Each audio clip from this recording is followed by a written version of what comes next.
Hello everyone, this is Fanfic Audiobook. Here you find original fan made audio stories. One Punch Man, Boros, the ruler of the universe. Part 1. A pitch black giant ship 10,000 meters long, like a steel beast cruising in the cosmic abyss, was tearing through the void at the speed of light, traveling silently. Deep inside the ship, in a grand command room, a domineering and ferocious figure sat upon a towering black throne. His hedgehog-like hair stood on end like sharp blades, and a single giant crimson eye occupied half of his face. The winding black patterns on his face seemed like living things, and together with his shimmering golden full-body armor, he exuded the suffocating pressure of a dominator at every moment. Divination. Earth. One Punch Man. The figure on the throne muttered to himself, his single eye narrowing slightly, revealing a hint of shock and confusion that was completely inconsistent with his terrifying appearance. At this moment, Boros's soul had long since been replaced. In his previous life, he was named Luo Si, a completely ordinary otaku from Earth and a veteran Bilibili user. One second he was savoring a commentary video for One Punch Man, and the next, his vision went dark. When he opened his eyes again, he was inside this shell capable of destroying planets. What time is it now? How far are we from Earth? Suppressing the panic in his heart, Boros breathed a sigh of relief after sensing the ship's flight status. Fortunately, the ship had not yet reached Earth's orbit. If he had opened his eyes to face that Cape Baldy in the first second like in the original plot, his transmigrated life would probably have had to restart immediately. Boros lightly tapped his fingers on the throne and slowly began to think about his future. He definitely had to go to the Earth of One Punch Man. He wasn't the original Boros, he didn't crave evenly matched battles, thrills, or anything of the sort. He was still accustomed to life on Earth, scrolling through his phone, playing on the computer, and staying at home. That was much more comfortable than sitting idly on a spaceship searching for opponents everywhere. But he had to carefully consider how to go and in what manner. If he followed the plot without making changes, the moment he arrived on Earth, he would be forcefully suppressed by a terrifying bald demon king, exhausting his body's energy and dying of depletion. Boros didn't want to die, he was planning to live a good life on the Earth of the One Punch Man world. Unfortunately, that wasn't an easy task. Boros could barely be considered a humanoid creature, but he was vastly different from a normal human. If he left the ship and went to Earth alone, with his domineering and ferocious appearance, there was a high possibility he would be treated as a monster. In this world, once you became a monster or a villain, there was truly no way out, no chance of survival.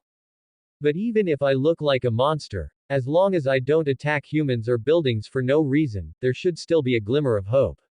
I could even become a hero. Boros thought of heroes like Drive Knight and Zombie Man from the Hero Association in the One Punch Man world, feeling that he could also arrive on Earth low-key and perhaps play at being a hero. In short, he must resolutely stand in the same camp as the Bald Demon King. Being a villain boss or anything like that was absolutely out of the question. Thinking of the Bald Demon King's performance in the anime, Boros unconsciously clenched his fists. Sensing the mountain-shattering and sea-splitting power within his body, his ferocious face couldn't help but twitch. Was Boros really weak? Recalling those movie-like memories, although the title, Dominator of the Universe, might be an exaggeration, calling him the Dominator of the Galaxy was well-deserved. In every past battle, no matter how strong the opponent, they were all crushed by him with overwhelming force. Traversing the galaxy and being invincible was by no means an empty boast. It was precisely because in this vast galaxy, for countless years, he couldn't find a single decent opponent. His extremely inflated confidence and his thirst for a hearty battle finally led him to believe the Fortunateller's prophecy, and he inexplicably embarked on a journey to Earth just to seek an evenly matched duel.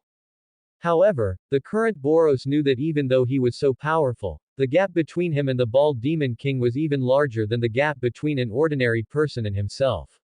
It was practically a battle of different dimensions, like an ant baring its fangs and claws to bite a human, using all its strength, yet the damage caused was basically zero. Just as he was lost in thought, a cold mechanical voice suddenly rang out in his mind. The essential cheat for Earthlings who transmigrate. Boros's spirits lifted. Congratulations to the host for successfully binding the strongest boss system. System loading. System loading successful. Boss name, Boros. Strength, S+. Agility, S+. Stamina, S. Spirit, S+. Skill 1. Overdrive. Completely release the massive energy within the body, significantly increasing one's four-dimensional stats, greatly enhancing cell recovery, and adding traits like super armor, great strength, haste, etc. Skill 2. Meteoric burst. Further liberate oneself under the overdrive state, heavily overdrawing one's potential and lifespan, causing the four-dimensional stats to explode by 3 times, and adding traits like immortality, divine power, shadowless, etc. Skill 3. Collapsing star roaring cannon. Gather all the body's energy into a single beam, compressing the energy multi-fold, and firing an energy wave that far exceeds one's own power, possessing the might to collapse stars and destroy worlds. Current dimensional energy, 0.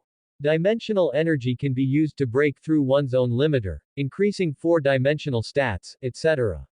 Current energy required to break the limiter, 100.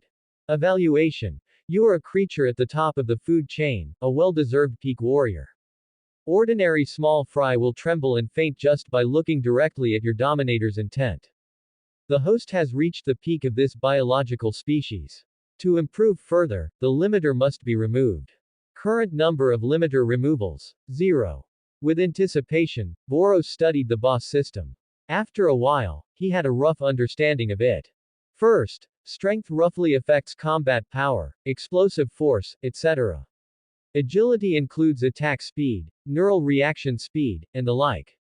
Stamina affects health and recovery speed. Spirit is the internal energy and perception of surroundings. Skills 1 and 2 are, in simple terms, the boss's second and third stage transformations, and skill 3 is the ultimate move. Boros recalled his forms at various stages. First, he usually wore sealing armor that restricted his own strength and sealed a large amount of energy. In this form, about 60% of his strength was sealed. Even so, he could handle most local powerhouses on life-bearing planets with ease. Once the armor broke, he could completely release his power, exploding his strength to 100% without reservation.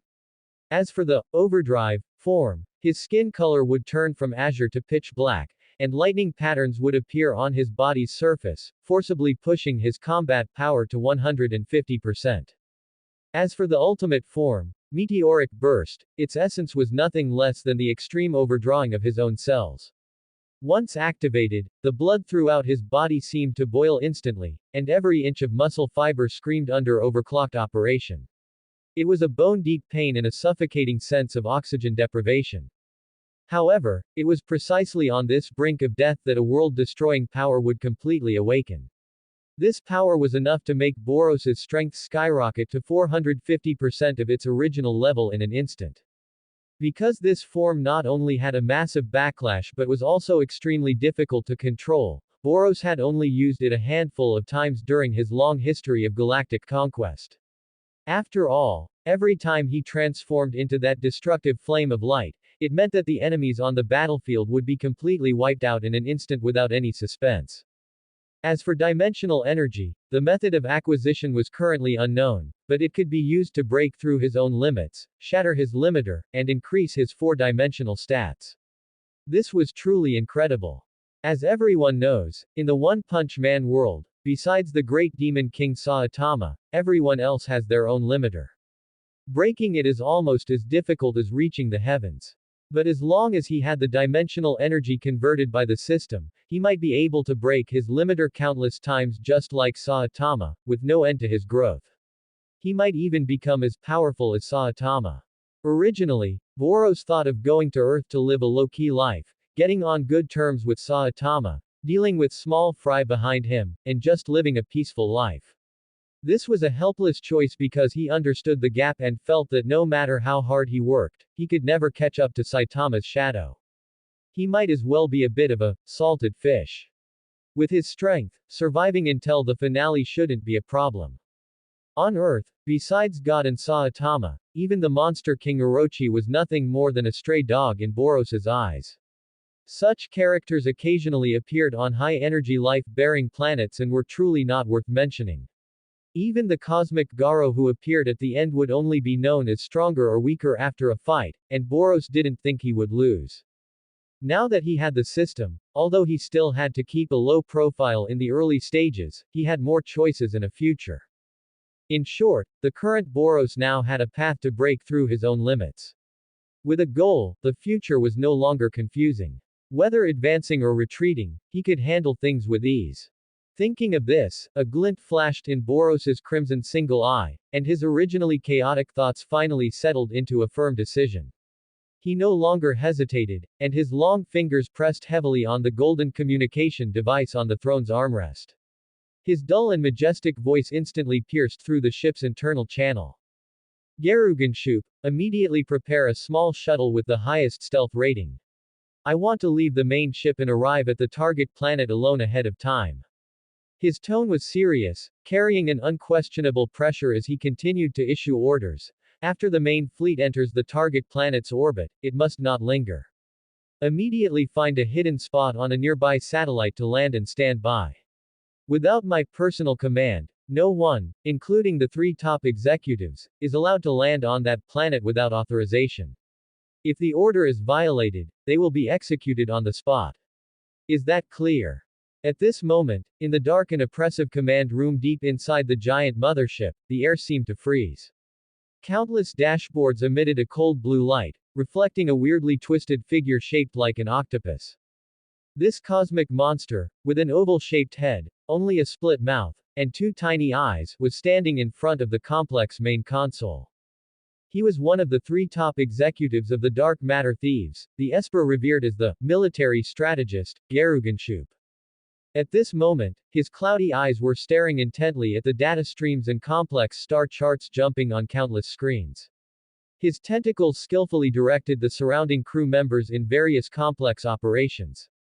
The entire command room was filled with a chilling and tense atmosphere. The sudden communication command made Garuganshoop tremble, and his large mouth, which always wore a sinister smile, instantly snapped shut. He didn't dare to be the least bit negligent. His expression suddenly turned solemn, and he hurriedly bowed, responding in that shrill and respectful voice. Yes, Lord Boros. Your subordinate will go and prepare the shuttle immediately. May your journey be successful. There were no questions, nor did he ask why. In the dark matter thieves, Boros's will was the will of heaven.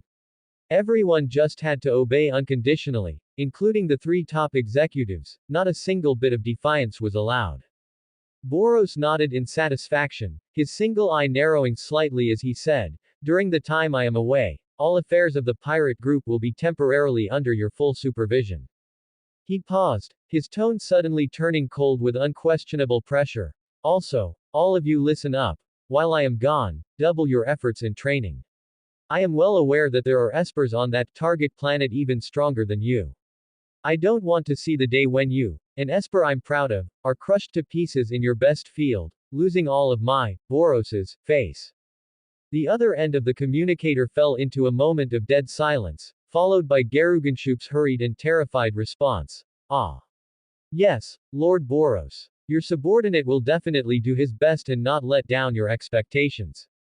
Garuganshoop thought to himself, is there really an esper stronger than me on such a backward indigenous planet? Lord Boros certainly wouldn't be wrong. It seems I really need to work hard on training my psychic power during this time. But after the Lord leaves, he's actually letting me supervise all the ship's affairs. He, Melzargard, Garibas, it seems the person Lord Boros trusts the most is still me, he. BRRR. A silver-gray shuttle-shaped spaceship tore through the atmosphere like a sharp blade, landing steadily on the wasteland outside Z-City amidst a series of roars. As the hatch slid open silently, a tall figure clad in dark gold armor stepped out slowly. Phew. Have I finally arrived on Earth? The air on Earth is still fresher to breathe. Oh, wait, it seems I don't need to rely on breathing to sustain my life anymore. Where should I go first? I wonder how far the plot has progressed. Has that unbeatable legend become the apprentice of the bald demon king yet? Boros, who had just stepped onto Earth's soil, muttered to himself with a smile spreading across his lips. His hideous fangs were exposed, making him look incomparably cruel and terrifying, yet he also exuded a cold, shivering beauty. At that moment, a destructive prelude suddenly erupted in the heart of the distant city. A dark shadow descended from the sky with a power that seemed to tear the heavens apart, crashing into the ground with a deafening sonic boom. The shockwave instantly tore huge cracks into the earth, and fire and dust shot into the sky like a mushroom cloud, instantly plunging the entire city into a deep abyss of panic. Immediately following, sharp whistling sounds tore through the sky as violent energy beams poured down from the horizon like a meteor shower, slamming into the ground. Rumble. In an instant, countless skyscrapers collapsed with thunderous roars, and the crisscrossing streets were turned into scorched ruins. Shards of reinforced concrete flew in all directions like a rainstorm, and countless lives vanished in the sudden fire. This once prosperous metropolis was instantly transformed into a living hell. Although Boros was in the distant outskirts, far from the city center, the tragic scene was still clear to him thanks to his immense perception. The heart-wrenching screams, the splashing blood, the helpless crying crowds, and the ruins turning to ash, these sights caused his face, belonging to someone who was once human, to twist instantly. After all, this was Boros's body. Although it was his first time facing such a hell, his heart didn't feel the slightest bit of nausea or fear. Only his human soul transformed into a raging fire, completely consuming his mind and body. Hey, when I watched the anime before, I didn't have much of a real feeling. But now, this inhuman, welcome ceremony, has truly stirred the killing intent in my heart. Right now, I want to punch you into dust. With that murderous whisper, Boros's tall body seemed to melt into the air instantly. In the next moment, only a visible shockwave ring remained, and with a deafening sonic boom, he turned into a golden stream of light, racing toward the heart of the disaster at a speed beyond the limits of visual tracking. Ha ha ha. Understand pain. Feel pain. You viruses and trash known as humans, this is the wrath brought down upon you by the will of the earth. Arrogant and twisted laughter spread far and wide along with terrifying sound waves, shattering all the surrounding glass. At the center of the laughter stood a massive, suffocatingly terrifying figure. His entire body was covered in eerie deep blue skin, and beneath his long, pointed ears, the two large snail-like antennae on his head were trembling slightly with his wild laughter, radiating pure malice. This was the dragon-level mysterious being who claimed to be the incarnation of the will of the earth, Vaccine Man. At the feet of his mountain-like body, several heroes lay on the ground like tattered ragdolls. Among them were well-known A-class heroes like Lightning Max and Smile Man, but in the face of Vaccine Man's absolute power, the skills and speed they took pride in appeared laughable. In just one encounter, without even catching a chance to counterattack, they had been blown away by that terrifying shockwave. Now, they were covered in blood and critically injured, left only to gasp painfully in the ruins. Wah! Mama! Wah! Papa! Wah! Amidst the city ruins, a little girl in a long dress had somehow luckily survived. She was now crying helplessly, calling for her parents. Unfortunately, what came was not her parents' response, but the gaze of the Grim Reaper. Heavy footsteps seemed to stomp upon the soul, approaching slowly and cruelly, step by step. The owner of those footsteps, Vaccine Man, had a massive body like a moving mountain, and the shadow he cast completely swallowed the girl's faint spark of life.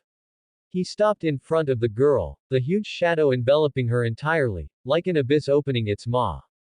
A twisted pleasure appeared on his face, his mouth splitting to his ears to reveal bloodthirsty fangs.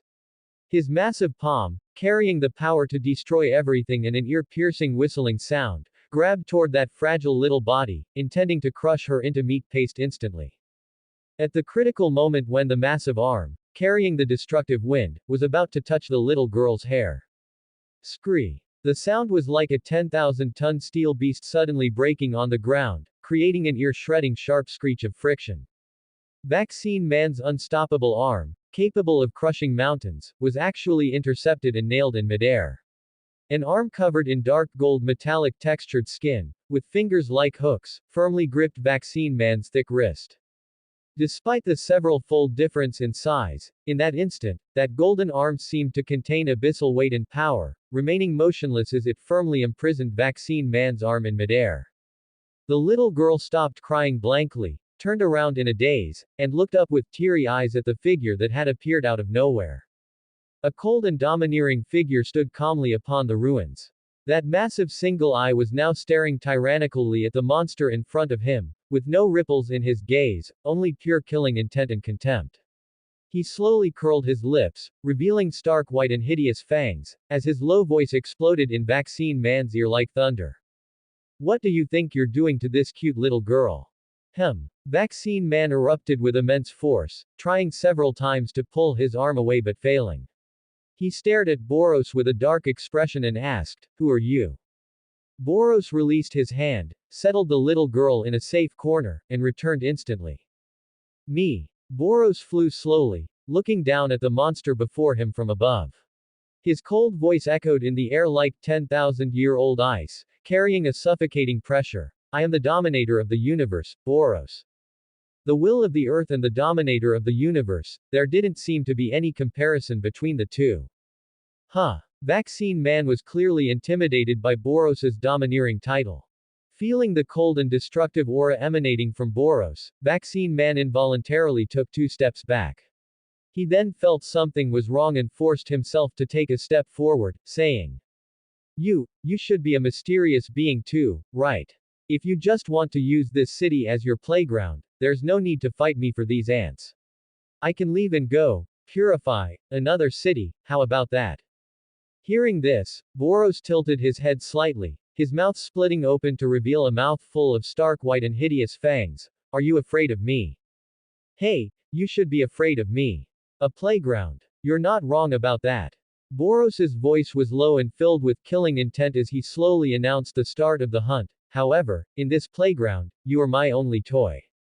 Upon hearing this, Vaccine Man flew into a rage. The antennae on his head trembled wildly, his eyes turned bloodshot, and he glared at Boros as his roar exploded like thunder. You fool, who do you think I am? I am the apostle of God born of the will of the earth. You're just a mysterious being who crawled out of some corner. The reason I didn't crush you instantly was that I thought you might also help eliminate these human viruses, so I showed you some tolerance. Do you really think that tolerance was because I was afraid of you? This roar seemed to ignite a powder keg, as Vaccine Man's inner arrogance was completely triggered. As he spoke, he grew more enraged. The energy within his body began to run wild, and his muscles expanded, tore, and restructured frantically like they were being inflated. His already massive body shot up a significant height, and eerie black markings appeared on his skin. Every muscle seemed to contain explosive power, making him even more hideous and massive, radiating a suffocating pressure. Do you see? This is my true power. Vaccine Man raised both arms high, feeling the primordial power surging within him, and laughed wildly as he passed judgment. Since you, a reckless ant, insist on obstructing the will of the earth, I will tear you to pieces. I'll make you understand in despair the consequences of daring to provoke me. With a roar that seemed to tear the eardrums, Vaccine Man stomped his foot, and the hard alloy road surface beneath him instantly turned to dust. A large expanse of billowing dark red airflow erupted from him like a nuclear explosion, and the wild wind carried gravel and dust, blowing the surrounding ruins askew. The pressure in the air suddenly increased as if an invisible mountain had pressed down from nowhere, making it difficult to breathe. A terrifying aura swept up like a black storm, sweeping in all directions, and everywhere it passed was shrouded in the shadow of death. In an instant, a fierce, overwhelming attack erupted. Vaccine Man punched with all his might, using both hands and feet to strike countless afterimages. His strikes carried immense force, continuously bombarding Boros's head, throat, and various vital points. Boros's expression remained unchanged as he stood with his arms crossed, his body not moving at all. Eerily, Vaccine Man's attacks missed completely, with the heavy afterimages passing through his body without even touching Boros once. The truth was that Boros was dodging through agility and spiritual perception several times higher than Vaccine Man's, and returning to his original position instantly after dodging. This gave the impression that he hadn't moved at all. Although the transformed vaccine man was already very fast, there was still a huge gap compared to Boros. So weak. Is the apostle of God really this pathetic? Stop being so full of yourself. Seeing that his physical attacks were ineffective, Vaccine Man roared and flew into the air. Countless blue energy spheres gathered in his hands. With a forceful swing, the energy spheres blasted out instantly, landing in the area where Boros was, causing a massive explosion and a cloud of dust. Ha ha ha, you wretched ant, disappear completely. The dust filled the sky and blocked his vision. Vaccine Man hovered in the air, panting, with a hideous and crazed smile on his face as he laughed out loud. Ha ha. With this wave of energy bombardment, let's see where you can hide. In the face of absolute power, your ridiculous arrogance has been blown to pieces. Idiot, are you so weak that you can't even break my armor? I thought you would bring me some surprises, but it seems I overestimated you. It's time to end this boring fight. In the core area of the original explosion, Boros's figure still stood tall, and he hadn't even moved an inch from his position. The dark gold armor on his body still shone brilliantly in the firelight, without a single scratch or even a speck of dust. Those energy attacks capable of destroying a city hadn't even broken through his defense. Boros's figure was completely unharmed. Impossible, how could it be completely ineffective? Right, it's your armor. What kind of treasure is your armor that it can? Vaccine Man screamed. Boros gave a cold snort, having lost interest in wasting more words. He charged forward instantly, appearing before Vaccine Man, and threw a punch with his right hand. The wind whistled and a sonic boom rang out. There were no flashy moves or wind-ups for charging power, it was simply the combination of pure power and speed to the extreme. Boros's right fist, covered in dark gold metallic skin, carried a terrifying wind capable of crushing rock. The air was compressed into a tangible air blast under this punch, letting out a shrill whistle. Vaccine Man only felt a flash of golden light. Before the afterimage could even settle on his retina, an indescribable sense of deadly crisis enveloped his entire body. He didn't even have time to let out a full scream before his vision plunged completely into eternal darkness. Boom! A dull roar that made the earth tremble exploded. Vaccine Man's massive body instantly exploded. He had no time to make any defensive posture before being completely disintegrated under that world-shattering fist pressure. Blood mist and shredded meat mixed with blue bodily fluids were sent flying wildly in all directions under the massive kinetic impact, scattering across the ruins for dozens of meters around. Ding! Detectable dimensional energy found. Dimensional energy plus 85. The long-lost voice of the system echoed in his mind, bringing a touch of joy to Boros's heavy heart.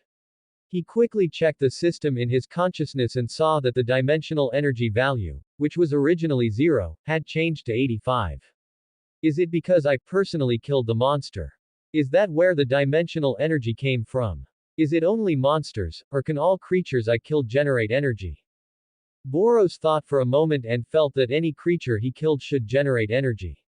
If it were only monsters, the system should have been called the strongest hero system instead. Boros slowly hovered in midair, his dark gold armor shimmering with a cold light under the setting sun. He looked down from above at the devastated city below. Smoke rising from the ruins had not yet dissipated, and the occasional desperate cries of survivors drifted from the distance. A faint, unreadable flash of emotion flickered in his single, giant eye at the sight. This world is truly a hassle, he mused to himself. Monsters emerge in an endless stream, as if they can never be fully eradicated. Even with my heavenly abilities, I'm afraid I can't change much of this broken reality. Since I want to produce energy, I must kill creatures personally. Boros's eyes narrowed slightly as he weighed the pros and cons. Well then, since I can't stay out of it, I'll just be a hero to the best of my ability. This thought did not stem from a noble sentiment of saving the world, but rather from a rational self-analysis. It was absolutely impossible for him to massacre defenseless humans or hunt down heroes fighting to protect the city. Setting aside how much energy those powerless humans could even produce, Boros subconsciously touched his chest, where a heart still retaining human memories beat. Although I've become this form in this life, deep in my soul, I still have the memories of being human in my previous life. This psychological barrier, if I can't get past it, I just can't. He knew his position very well. He wasn't exactly a good person, certainly not a saint willing to sacrifice himself for the greater good. Of course, he wasn't a pure villain either, and wouldn't wantonly trample on the innocent for selfish desires. Ultimately, he was just an ordinary person with his own bottom line and principles. Sacrifice myself to save others. I certainly can't do something that grand. A self-deprecating curve formed at the corner of Boros's mouth. But if it's just within my power, like cleaning up those eyesore monsters along the way, it eliminates a threat and gains energy. I'm willing to do such a win-win thing. With the power I have now, most monsters are no threat to me. If I have to face God in the future, I'll just hide behind Saitama. As long as it's not an attack specifically targeting me, I should be able to survive God's area of effect damage by just staying on the edge. There's also Cosmic Fear Garo. I remember from the anime that his performance might have been stronger than mine, but it's hard to say. I've traversed the universe for so many years and seen countless life-bearing planets, and not one was stronger than me. Why does this planet keep popping them out one after another? Maybe Saitama saw that Garo had the potential to become human again and held back for Bang's sake. Besides, I have the system now. As long as I kill plenty of monsters during this time, my strength will definitely rise quickly. Even if I can't match God in the grand finale, self-preservation shouldn't be a problem. First, two small goals. One is to join the Hero Association, and the other is to quickly find a way to get on Saitama's good side. I wonder if giving him a few more supermarket sale coupons will increase his favorability. Boros rubbed his chin, thinking silently. Hey, you look pretty strong. Let's have a fight. An abrupt shout, like a sudden thunderclap, interrupted Boros's musing. Boros looked down in the direction of the voice and instantly fell into a bizarre silence. It was very strange. Although the sky was cloudless and the sun was bright, and his enhanced body didn't even produce sweat, he faintly felt as if a drop of cold sweat was slowly sliding down his forehead. Was it an illusion? Directly below him, amidst the rubble of the ruins, was a bald man with a very simple art style, wearing a yellow jumpsuit, red plastic gloves, and a white cape. He looked up at Boros in the air with a dazed expression and shouted again while waving his fist. Let's have a fight. Boros looked at Saitama with a stiff expression, his gaze falling on that fist the size of a sandbag, falling into a deathly silence. If those, ordinary, punches were to land on him. Just imagining the scene made Boros's body start to ache faintly. System, come out and save me, I've found a wild great demon king. A moment of silence passed. Brutal, this is simply too brutal. Boros landed in front of the great demon king with a look of pained sincerity. Let me introduce myself. I come from the distant dark matter nebula. I am a traveler dedicated to exploring the mysteries of the universe, and also a connoisseur with a pursuit of fine food. He opened his arms in an inclusive gesture, his tone becoming increasingly earnest. Having just arrived on your planet, my heart is full of yearning. I long to taste the delicacies nurtured by this world, hoping to experience its beauty and harmony through the sensations on my tongue. As for crude, low-class, and aesthetically void behaviors like killing, destruction, and brawling, I, as an emissary of civilization, have always detested them. How could you shout for a fight the moment you meet an alien friend like me? Saitama blinked his signature dead fish eyes, his expression somewhat dazed. Alien friend. You clearly look like an evil villain, yet you say things like loving peace. It's such a weird contrast. You Baldy, speaking of contrast, whose art style and strength are more contrasting than yours? You're the most inconsistent existence in this world. Boros complained wildly in his heart, but on the surface, he maintained that pained expression. Indeed, sir. I was traveling through the universe and happened to visit this planet, where I just so happened to encounter a monster wreaking havoc. Based on the principle that protecting life is everyone's responsibility, I had no choice but to intervene. I personally loathe such violent behavior. Look, my hands are still aching slightly now, all from stopping that monster. Boros paused, revealing a look of expectation, but that's all beside the point. Sir, As you know, I've just arrived on your planet and I'm a stranger in a strange land, without even a place to stay. Since we were destined to meet here, why don't you be kind enough to take me in for a while? You could show me the delicacies of this planet, like, well, anything delicious will do. In that case, I would be truly grateful and will certainly remember your kindness. Huh. Ha ha. I see, I see. Saitama's signature dead fish eyes narrowed slightly, and he subconsciously scratched his head as he spoke. However, just when Boros thought he had successfully fooled him, Saitama's gaze instantly became as sharp as a blade, as if seeing through everything. Since you dislike fighting so much, go appreciate the food by yourself. I have some urgent business, so I won't chat with you anymore. Bye. Before he finished speaking, Saitama didn't give Boros any chance to react. He suddenly exerted force with his legs, and his whole body instantly turned into a white afterimage, vanishing without a trace as if being chased by something terrifying, leaving only a slight breeze blowing through the ruins. This strange guy from outer space, I didn't expect him to be so calculating. Saitama sprinted all the way, but the scene from just now was still replaying in his mind, and the more he thought about it, the more afraid he felt. That guy definitely doesn't have any money since he just got here, and he actually wanted to use that method to leech off my meals. At this thought, he subconsciously reached out to touch the crumpled supermarket sale coupon in his pocket. The image of his already tight and meager savings flashed in his mind, and having to pay extra for an alien's food. No way, absolutely not. Saitama suddenly broke into a cold sweat, his legs moving like they were fitted with motors, as if there were a flood or a fierce beast behind him.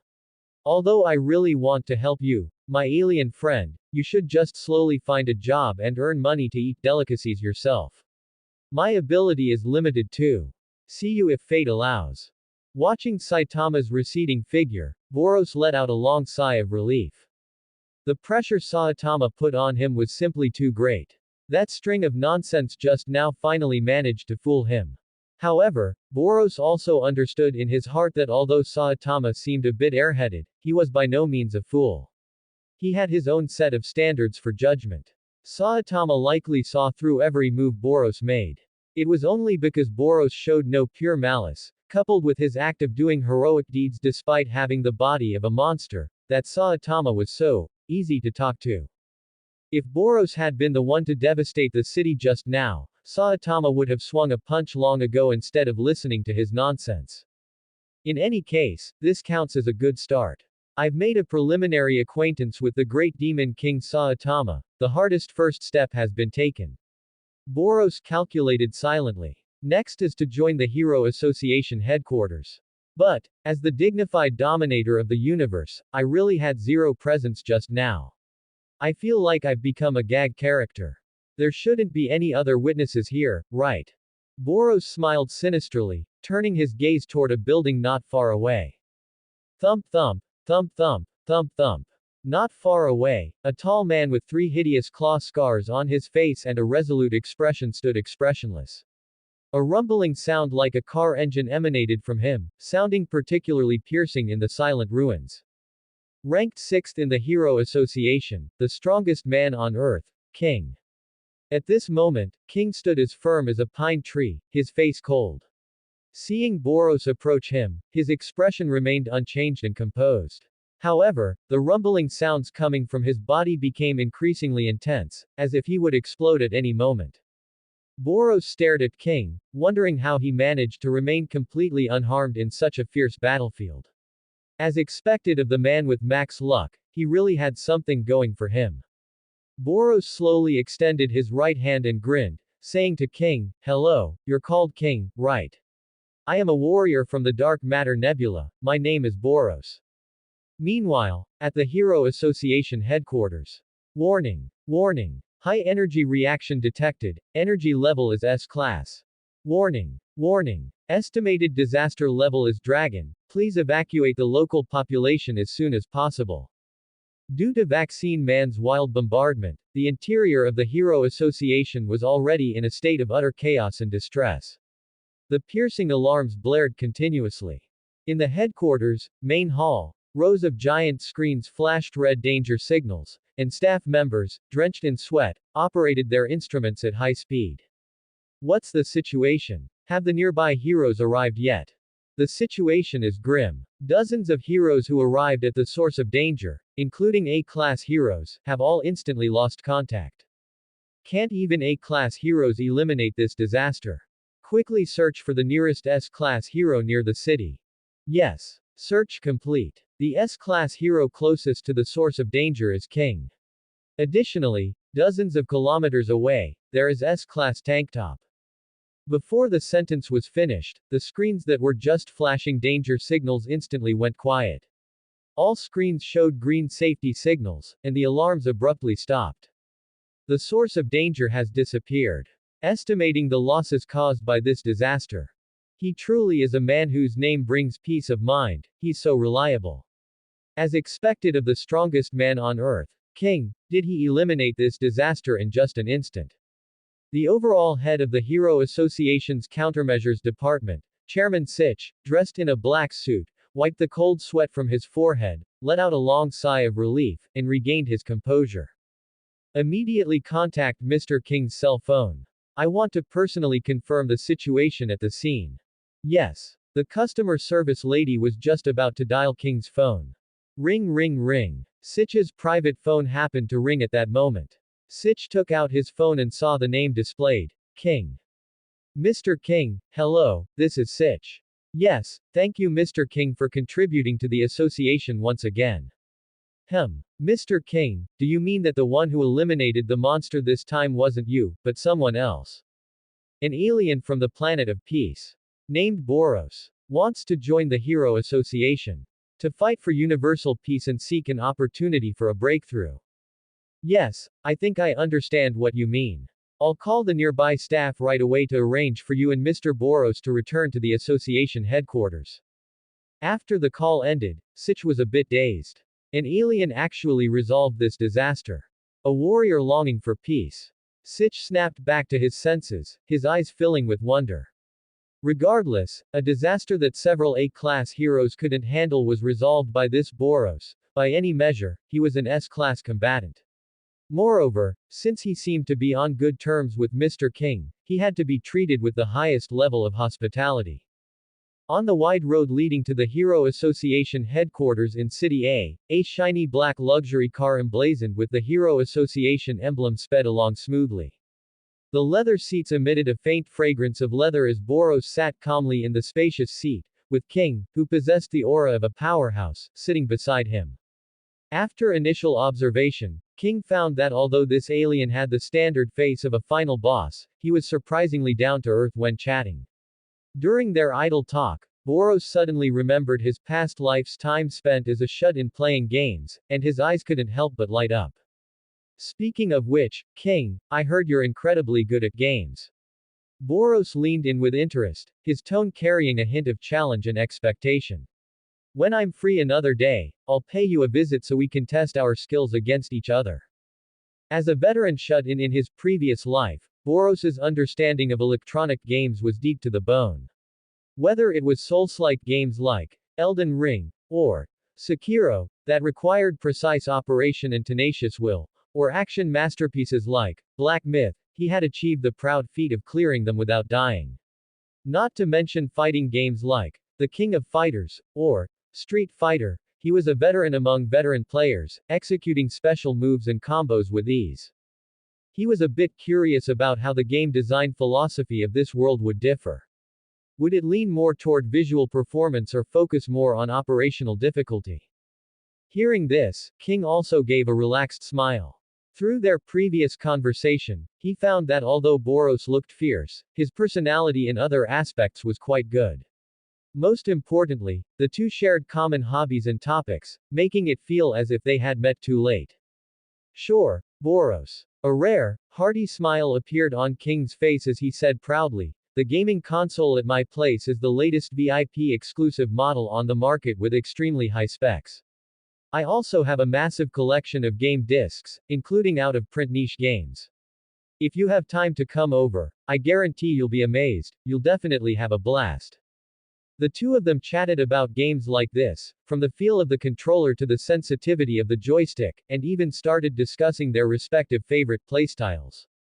In a short while, the scenery outside the window gradually opened up, and the Hero Association headquarters building, symbolizing the peak of human military power, stood majestically before them.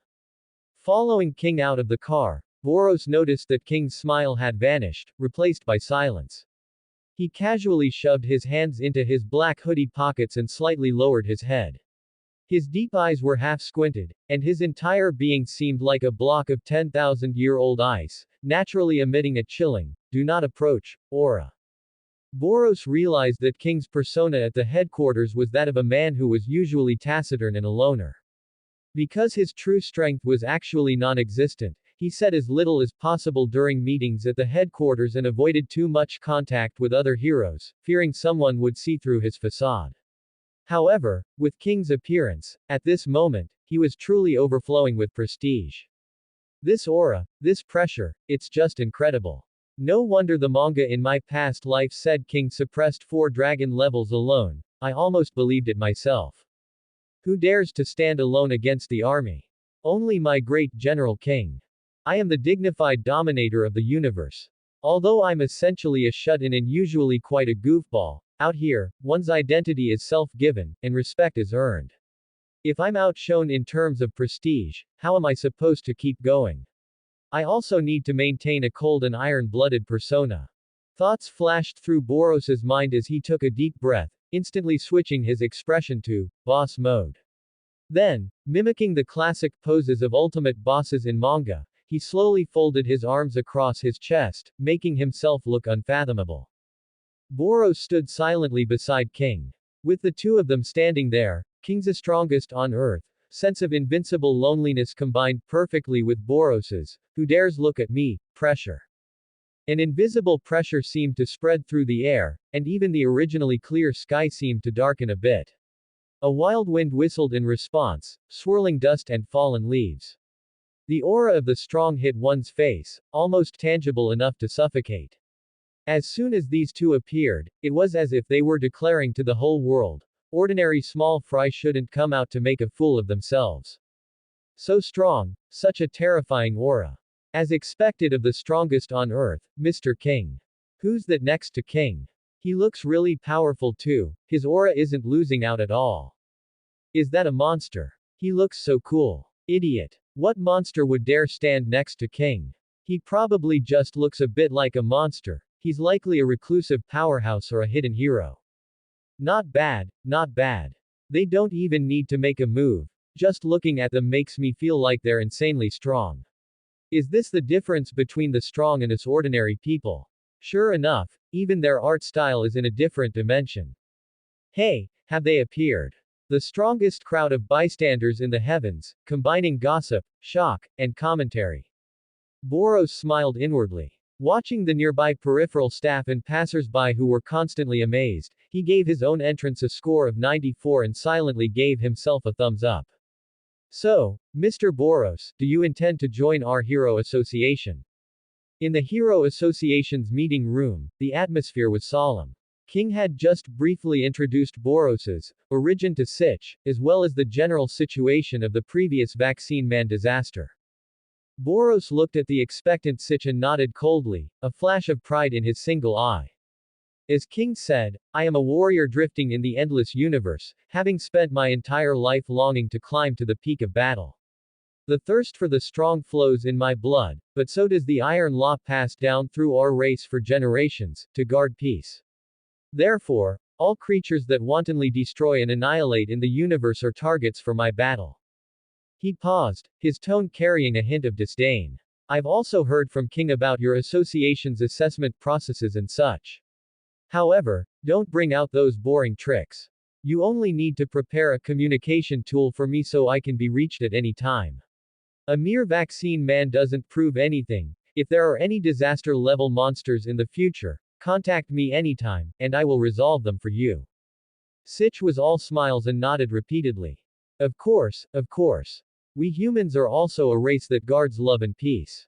We very much welcome Mr. Boros to Earth and sincerely thank you for your willingness to fight to protect Earth's peace. For the time being, we will set your hero rank as A-class rank 5, but we will provide you with the highest A-class salary and benefits. Does that sound acceptable? HMPH, I don't care about your association's boring rankings. Boros snorted coldly, his tone arrogant. In my view, that monster vaccine man you classified as a dragon-level disaster was nothing more than a pushover that gave me no joy in battle. So, if a stronger disaster appears, contact me immediately. Perhaps it can bring me a bit of the joy of battle. Having said this, Boros glanced at King beside him. The simple and dorky face of Saitama flashed through his mind, and he couldn't help but add. Well, but only limited to monsters.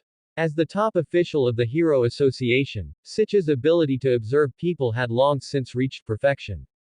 Although Boros's glance toward King was slight, it didn't escape his eyes. As expected of King, Sich instantly entered a mode of frantic mental theorizing. Presumably, after resolving the monster, they had a brief exchange to test each other, and King must have had the absolute upper hand. That's why even such an arrogant alien is so wary of him. Sich remained unfazed and bowed slightly, his tone filled with sincerity and enthusiasm. Then, we very much welcome Mr. Boros to our Hero Association. Your arrival is undoubtedly a great fortune for our association. If you have any other needs before settling down, for example, the style of your residence, the environment, or dietary habits, please feel free to ask. We will make the most appropriate arrangements within the day to ensure Mr. Boros is satisfied and doesn't feel the slightest discomfort. Sich paused, took out an electronic document prepared long ago, and continued. Additionally, according to our association's regulations, every hero has their own hero alias. Normally, aliases are spontaneously shouted out by the public based on the hero's fighting style, and the one with the most support is chosen. For a specially recruited hero like yourself, as long as the alias isn't too outrageous or ambiguous, we will completely follow your opinion and post it on the association's official website immediately. This will establish your identity and prevent the general public from feeling unnecessary panic when they see you due to not knowing your origin. Boros was stunned. Sich's lengthy explanation about public demand and official website announcements was automatically filtered out of his mind. After hearing that he had to choose his own hero alias, he didn't register anything Sich said afterward. Only his inner, Chunabu soul, was burning fiercely as his brain began a frantic brainstorm. A hero alias. This kind of thing, just thinking about it is so embarrassing. Boros complained internally. Don't they know I have a severe naming disability? I usually struggle for ages just picking a game ID. It would have been fine if someone else chose it, but they're making me do it. This is more torturous than dismantling a Gundam with my bare hands. What should I pick? Can't you give me options A, B, and C to choose from? Is there a name that's insanely cool and badass, something that sounds so dominant and powerful it makes people's knees go weak? Save me, someone save me. Waiting online, it's urgent. The CPU in his mind was already starting to smoke. What should it be? Following the tropes from my past life's dungeon fighter, what were the cool classes? Sword God. Sword Sect. Sword Emperor. No, I don't even use swords, I'm not a ghost knight. Blood Evil Heaven Slayer. Dark Overlord. Chaos Walker. Moon Shadow Star Calamity. None of them seem to fit, they're too flashy and don't match my tough guy vibe as the dominator of the universe. No, I must think of an alias full of prestige, something that makes people look up in admiration the moment they hear it. I don't know about strength, but being cool is a lifetime commitment. I absolutely cannot lose at the starting line. Boros was panicking. Heavenly Fist. Death Despair Demon God. Bane War God. Brain, move faster. Ah, my meager imagination is an insult to my IQ. I give up. I really give up. At this moment, a chibi version of Boros seemed to manifest faintly. That miniature version of him was kneeling on an illusory floor with a face full of decadence, 3 curved black lines hanging over his head, weakly pounding the floor with small fists while letting out a silent, regretful wail. Mr. Boros. Mr. Boros. The meeting room was silent. Because this alien powerhouse had remained silent for a long time, maintaining a posture of crossed arms and deep thought, Sitch finally couldn't hold back his confusion and asked tentatively in a low voice, "Do you have some concerns?" Ahem, well. Boros suddenly snapped back to reality, took a deep breath, and his gaze instantly became incredibly resolute. He had finally made a major, life or death decision. In that case, my alias shall be Heavenly Fist. The moment those words left his mouth, a faint scent of awkwardness seemed to permeate the air. He could even feel a strange look coming from King beside him. Ah, Heavenly Fist, is it? All right, Mr. Boros. Sitch's hand holding the pen visibly stiffened for a moment, and the corner of his mouth twitched uncontrollably, clearly trying his best to endure something. But he was indeed a veteran association employee. His high professional standards allowed him to quickly suppress his urge to complain and force out a formal smile. That name is very imposing. Well then, could I trouble you to cooperate with our staff to record a few videos in a bit? We'll collect some basic information, like your fighting style and specialties, to post on the association's website as soon as possible, so the public can be mentally prepared. Fine. Boros spat out those two words weakly, despairingly closing his large single eye as if he could shut out this cruel world. At this moment, his inner defenses had completely collapsed. That chibi Boros was rolling around on the ground, frantically pounding the floor and wailing. I'm going to regret this, aren't I? I'll definitely regret it. Is a name with this level of embarrassment really suitable for me? Arg. But I really couldn't think of anything else.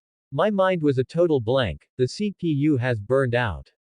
Heavenly Fist. This name sounds like a low-quality web game ad from 3 a.m.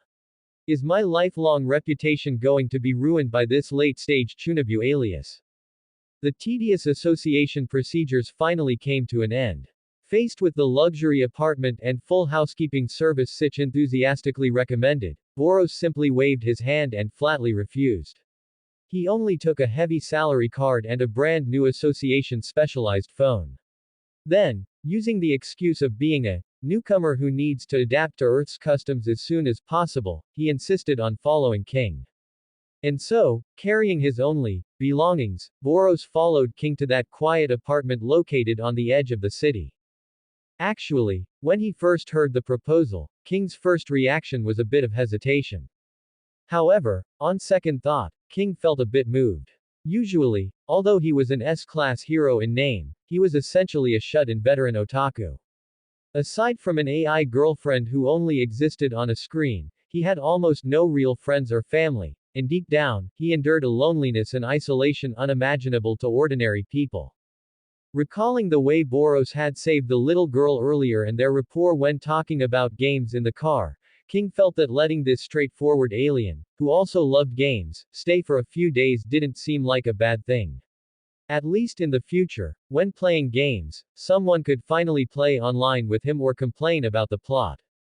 Moreover, in this terrifying world filled with hidden dangers and rampant monsters, King felt a surge of lingering fear when he thought back to every time he had stepped out in the past. Whether it was going to the supermarket to snatch discounted instant meal packs or waiting at the game store for limited edition game discs, to him, it was no different from a life or death stealth mission. The moment he pushed open the door, he had to pray that he wouldn't encounter a monster or a strong person coming to challenge him. Only he knew how agonizing those days were, having to constantly keep his nerves taut and live in fear while disguising himself. But now, with a genuine top-tier combatant like Boros by his side, even if it was just a barely counted as friends relationship, it was enough to make him feel unprecedented peace of mind. At least when he dragged Boros out for shopping in the future, he wouldn't have to fear sudden attacks anymore. His personal safety security index had skyrocketed. What made King feel most comforted wasn't just having a bodyguard. Most importantly, relying on the sharp intuition shared between otakus, he had long seen through Boros's cold and fierce exterior to the otaku heart that, like his own, loved the 2D world and was addicted to games. That fanaticism for games, that casual attitude toward life, and the Chunabu aura that occasionally leaked out all made King feel a sense of cross-species mutual appreciation. Confirmed by the look in your eyes, you are the right person. Equals caret caret equals. Inside the spacious living room, the air was filled with a lazy and decadent atmosphere. King sat cross-legged on the soft carpet, the huge screen in front of him showing the character selection interface of a fighting game. His long fingers danced flexibly over the buttons of the game controller, making crisp, click-clack sounds. And on the sofa not far from him, Boros was lying back in an extremely distorted posture, his massive frame occupying almost the entire sofa. He stared blankly at the ceiling as if the ultimate answer to the universe was up there, his mouth occasionally letting out some incomprehensible mutterings. I'm tired, just destroy it all, hurry up. So stupid, this is just too stupid, isn't it? Why did I come to Earth? King, hearing the gloomy sounds coming from beside him, was finally unable to take it anymore. He paused the game, turned his head, looked at the self-loathing alien, and tentatively invited him. Hey, Boros, I don't know why you suddenly became so depressed, as if the whole universe has abandoned you. But do you want to play a few rounds of versus games with me? Seemingly wanting to change the subject, King shook the controller in his hand, his tone carrying a bit of pride in his collection. I don't know what the entertainment on your planet is like, but the game discs I have here are all treasures of human civilization, classics among classics. So, interested. Hearing this, Boros, who had been playing dead, finally showed a sign of movement. He didn't sit up but instead kept his hands over his face, his voice trembling as it squeezed through the gaps between his fingers, carrying deep despair and self-disgust. You don't understand, how could someone like you, who has the alias, strongest man on earth, understand, you can't even imagine my pain. Boros suddenly pulled his hands away from his face, his single eye bloodshot. What, heavenly fist? What even is that? It sounds like the name of a villain from some third-rate tokusatsu show. Arg, why? Why did my brain short-circuit so that I could only think of that? Is it too late to take it back now? It's so weak, it's just too weak, isn't it? I'm so stupid, really, I'm too stupid. My prestige is all gone. If I'd known, I would have just called myself Heavenly Fist. It's 10,000 times better than this Heavenly Fist. Seeing Boros in this state of agony, King silently withdrew his gaze, his finger unconsciously pressing a button on the controller, which made a slight notification sound. He gave a dry cough, his eyes wandering, and in a tone with an undetectable hint of self-mockery, he muttered in a low voice. Strongest man on earth. Cough. Don't mention it. King tossed the controller aside, not even caring about the game character on the screen that was about to win, letting the system prompt, player countdown ended. As if drained of all strength, he slumped directly onto the carpet beside Boros and began to vent frantically. Boros, you know that I'm just an ordinary person, even worse than an ordinary person. Every time those monsters appear, the ones tens of meters tall with bloody maws, I'm super scared. My heart jumps into my throat, I'm practically about to pee myself, okay. That feeling, you can't even imagine it. Perhaps he had been suppressed by this false identity for too long, or perhaps it was because on this earth, only this equally absurd alien before him could understand human speech, so he continued. It's just so baffling, okay. Many times, it must have been dozens of times by now. Those monsters, each looking like a biological weapon, charging at me with claws and fangs. I was clearly so scared I couldn't move, my legs as soft as noodles, thinking I was about to be crushed into meat paste.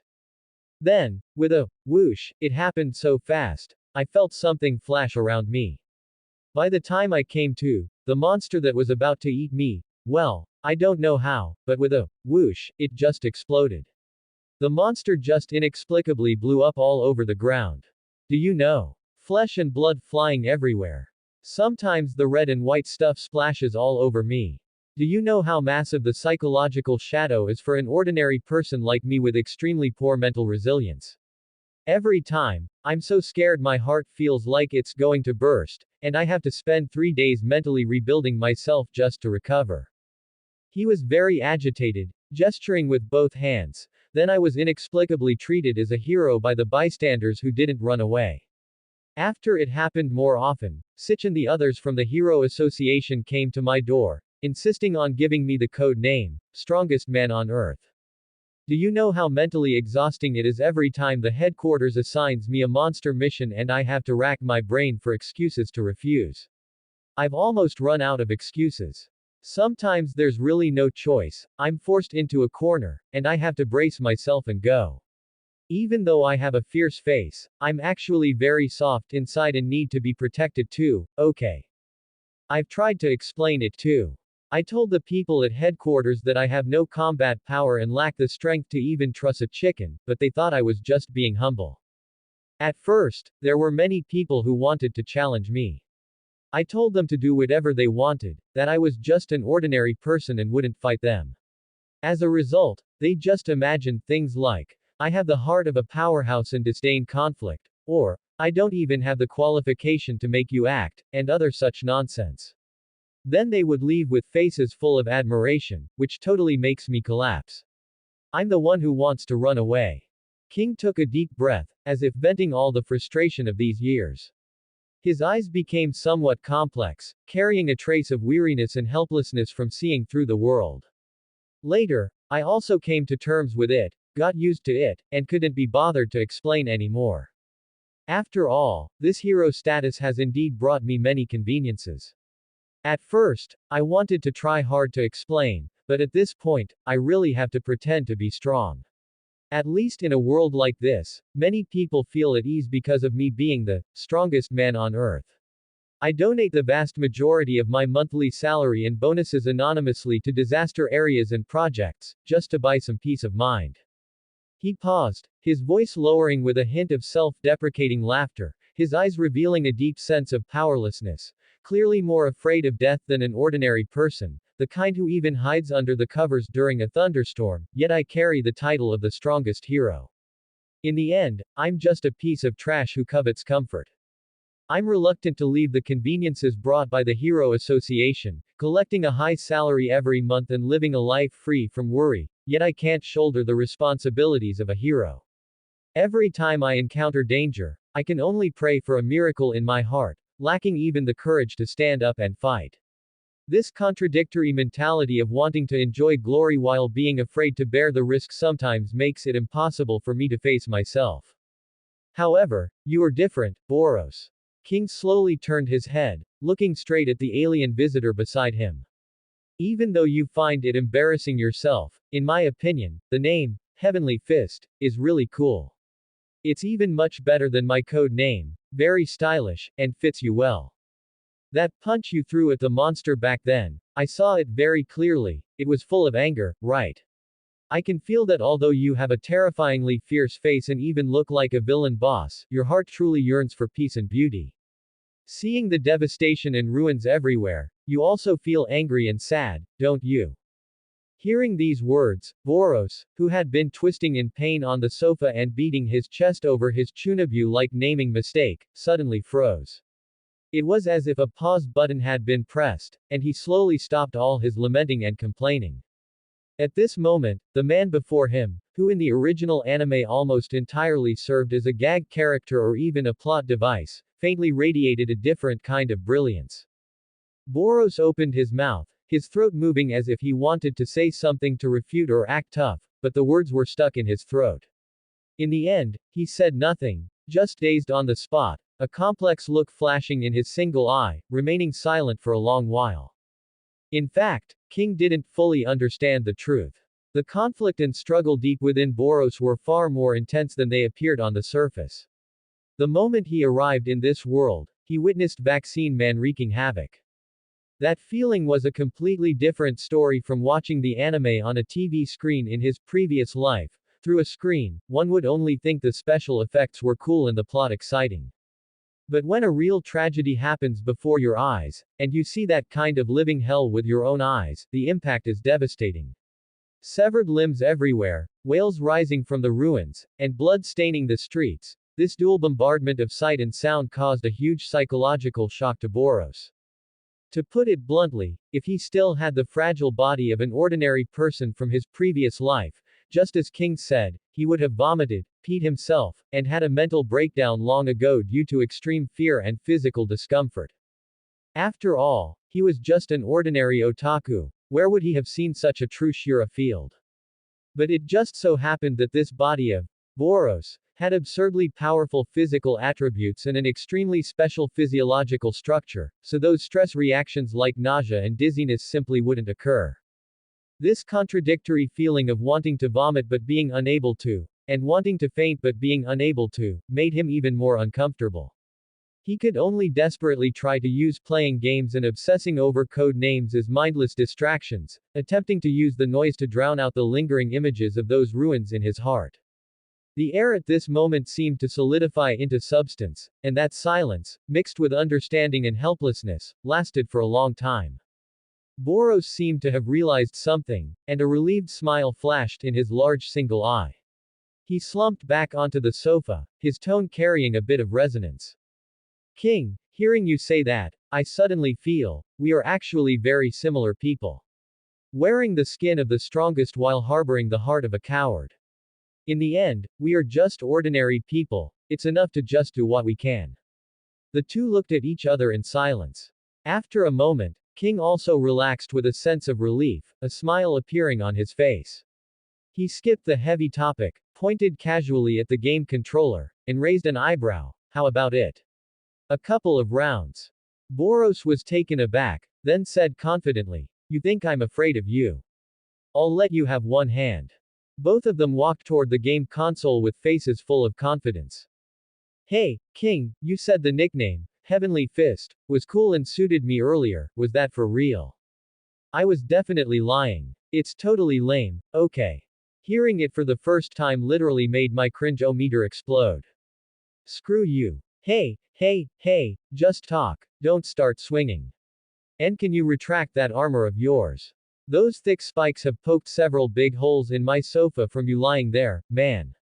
This is genuine leather, it's very expensive, okay. Inside an old residence, Boros's roars could be faintly heard, startling the nearby birds into sudden flight, scattering in all directions. Ah, what the hell? The three S-class heroes I just spent money to buy, Silver Fang, King, and Atomic Samurai, were just soloed by your Moomin Rider. And a freaking 1v3 sweep at that. No, is this dev a moron?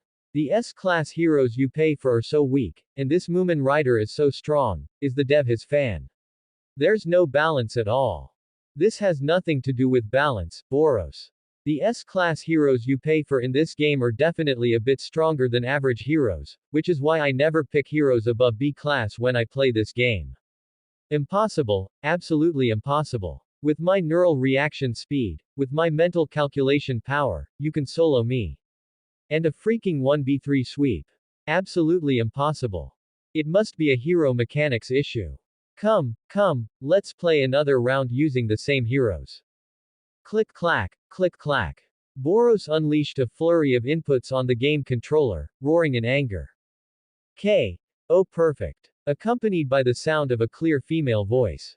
Inside the oversized game monitor, Boros stared blankly at the screen. Both sides had identical game characters, but three of his were already down, while the other side hadn't lost even a pixel of health. Fake, it's all fake. How is this possible? With my reaction speed, how did you solo me? This isn't scientific. Boros fell into a state of questioning the world.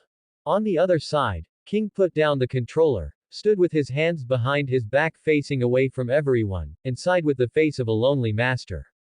Boros, you were very impressive just now, nearly taking out one of my heroes with your 3S-class characters. But you have no chance of winning with the same characters. There's also a unique hidden SS-class hero in the pool, Blast, who can be guaranteed in 10,000 pulls. Do you want to try pulling him? Boros was furious upon hearing this. You big-eyed, thick-browed guy, you're quite the poser, you really nailed the posturing this time. Come, this crappy game probably isn't for me. Let's play a shooting game or a racing game. I'm not bragging, but in a shooting game, with my reaction speed, you'd be gone the moment you see me, you understand. And in racing, if you even see my taillights, I'll consider it my loss. King didn't speak, only continued to smile. Boros was fuming, determined to avenge his previous humiliation. Half an hour later, Boros once again fell into a state of questioning the world. Who am I? Where am I? Circle. Operator. Oh circle. Operator. Casting aside all impossibilities, there is only one truth. Could it be? Could it be that I'm really just a noob with high stats but no skill? King patted Boros, who had already taken off his armor and put on a shirt, and said, Boros, you are very strong. Your strength is much greater than that of professional players. You can try playing against others on online platforms. It's not that you're a noob, it's just because I am the strongest. The strong are merely the threshold to meet me. PFF'd. Boros clutched his chest with one hand and pointed at King with the other, sighing to the heavens, since there is a king, why must there be a me? King massaged his temples. I figure you'll be staying at my place for a while, and we clearly can't play together, so I ordered you a little hero online game console just like mine. It should be delivered this afternoon, and then you can play with others online. Is that for real? Adoptive father. Really? You play on mine until your console arrives. I'm going downstairs to pick up a package. HMPH, you think you can buy me over with such small favors? King, just you wait. I'm going to go into seclusion and train hard online. When my divine skills are complete, I will definitely take your head and make you bow down to me, to avenge the humiliation of today's face slapping. A raging fire of revenge burned in Boros's eyes.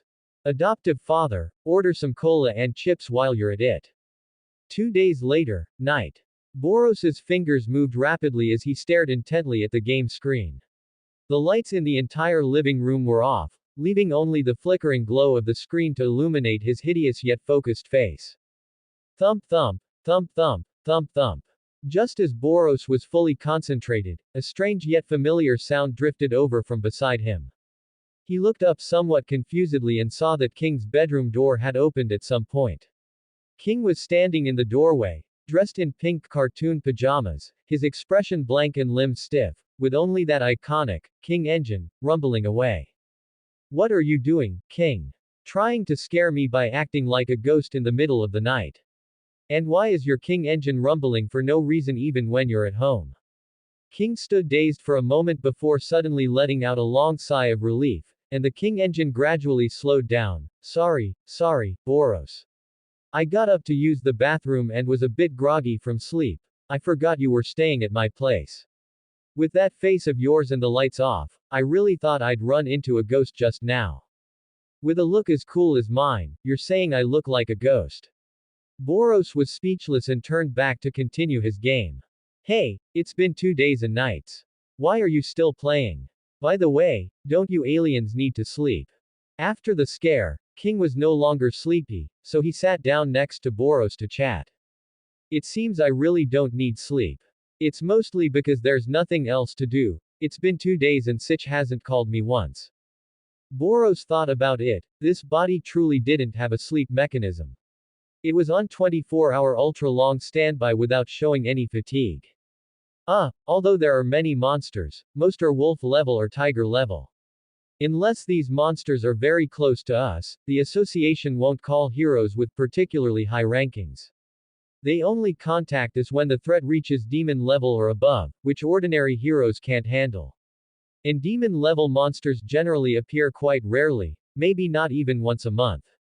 King paused and then asked, by the way, have you checked the Hero Association's official website over the last 2 days? I saw that your hero promotional video has been updated. Really? I didn't notice. What's the URL? Tell me quickly, I want to take a look. Hearing this, Boros immediately perked up and urged him. King fiddled with his phone for a moment and then handed it to Boros. It's right here in the hero update announcement. The association really went all out on your promotion this time. It's on the front page and pinned at the top. See for yourself.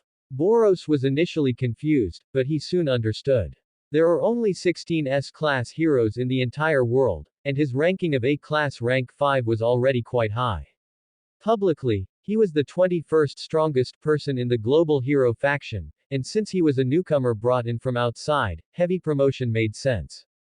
Thinking this, he immediately took the phone to look. He opened the official website, and upon entering, a large cover photo met his eyes. In the photo, King and Boros stood side by side. One had his hands in his pockets, the other had his arms crossed, Both had indifferent expressions and cool appearances, exuding a domineering aura that showcased their true colors as masters of posturing. It was the photo taken when King and Boros first arrived at the association's entrance. Above the photo, there was large, bold text that read, "The aloof alien warrior from the universe, King's best friend, A-class rank 5, Heavenly Fist Boros." Tisk tisk tisk, the association's photographer really has some skill. This angle is great, he deserves a bonus. Boros grinned, feeling secretly pleased. It had to be said that both King and himself were very good looking, and with the angle being just right, anyone looking at it would feel that these two had the art style of powerful experts, not gag characters. The two stood side by side with the grand architecture of the Hero Association as the background. The lighting and shadows were handled perfectly, highlighting their cool exteriors while enhancing the sense of pressure. The true essence of a posturing master, nothing less. Boros gave himself a thumbs up in his heart. At a glance, this is definitely the aura of a peak powerhouse. It seems the aesthetic standards of this world are still up to par. The more he looked, the more satisfied he became, even nodding at his reflection on the screen. Yeah, the curve of this profile, the reflection on this armor, perfect. Then his gaze moved to the video below the photo. The video began to play. In the footage, Boros was suspended in midair, surrounded by 10 massive boulders standing in a circle, creating a magnificent atmosphere. Then, in the blink of an eye, 10 afterimages of Boros appeared in the frame. These afterimages flashed past the boulders like ghosts, moving so fast that even the shadows carried a visual impact that seemed to tear the air. The screen flashed, and the image froze. Boros was still suspended in his original spot, motionless, as if those 10 afterimages were just a hallucination. But in the next second, those 10 massive boulders instantly shattered into fine dust, declaring that the explosive power from a moment ago was no illusion. Boros rubbed his chin, a hint of thought flashing in his single eye. This is already footage slowed down 10 times. If I had used normal speed, the association's cameras probably wouldn't have captured even a shadow, it would have just been a pile of gravel. However, he frowned, looking at the afterimage special effect in the video, feeling that something was off. Doesn't this look a bit like some cheap game skill effect? Shadow clone jutsu. Or, multi-afterimage fist. While it does showcase speed, isn't the classiness a bit? I feel like it's missing something. He curled his lip in conflict, but then changed his mind. Forget it, it's better than filming, Boros standing still while the rocks break themselves. That would look too much like an Esper. This, so fast he creates afterimages, settings should be acceptable. He sighed and decided not to dwell on it, instead clicking on the comments section below. As everyone knows, sometimes the comments from internet trolls are more exciting than the video and description itself. This was a habit Boros had picked up in his previous life from scrolling through social media, and it was an important way for him to find joy in this lonely universe. First, front row. This Boros is way too cool, he's handsome and strong, I love him. You have good taste. Boros nodded with satisfaction, a curve forming at the corner of his mouth. He continued scrolling down. He's just average. In a 90/10 split between me and Boros, he'd punch once and I'd split into 9 pieces. Heh. Further down. Watching the alien. So there really is other life in the universe. Where is the end of the universe? Why was the universe born? The universe is so big, what is the universal meaning of our existence? Boros, you might be very strong and capable in reality, but this is the official website.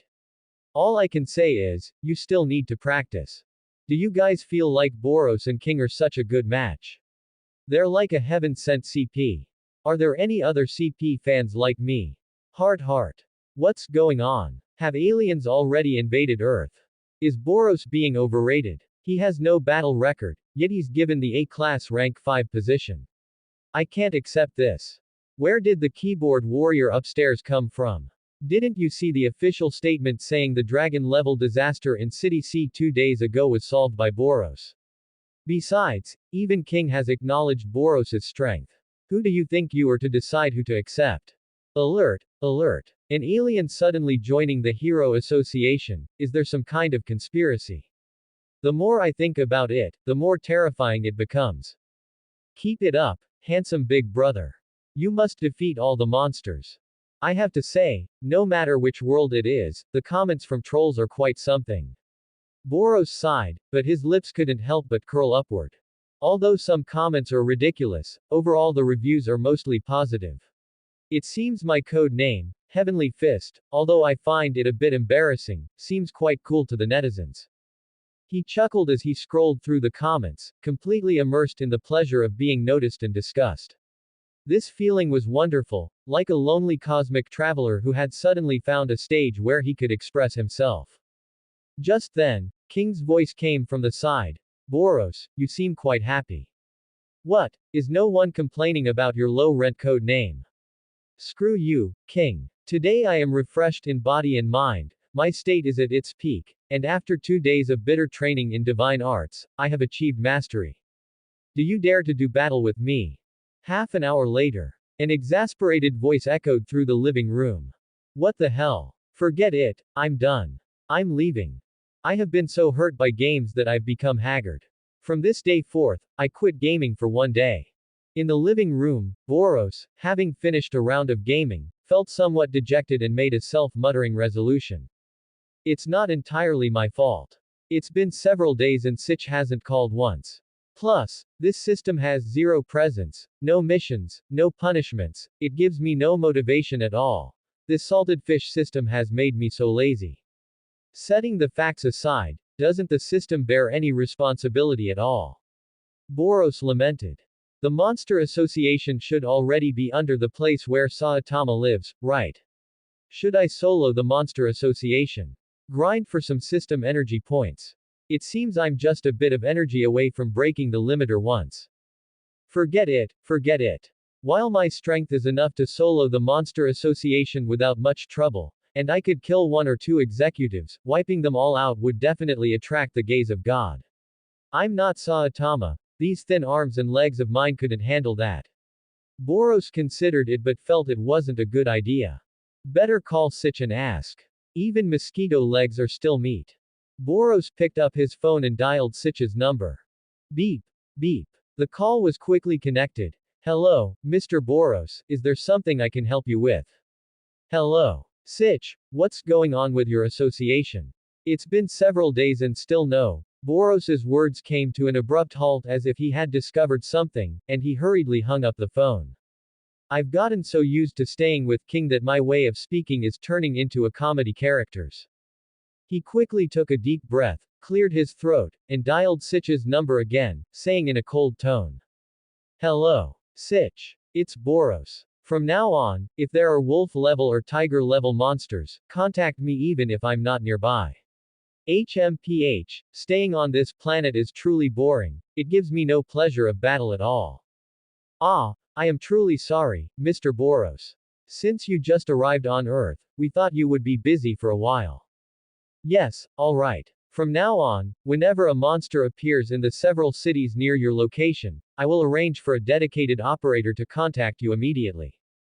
Alright, Mr. Boros, then I wish you a pleasant life. Sitch hung up the phone and wiped the cold sweat from his forehead, wondering why this alien seemed to have a split personality. On the other side, King looked with some surprise at Boros, who wasn't playing games today, and asked, Boros, are you not playing games today? That's perfect, do you want to come out with me to buy some ingredients? My home's reserves were originally enough to last me a good while, but you eat too much, and the ingredients are almost gone. Yeah, it's good to go out for some fresh air. Boros thought about it. It seemed that since coming to this world, he had been staying at King's house all the time. Going out for a stroll occasionally seemed nice, so he agreed. However, Boros, you're a celebrity now. We need to cover up when we go out, or it'll cause a commotion. Other things are fine, you can just wear a hoodie like mine to cover up, but what about your single eye? King looked at Boros with distress. Boros's single eye was too iconic, it wasn't something a hoodie could cover up. Boros was also a bit lost. The two of them, with their combined 3 eyes, stared at each other in mutual bewilderment. I've got it. Can't I just wear a mask? A light flashed in Boros's eye. A mask would work, but most masks on the market are made with two eye holes for humans. Will you be able to see the road if you wear one? HMPH, foolish mortal. This dominator of the universe doesn't just use eyes to see the road. Do you know about psychic perception? Forget it, you probably wouldn't understand even if I told you. Anyway, just help me order a mask at random. TCH, if you're so capable, order it online yourself. Do you even know where to order? Do you have a shopping account? What's wrong? Is the so-called dominator of the universe actually this powerless? King, you're shameless. Isn't that the line I used when I fought Vaccine Man? You're actually plagiarizing my lines. Hey, it's not stealing if the words are useful. Ring ring, ring ring. Just as Boros and King were in the middle of their war of words, Boros's phone suddenly rang. Boros's eye lit up. Thinking that work had finally arrived, he didn't bother arguing with King anymore. He quickly cleared his throat, picked up the phone, and resumed that cold tone. Hello. This is Boros. A sweet, unfamiliar voice sounded from the other end of the phone. Hello, Mr. Boros. I am Ali, the operator specifically assigned by the association headquarters for one-on-one coordination with you. A tiger-level disaster monster has appeared in our city near you. Is it convenient for you to head there now? I can go. Send me the specific location of the monster, Boros responded coldly, his tone carrying an unquestionable dominance.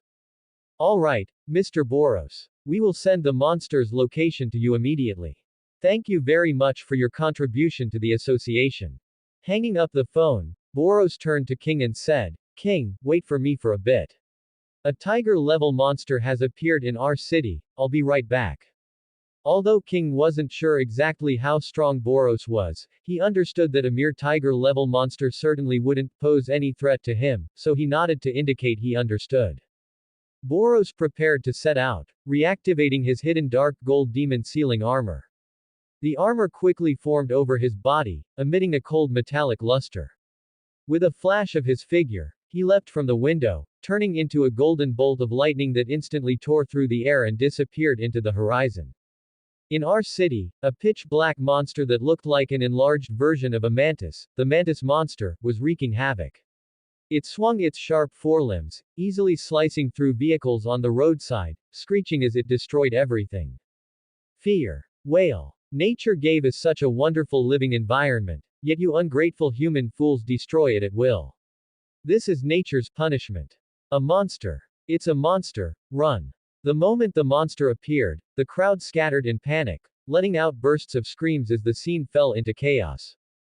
Gia Gia Gia. The mantis monster was in no hurry to slaughter, it seemed to enjoy the fear it brought to the crowd, its eyes flickering with a cruel light. Attention, please. Attention, please. This is an emergency notice from the Hero Association. A monster tentatively classified as a tiger-level disaster has appeared on International Trade Street in our city. The association is urgently deploying nearby heroes. All residents nearby, please proceed to emergency shelters immediately. Attention, please. Attention, please. The R City broadcast was looping the emergency evacuation notice over and over, the piercing siren interweaving with the screams of the people. On the other side, in the sky above our city, Boros stood suspended above the clouds. He had already arrived quite a while ago, this distance was nothing more than an instant for him. However, seeing that the monster hadn't started slaughtering humans yet, he didn't rush down. Instead, he floated in midair and began to feel troubled. What troubled him was certainly not the strength of this so-called mantis monster. Never mind a mere tiger level, even demon levels or dragon levels were nothing more than slightly larger ants in Boros's eyes. This is my first official appearance in this world.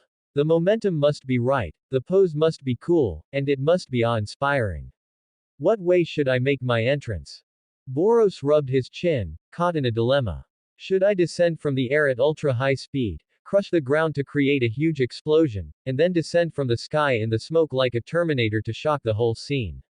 Or should I step by step, slowly increasing my momentum, mobilizing the surrounding energy, and descend slowly with a sense of pressure, letting the monster feel despair? I've got it, let's go with that, Boros's eye lit up. Talking to himself, his figure flashed and disappeared from the air. On the ground, the mantis monster was immersed in the pleasure of creating panic, laughing weirdly as it sliced all the buildings and obstacles in its path into fragments. Or also called monsters trash like you. A cold remark abruptly cut into the noisy street.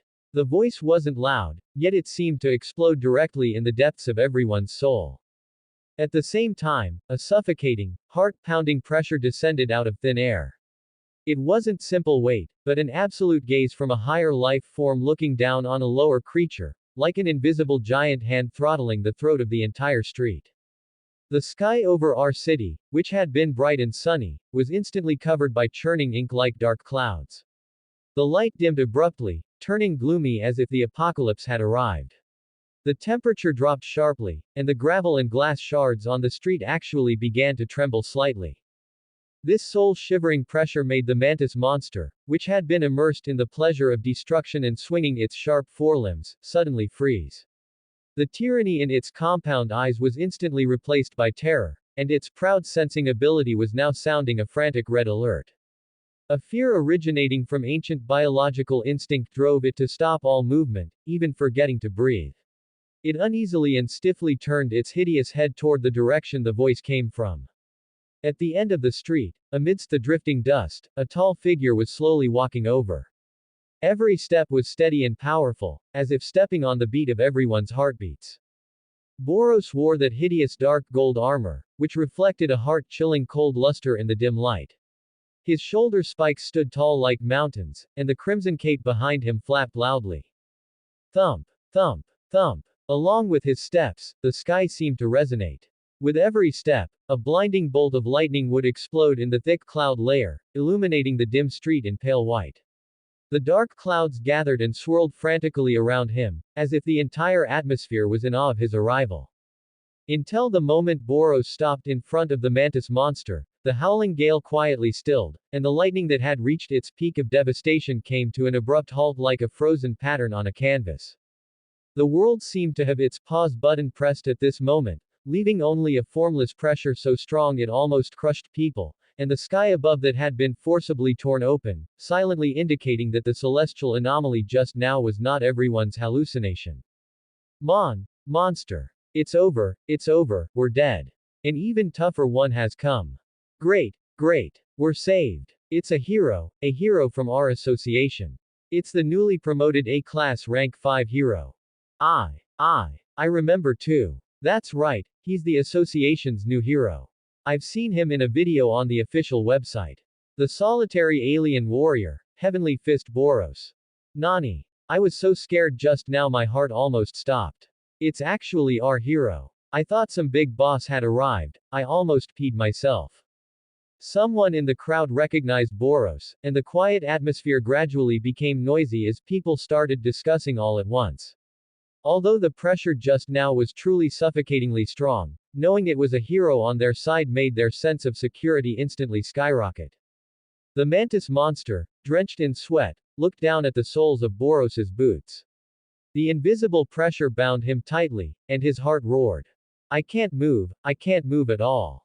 With my speed, as long as I can run, there's still hope for survival. Quick, move for me. You don't even have the courage to look me in the eye.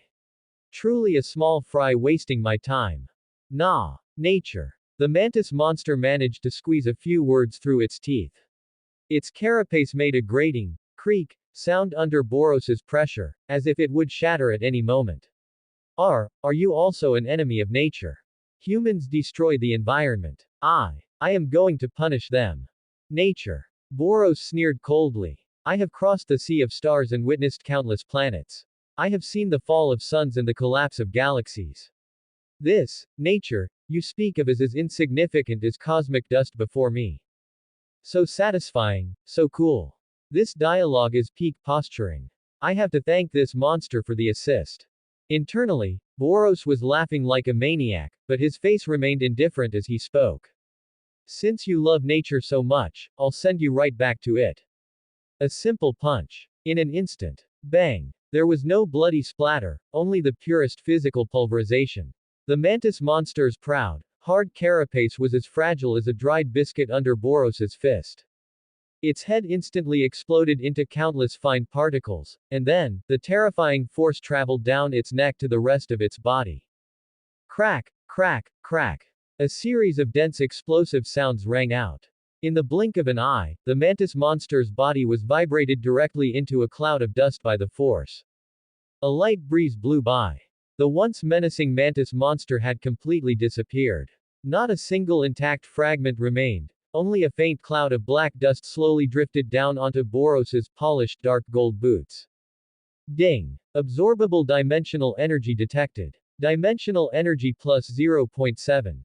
Only 0.7. That's way worse than Vaccine Man. Boros felt a bit disappointed.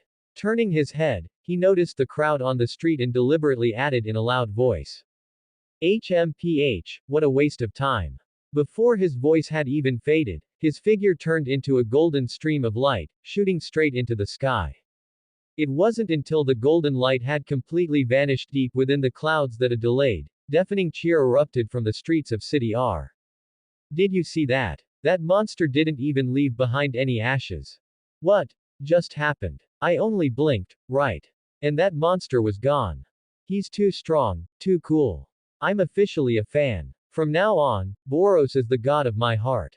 I'm going to the official website to vote for Lord Boros. What's this A-class nonsense? I'm going to make sure Lord Boros reaches the top of S-class. I want to join the Hero Association. I want to become a hero like Lord Boros.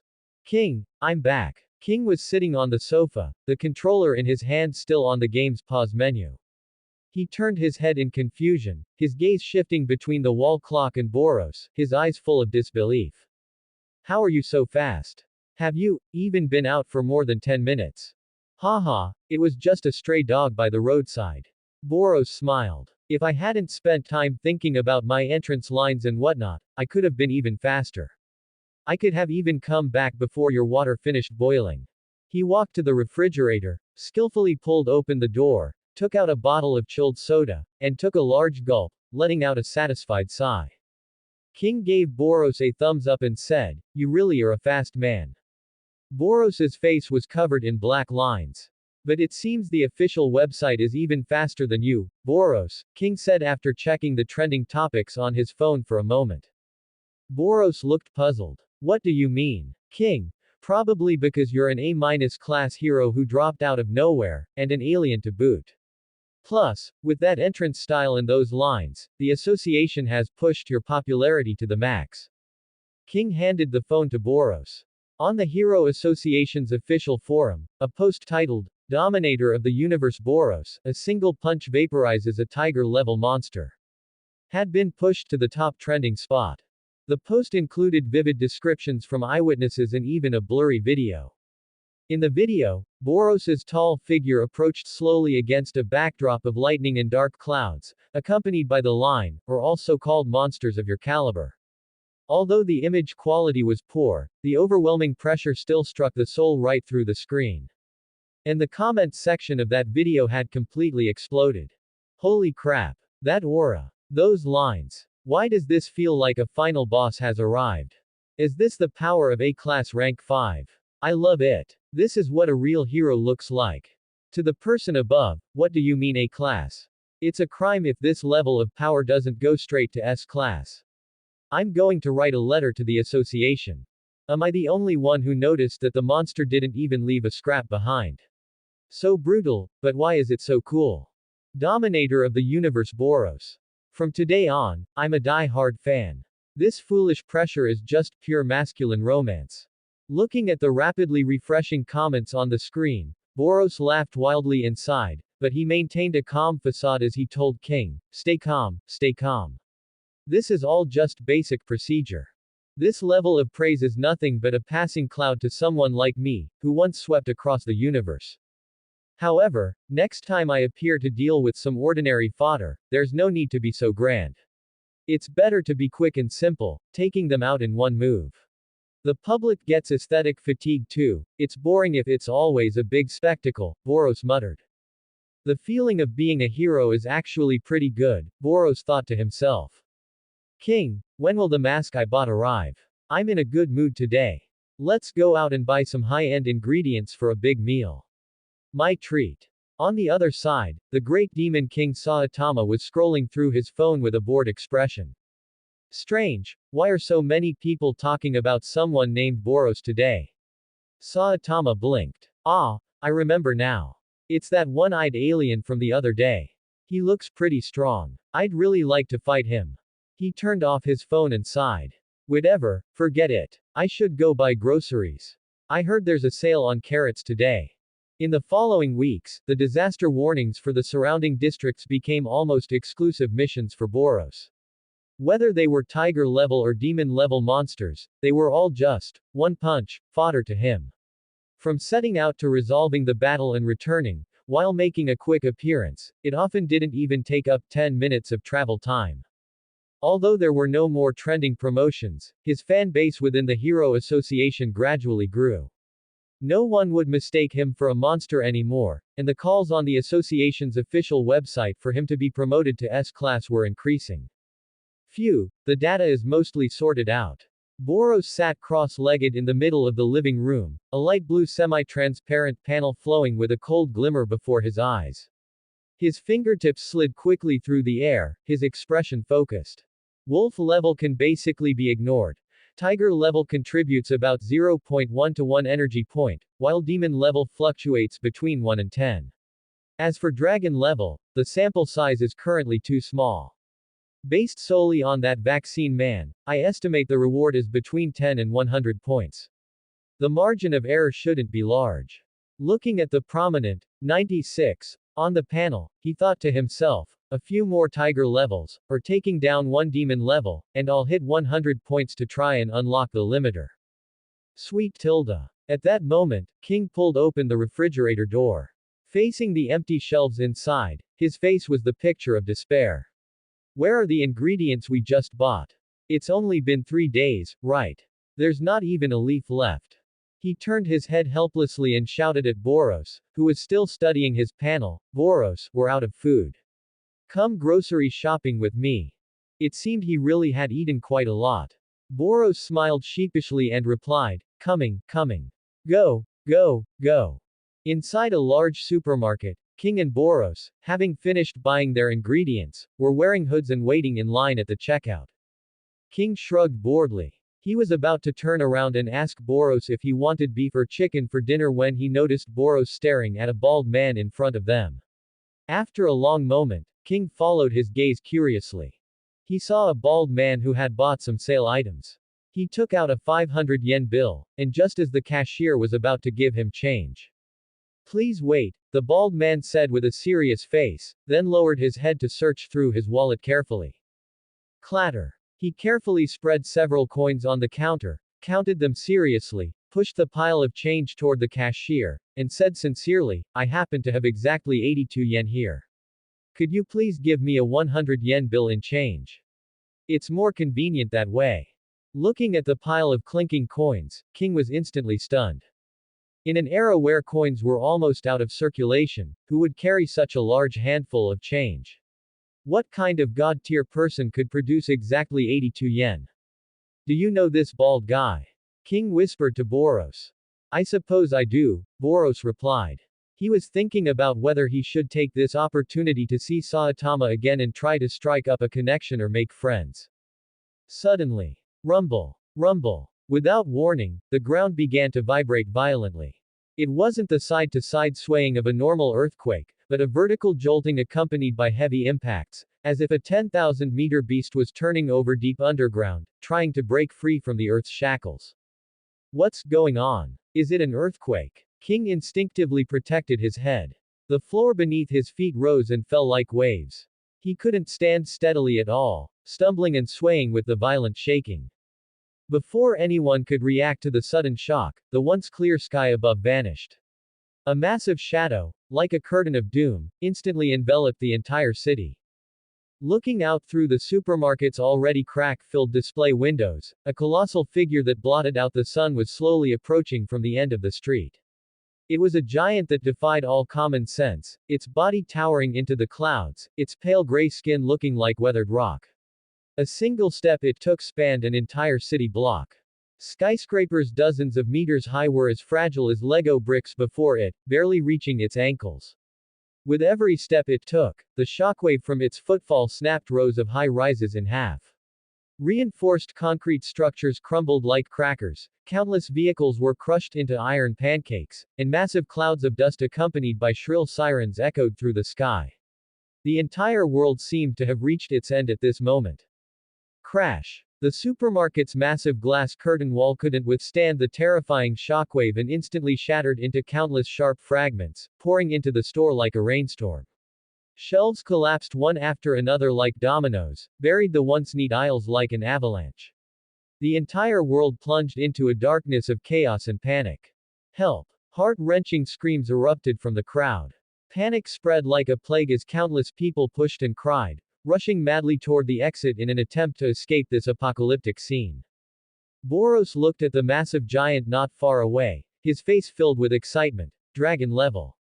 This mutated giant who drank the Biceps King or whatever potion is definitely dragon level. He might even give more energy points than Vaccine Man. But this guy's destructive power is too great, there's no time to think of lines. I have to settle this quickly. Boros turned to look at King and found that King's King engine was rumbling again. Speechless, he said. King, be careful and hide well. I'm going to take care of that giant. Oh, okay. Be careful, Boros, King said. Just as he was thinking of finding a safe place to take cover, he noticed that the bald man from earlier hadn't fled in panic like the others. Instead, he was standing dazed on the spot, seemingly muttering something. My sale carrots. Is this guy scared witless? Although King's own heart was pounding with fear, he still instinctively rushed over, grabbed the bald man's arm, and shouted urgently, Hey! What are you staring at? Hurry up and hide with me. Do you want to be stepped on like an ant by that monster?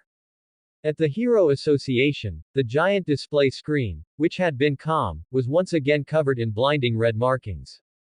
The single red point in the city center was the most dazzling, with a desperate disaster level prediction labeled next to it, Dragon level.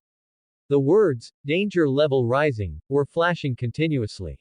Quick! Evacuate the crowd. Evacuate all residents at the border of City A and City B. S-class heroes. Where are the S-class heroes? It's too late. That monster is moving toward the city center. At this speed, half the city will be in ruins in 10 minutes.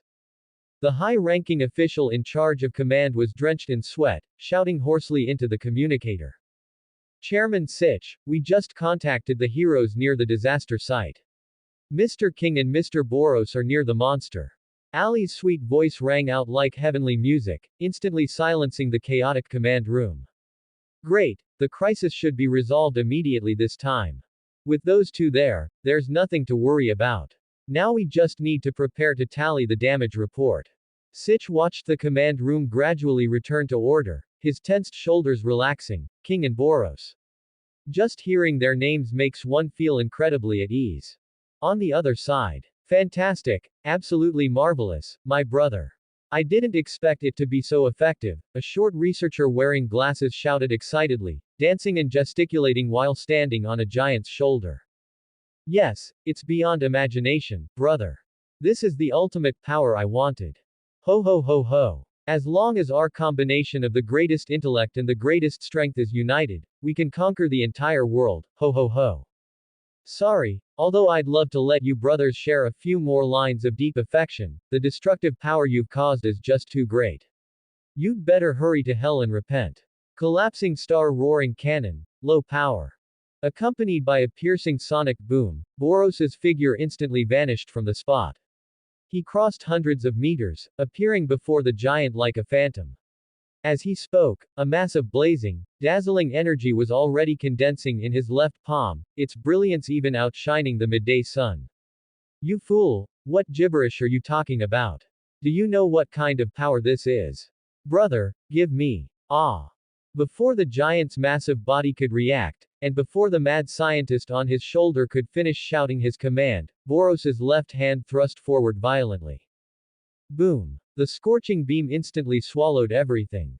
That terrifying thermal energy directly vaporized the giant's upper body along with the researcher on his shoulder. They only had time to let out half a scream before being completely erased from this world. Ding! Detectable dimensional energy detected. Dimensional energy plus 60. Ding! Energy reserves overflowing. Host's dimensional energy has reached 156. The conditions for breaking the limiter have been met. Please perform a tier breakthrough as soon as possible to unlock advanced system functions. TCH, it actually gave less than Vaccine Man. As expected, a giant created by potions is just a flashy, useless fake. Boros curled his lip, but a hint of excitement could not be hidden in his eyes. However, I've finally gathered enough for the breakthrough threshold. I need to find a remote place. If the breakthrough causes some world-shaking commotion and everyone finds out, that wouldn't be good. The aftershocks of the battle had not yet dissipated, and the energy fluctuations from the dissipating giant monster still lingered in the smoke. Boros casually brushed the dust off his dark gold armor, pulled out a satellite phone, and called Ali at the association to report the situation. Hello, Ali. The giant monster in District R has been dealt with. The scene is a bit messy, send someone to handle it. After hanging up, he turned back to call King to go home and continue playing games, but when his gaze swept across the ruins, he was shocked to find King standing next to that familiar bald head. Although logic repeatedly told him that Saitama wouldn't hit people without cause, facing this bald demon king who could erase him with a single punch, Boros still instinctively felt a chill down his spine. He gave a forced, awkward laugh and stiffly raised his hand to wave. Hi. Hello, Saitama. What a coincidence, we meet again. Saitama tilted his head, a trace of confusion on his face. It is quite a coincidence. Huh. How do you know my name? Whatever, it's not important. You look pretty strong. Are you really sure you can't have a fight with me? It's been a long time since I felt the thrill of battle. Who in their right mind would want to fight you, this bald demon king? For heaven's sake. Boros complained inwardly. But this time, facing Saitama's invitation to fight again, his body betrayed his will. A long-lost surge of heat suddenly erupted from deep within his cells, racing down his blood vessels. That long-dormant battle heart beat violently and uncontrollably at this moment, as if responding to a call from the depths of his bloodline. The blood of the overlord who once swept across the universe was burning wildly, letting out an excited roar. It was an instinctive desire for the strong, the most primitive craving of this body sealed by the limiter for a hearty battle. Even if it meant death, even if he were smashed to pieces, at this moment, he only wanted to fight a satisfying battle. Hey, don't mess with me. Nothing happened last time, what's going on now? Boros was full of internal conflict. This feeling was very strange. His reason told him no, to stop this terrible behavior. However, every cell in his body was roaring wildly, every nerve was shouting in excitement, fight. Come and fight to your heart's content. Even if I die, I'll have no regrets. Hey, seriously, don't joke around. This will kill someone, Boros muttered to himself, pressing down on his restless heart. This wasn't just a desire for battle, it was clearly a physiological compulsion like a drug withdrawal. His muscle fibers were trembling, not from fear, but because the long-suppressed power was desperately seeking an outlet. The fear of living like the Walking Dead was actually more intense than the threat of death when facing Saitama. He took a deep breath, the focus in his single eye refocusing, locking onto this seemingly harmless bald head before him. My body is telling me that if I don't fight this battle with you, it will die, a complete and utter death. There will never be hot blood pumping again, never the thrill of a racing heart. This time, it wants me to agree to you. Fine, if I die, I die. Boros suddenly looked up, his remaining reason causing him to force a stiff smile as he added, Saitama, I'm actually a good person. Come, let's find a deserted wasteland. This place isn't suitable for fighting. Can you keep up? After Boros finished speaking, he immediately soared into the sky, flying toward the distance. That was the Gobi Desert at the edge of City B, where rock and sand filled the air for hundreds of miles, devoid of human presence. This vast land seemed forever shrouded in silence and desolation, the sunlight reflecting off the sand in a dazzling yet monotonous light. There were no trees, no water, only wind-blown rock and sand constantly changing the terrain. In this uninhabited place, any sound became exceptionally clear, as if the whole world were left with only the whispers of wind and stone. Here, power could be released at will without worrying about harming the innocent. The two of them, one after the other, landed on the desert sand. Saitama asked eagerly, "Shall we start right away?" Chato Mat. Boros waved his hand irritably, his face practically saying, "I know you're in a hurry, but don't be in a hurry yet." He took a deep breath, his mind sinking into his body, and tapped hard on the ethereal system panel. Add points. I want to break the limiter. He suddenly roared toward the sky, arms wide open. However, the surroundings were dead quiet. There was neither the expected roar of surging energy nor any world-changing phenomena. There wasn't even a decent gust of wind. Only a few passing crows overhead seemed startled by the sudden strange cry, circling and cawing, caw. Huh. Boros froze on the spot, the corner of his mouth twitching slightly.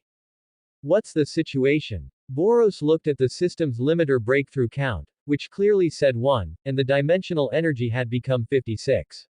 He stretched his limbs in disbelief, feeling that his power hadn't changed at all, feeling somewhat bewildered. Are you kidding me, system? What exactly is going on?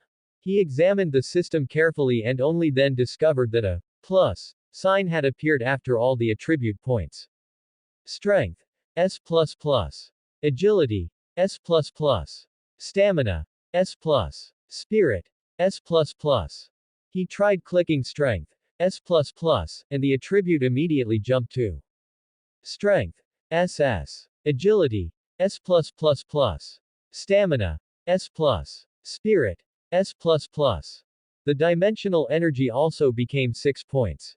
He clicked agility again, and the system prompted. Your dimensional energy is insufficient, this operation cannot be performed. System detected host broke the limiter once. System is upgrading, please continue operation after 24 hours. Are you kidding me? For heaven's sake, what kind of trash system is this? I broke the limiter, and instead of saying I'm second to none, you could at least raise my 4 stats a bit. So I still have to keep using energy values to add points. What kind of appalling, insane secondary consumption is this? I'm going to complain to the Consumer Association. Boros shouted in grief and indignation. Saitama. Boros's chest heaved violently. After several deep breaths, he finally suppressed the urge to smash that scam of a system. He suddenly clenched his fist, his knuckles making a crisp crack. As the strength attribute increased, an unprecedented surge of power instantly flooded through his limbs and bones. That solid feeling of reinforced muscle fibers finally calmed his restless heart a bit. He slowly raised his head, the previously suppressed battle intent in his single eye burning fiercely again, hot as lava. With a thought, a series of crisp metallic, pealing sounds rang out, and the dark gold armor that had been tightly wrapped around him, now feeling like a hindrance, instantly vanished, revealing the well-defined, explosive muscle contours beneath, ready to strike. Come, Saitama. Boros growled in a low voice, his voice raspy and full of pressure. Let's start. Ha! Overdrive, Ikuzo. Accompanied by an ear-splitting roar that seemed capable of tearing eardrums, Boros's body underwent a startling transformation. His originally azure skin quickly turned a deep pitch black at a visible rate, and countless dazzling white electric arcs crazily flickered and exploded across his body like wild snakes. In the next instant, Boros's figure suddenly blurred, leaving only an exploded crater where he stood. He turned into a black lightning storm carrying an aura of destruction, with a world-ending determination, crashing toward Saitama at a speed beyond visual capture. The sky was filled with a rain of fists woven from afterimages, each punch carrying a sonic boom and containing terrifying power capable of crushing mountains and even shattering stars. Facing this overwhelming and violent offensive, Saitama remained expressionless, his dead fish eyes indifferent. He unhurriedly slid backward, his figure agile. Using only one hand, that seemingly ordinary fist moved like a precise mechanical gear, neutralizing every one of Boros's rock-shattering heavy blows with incredible speed. In an instant, the two collided hundreds of times, the air compressed until it let out a painful wail. Then, Boros gave a great shout, his body seemingly turning into a blazing meteor from a supernova explosion, clashing hard against Saitama's seemingly casual fist. Bang! The dull sounds of fist meeting flesh merged into a world-shaking explosion. A terrifying shockwave blasted outward from the center of the two, a physical airwave sweeping in all directions, instantly leveling the sand within 100 meters. Even the previously cloudless sky above was overwhelmed by this force that transcended physical laws, tearing open a startlingly large crack, as if the sky itself had been punched through by this strike. The sky had cracked once again. That's the end of part 1. Part 2 is coming soon. Thanks for watching. Please subscribe and support our channel for more stories. Hello everyone, this is Fanfic Audiobook. Here you find original fan-made audio stories. One Punch Man, Boros, the ruler of the universe. Part 2. The terrifying counterforce hit Boros like a thunderbolt, sending his body flying back like a kite with a snapped string. His feet plowed two bottomless trenches into the hard, sandy ground, kicking up a cloud of dust that spanned dozens of meters. He only managed to stabilize himself after retreating nearly 100 meters. He panted slightly, his chest heaving violently. He looked down at his right arm. In that earth-shattering clash just now, that tempered limb had completely shattered. Intense pain surged like a tide, but the fanaticism in Boros's eye didn't diminish in the slightest. Instead, it burned even more fiercely, like fire doused in oil. He snapped his head up, a crazed light flickering in his single eye, his lips curling into a gruesome and excited grin. Accompanied by the teeth-gritting sound of bone growth, black electrical arcs leapt and converged wildly at the stump of his arm. In the blink of an eye, a brand new right arm, thicker and with even more terrifying muscle lines than before, regrew at an incredible speed. So strong, really so strong, it's simply an unreasonable level of strength. Exhilarating. This truly is the first time in my life I've had such a satisfying battle, Boros roared toward the sky. Magma seemed to be rushing beneath his black skin as he laughed loudly at Saitama. Now, I'm going to completely release the massive energy stored within my body. Ordinary trash would be reduced to ashes instantly just by being grazed by it. Before his voice had even faded, a suffocatingly thick beam of dazzling white energy suddenly erupted from his body. The light was 100 times more blinding than the midday sun, carrying an aura of total destruction as it shot into the heavens. Immediately after, a violent shockwave rippled outward in a ring from his position, instantly kicking up a dust storm that blotted out the sky. The surrounding sand dunes were leveled under this pressure, turning into fine powder that danced in the air. The terrifying energy shockwave, like a physical giant hammer, slammed into Saitama, instantly swallowing his figure in a blinding white light and a rolling mushroom cloud, as if trying to erase this desert from the map. When the shockwave dissipated and the dust slowly settled, seeing that bald figure unharmed, even his position hadn't changed, Boros laughed even more wildly. Then, his foot slammed down, shattering the ground as he transformed into a streak of light and charged at Saitama again. That's it. Fantastic. This is the battle this body truly craves, Saitama. Boros's speed was even faster than before, so fast it was impossible for the naked eye to capture. His figure pulled a long black afterimage through the air. Everywhere he passed, even the air ignited from friction, and space itself seemed torn by this extreme speed, leaving behind heart-stopping pitch-black cracks. Just as he was about to collide with Saitama, Boros's figure vanished strangely in midair, leaving not even a ripple in the airflow. In that instant, space seemed to tear open, and when he reappeared, he had ghosted behind Saitama's right side, his speed so fast that even light seemed distorted. Where are you looking, Saitama? I'm behind you. Boros's lips curled into a gruesome and fanatical smile, his single eye flickering with the excitement of a hunter catching its prey. With a low growl, he threw his right fist, which had accumulated all his strength. That fist, reinforced by energy and carrying a wind strong enough to crush rock, slammed into Saitama's face like a meteorite hitting the ground. The massive impact sent the bald hero flying off his feet, his body like a fired cannonball, plowing a bottomless, dozens of meters long trench into the iron-hard ground. Sand and stones sprayed everywhere, kicking up a dust cloud that refused to settle for a long time. After a moment of dead silence, Saitama's figure slowly stood up within the dust. He reached out to brush the dust off his short-sleeved shirt, looked up at the panting but still battle-ready Boros in the distance, and gave a serious nod. Not bad, Boros. You're really strong. But, can you get any stronger?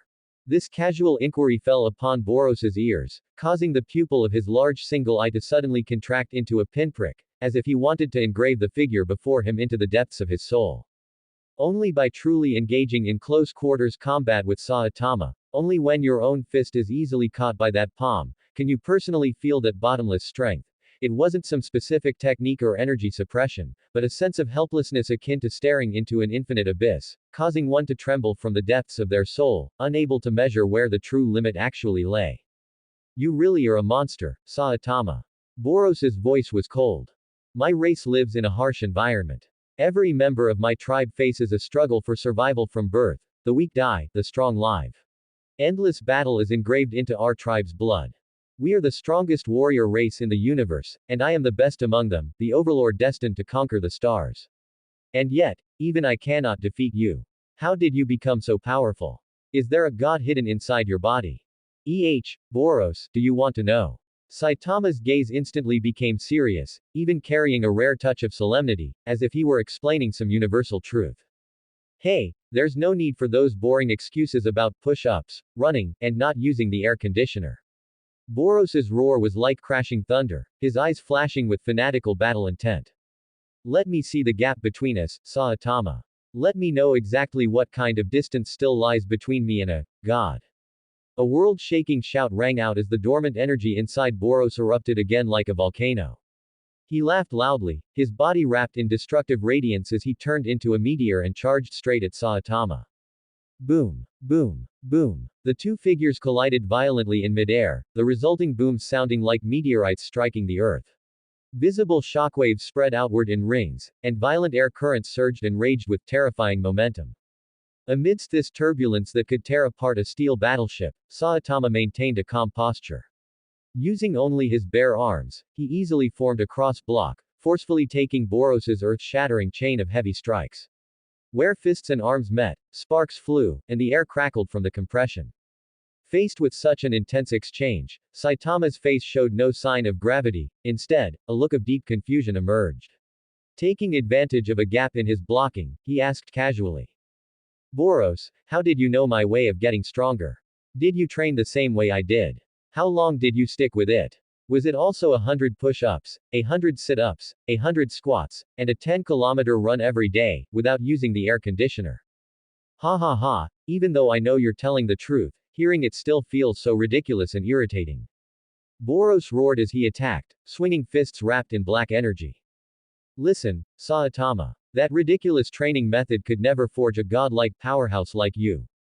It violates the fundamental laws of the universe. There must be another reason you became this strong. Ah. Saitama retorted seriously. I used immense willpower and endured a loneliness unimaginable to ordinary people for 3 whole years. What's ridiculous about it? Can you understand that day after day monotony? And besides those things, there really isn't anything else. The jokes end here, Saitama. Boros's voice pierced through the howling storm, fire burning in his single eye. Don't just think about defending. Don't have any reservations, strike out with everything you've got. Let me feel what dimension the power of a god truly reaches. Before his words finished, Boros's figure had already turned into a storm of blows that the naked eye couldn't track. In an instant, the space seemed completely torn apart by his battle intent, and continuous thunderous booms shook the heavens. Ring after ring of visible white shockwaves expanded and exploded wildly around him, making the air crackle as it was compressed. The terrifying air currents generated by the clashing limbs blurred the vision, and countless afterimages intertwined and fought in the center of the storm. Every collision erupted with a force capable of crushing mountains, causing the ground to crack inch by inch under the aftershocks as sand and stones flew. Thud. An extremely dull sound of physical impact rang out abruptly, instantly drowning out all the noise. It was a plain, even somewhat loose-looking straight punch from Saitama that slammed into Boros's chest without any flair. Time seemed to freeze at that moment. Then, Boros's proud single eye was instantly filled with bloodshot veins of disbelief, and a fountain of blood sprayed from his mouth, staining the air in front of him. His body, as if struck by a giant hammer, instantly lost all ability to resist and flew backward through the sky, finally crashing heavily into a distant pile of ruins, kicking up a cloud of dust that lingered for a long time. Amidst the swirling dust, Saitama withdrew his fist and looked at the back of his hand, his brow slightly furrowed as if evaluating the force of that strike just now. A moment later, he scratched his shiny bald head, a hint of embarrassment appearing on his face, feeling that he had indeed hit a bit too hard. He squinted his eyes, waved toward the messy ruins in the distance, and shouted loudly with a touch of apology. Hey, Boros, are you okay? If you can't go on, just say so. Let's end it here. Cough, cough, cough. A violent coughing sound came from deep within the ruins, followed by several large rocks being shoved aside. Boros stood up shakily from the rubble, a startling trail of blood hanging from the corner of his mouth. He wiped the blood away, his gaze resolute. The one who wanted to fight was you, and now you want to end it so casually. Are you looking down on me?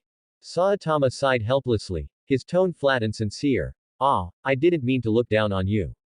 But I feel like you're about to reach your limit. Let's not fight anymore. No, it's only just officially beginning. No, it's only just beginning. Boros suddenly looked up to the sky and let out a deafening roar. The moment he clenched his fists, the extreme, violent energy could no longer be suppressed. It instantly transformed into a visible physical shockwave, sweeping outwards in a ring, instantly vaporizing the sand and stones within 100 meters. Crimson lightning crackled wildly around his body like dancing giant pythons.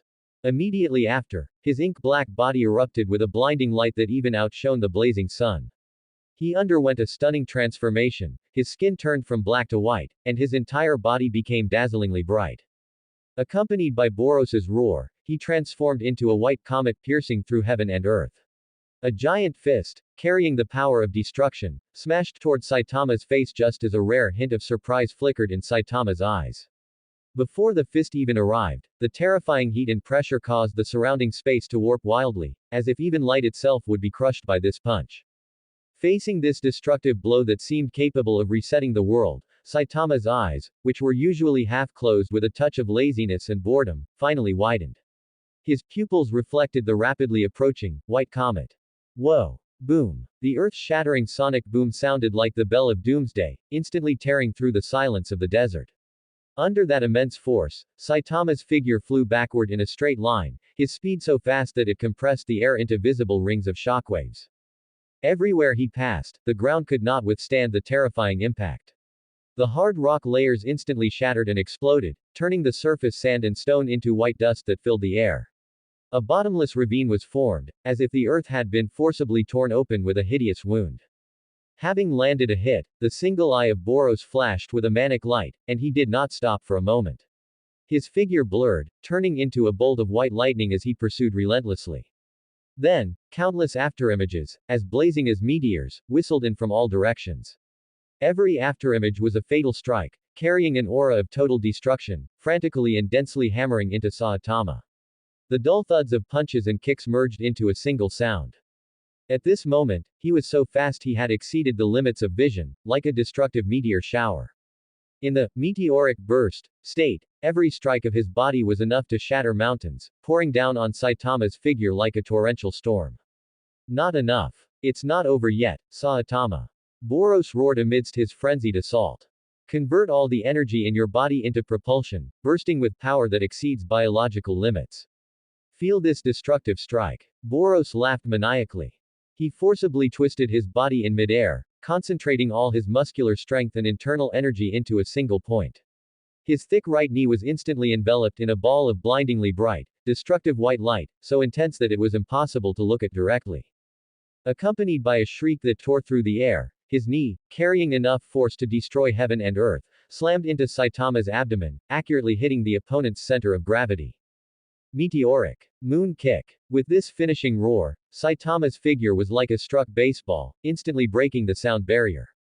He turned into a tiny black dot, kicked toward the distant moon at an extreme supersonic speed. Huff, huff. Boros hovered in midair, his chest heaving violently as he gasped for breath. Although the layer of blazing white energy on his body was still boiling, it already showed signs of being on the verge of collapse. This form is more brutal than anaerobic exercise. The burden on my body has reached its limit. He struggled to lift his single eye, looking through the thin clouds toward the deep sky, a rare flash of hesitation crossing his mind. I went a bit too far. That guy Saitama should be okay, right? Before his voice could fade, a black shadow descended from the sky like a meteorite, carrying a scorching trail of fire that tore through the atmosphere, slamming into the center of the ground with a bang. Dust and sand rose into the sky like a mushroom cloud, and rubble swept outwards with the shockwave.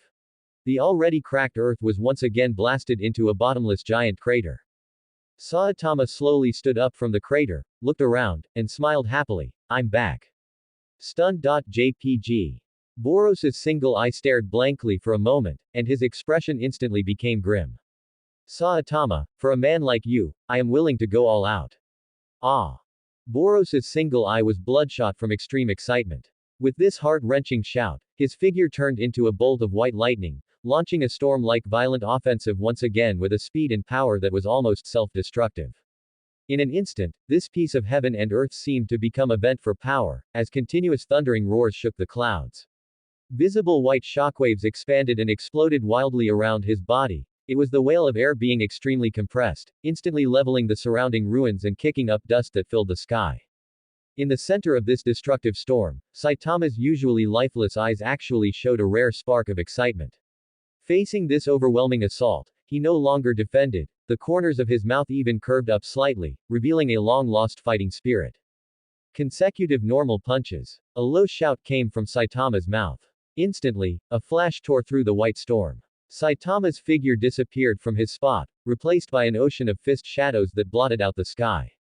It was no longer a casual swing, but an unreserved venting of power. Countless fist shadows, so fast they exceeded the limits of vision, poured out like a torrential rain. Every punch carried the whistling sound of tearing space, accurately and violently striking every inch of Boros's body. Bang bang bang bang bang. The dense sounds of impact merged into one, even forming a heart-palpitating hum. Within that storm, Boros's proud, tough body disintegrated inch by inch like fragile porcelain.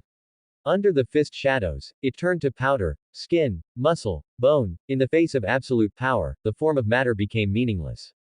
His figure was forcibly shattered in midair, flesh and blood flying everywhere, leaving only that single eye radiating infinite fighting spirit.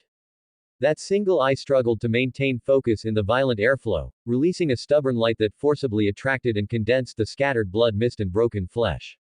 Broken limbs reconstructed bit by bit from nothingness, and Boros's figure once again emerged with difficulty through the pain. Great. This feeling, this is it, Saitama. This is exactly what I needed, the battle I craved. Gathering all the energy in my body, an ultimate impact that can destroy a planet. This is the final blow, Saitama. Boros let out a wild roar to the sky, his voice mixed with madness and determination. He slammed his palms together in front of his chest. In an instant, a heart palpitating, blinding light radiating an aura of destruction condensed frantically in his palms. That light was as brilliant as a miniature sun, its dazzling radiance instantly overpowering even his glowing body. The violent energy fluctuations caused the surrounding space to warp violently, and the air was sucked dry, forming a vacuum domain of death. Betting on the name of the dominator of the universe. I will be the one to defeat you. Collapsing star. Roaring cannon. With Boros's roar, that extremely compressed, terrifying energy, enough to destroy stars, instantly turned into a massive pillar of light that spanned heaven and earth. Everywhere the pillar of light passed, the air ionized instantly and space collapsed inch by inch. Carrying the power to annihilate all things and reshape the universe, it went straight for Saitama. Facing this world-destroying strike, Saitama looked up. His face, which was usually casual or even a bit dull, became rarely serious and earnest. He slowly raised his right hand, clenched it into a fist, and a hint of unprecedented sharpness appeared in his eyes. Then I'll use my trump card too. Killer move, serious series. Serious punch. Without any earth-shattering gathering of energy, Saitama simply threw this punch. This ordinary-looking punch, however, contained absolute power that broke all causality and shattered all concepts. Two forces that transcended physical laws and represented the pinnacle of the world collided violently in midair.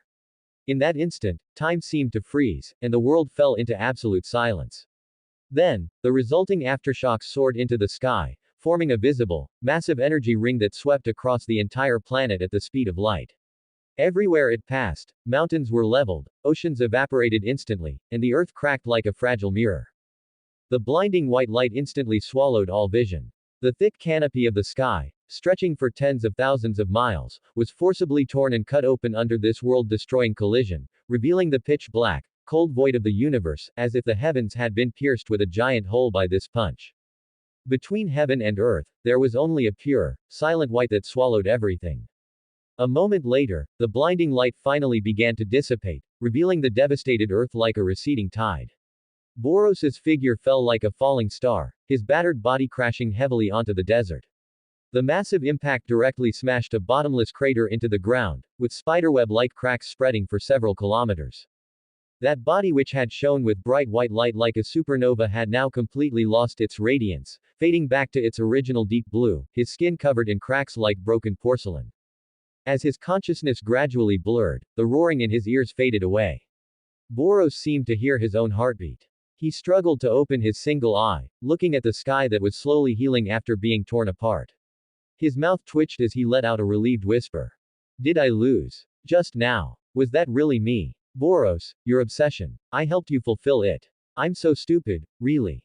I should have predicted the outcome long ago, yet I still went along with the madness. If I get the chance, I'll definitely help you kill that fortuneteller. Does this even count as an even match? Hey, are you okay? Don't try to play dead on me. Saitama's shouts drifted faintly into his ears. Before he could respond, his vision went black, and he fell completely into the endless darkness. Saitama looked at the unconscious Boros in front of him and scratched his head in frustration. I was just starting to get fired up. On the other side, King, who had long since returned home, waited and waited but saw no sign of Boros. Unable to help himself, he dialed the phone. The receiver was picked up as soon as it rang, and he asked. Hello. Boros. Are you guys still fighting? Ah, is this Mr. Saitama? Okay.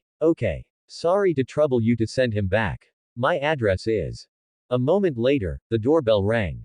King opened the door only to see a humanoid creature covered in bandages standing at the entrance.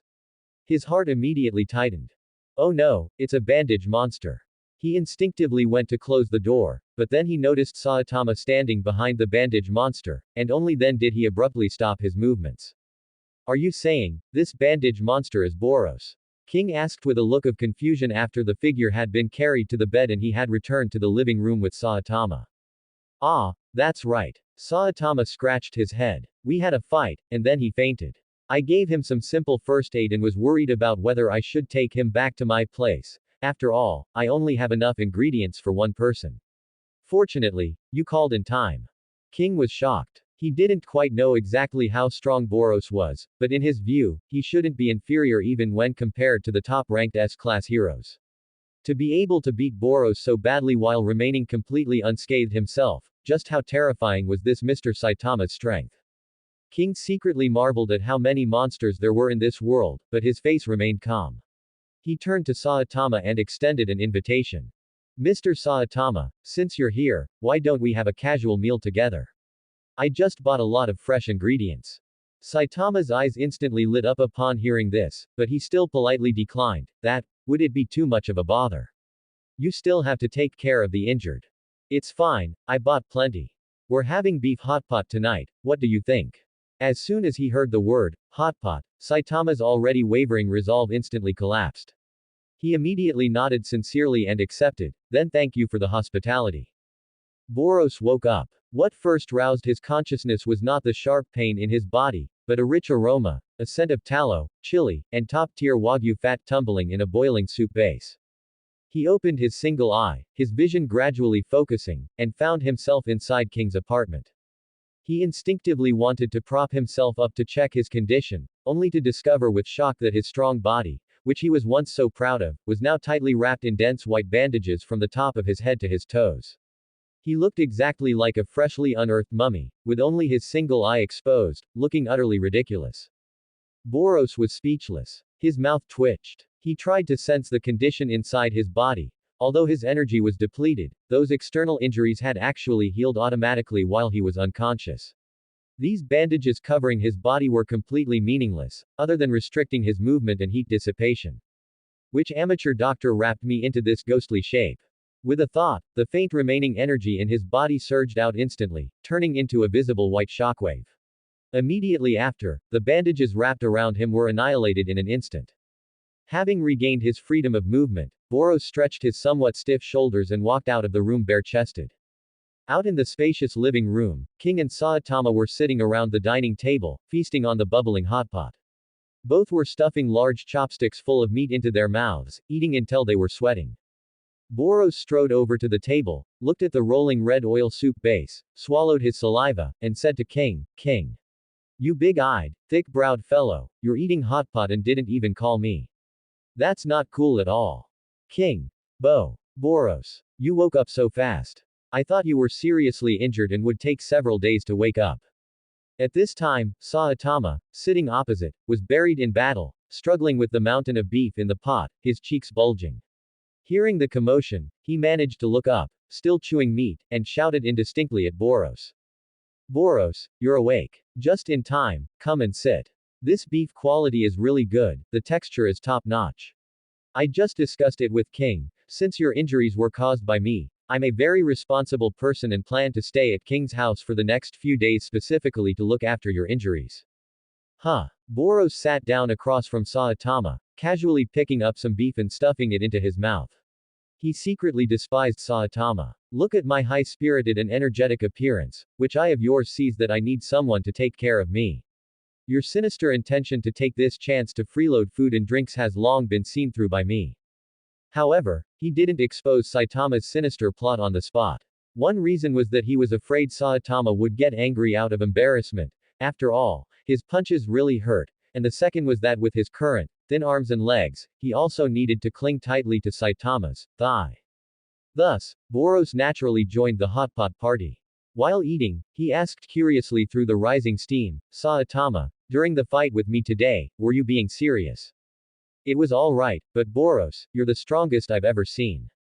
Seeing Saitama being vague and not saying whether he was serious or not, Boros understood that there was a high probability that Saitama hadn't been very serious.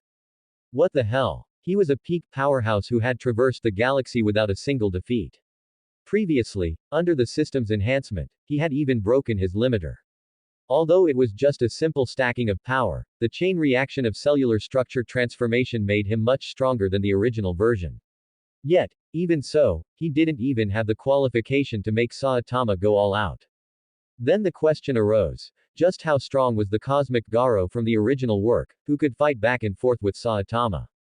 Did Saitama go easy on him back then? And why the heck? Boros, who had seen countless inhabited planets, couldn't find an evenly matched opponent anywhere. How on earth did a tiny planet like Earth produce so many monsters like Saitama, God, Cosmic Garo, and Blast who are evenly matched or even crush him? Is this reasonable? Is this scientific? Was his title of Dominator of the Universe meant to be a joke? I just appeared too early.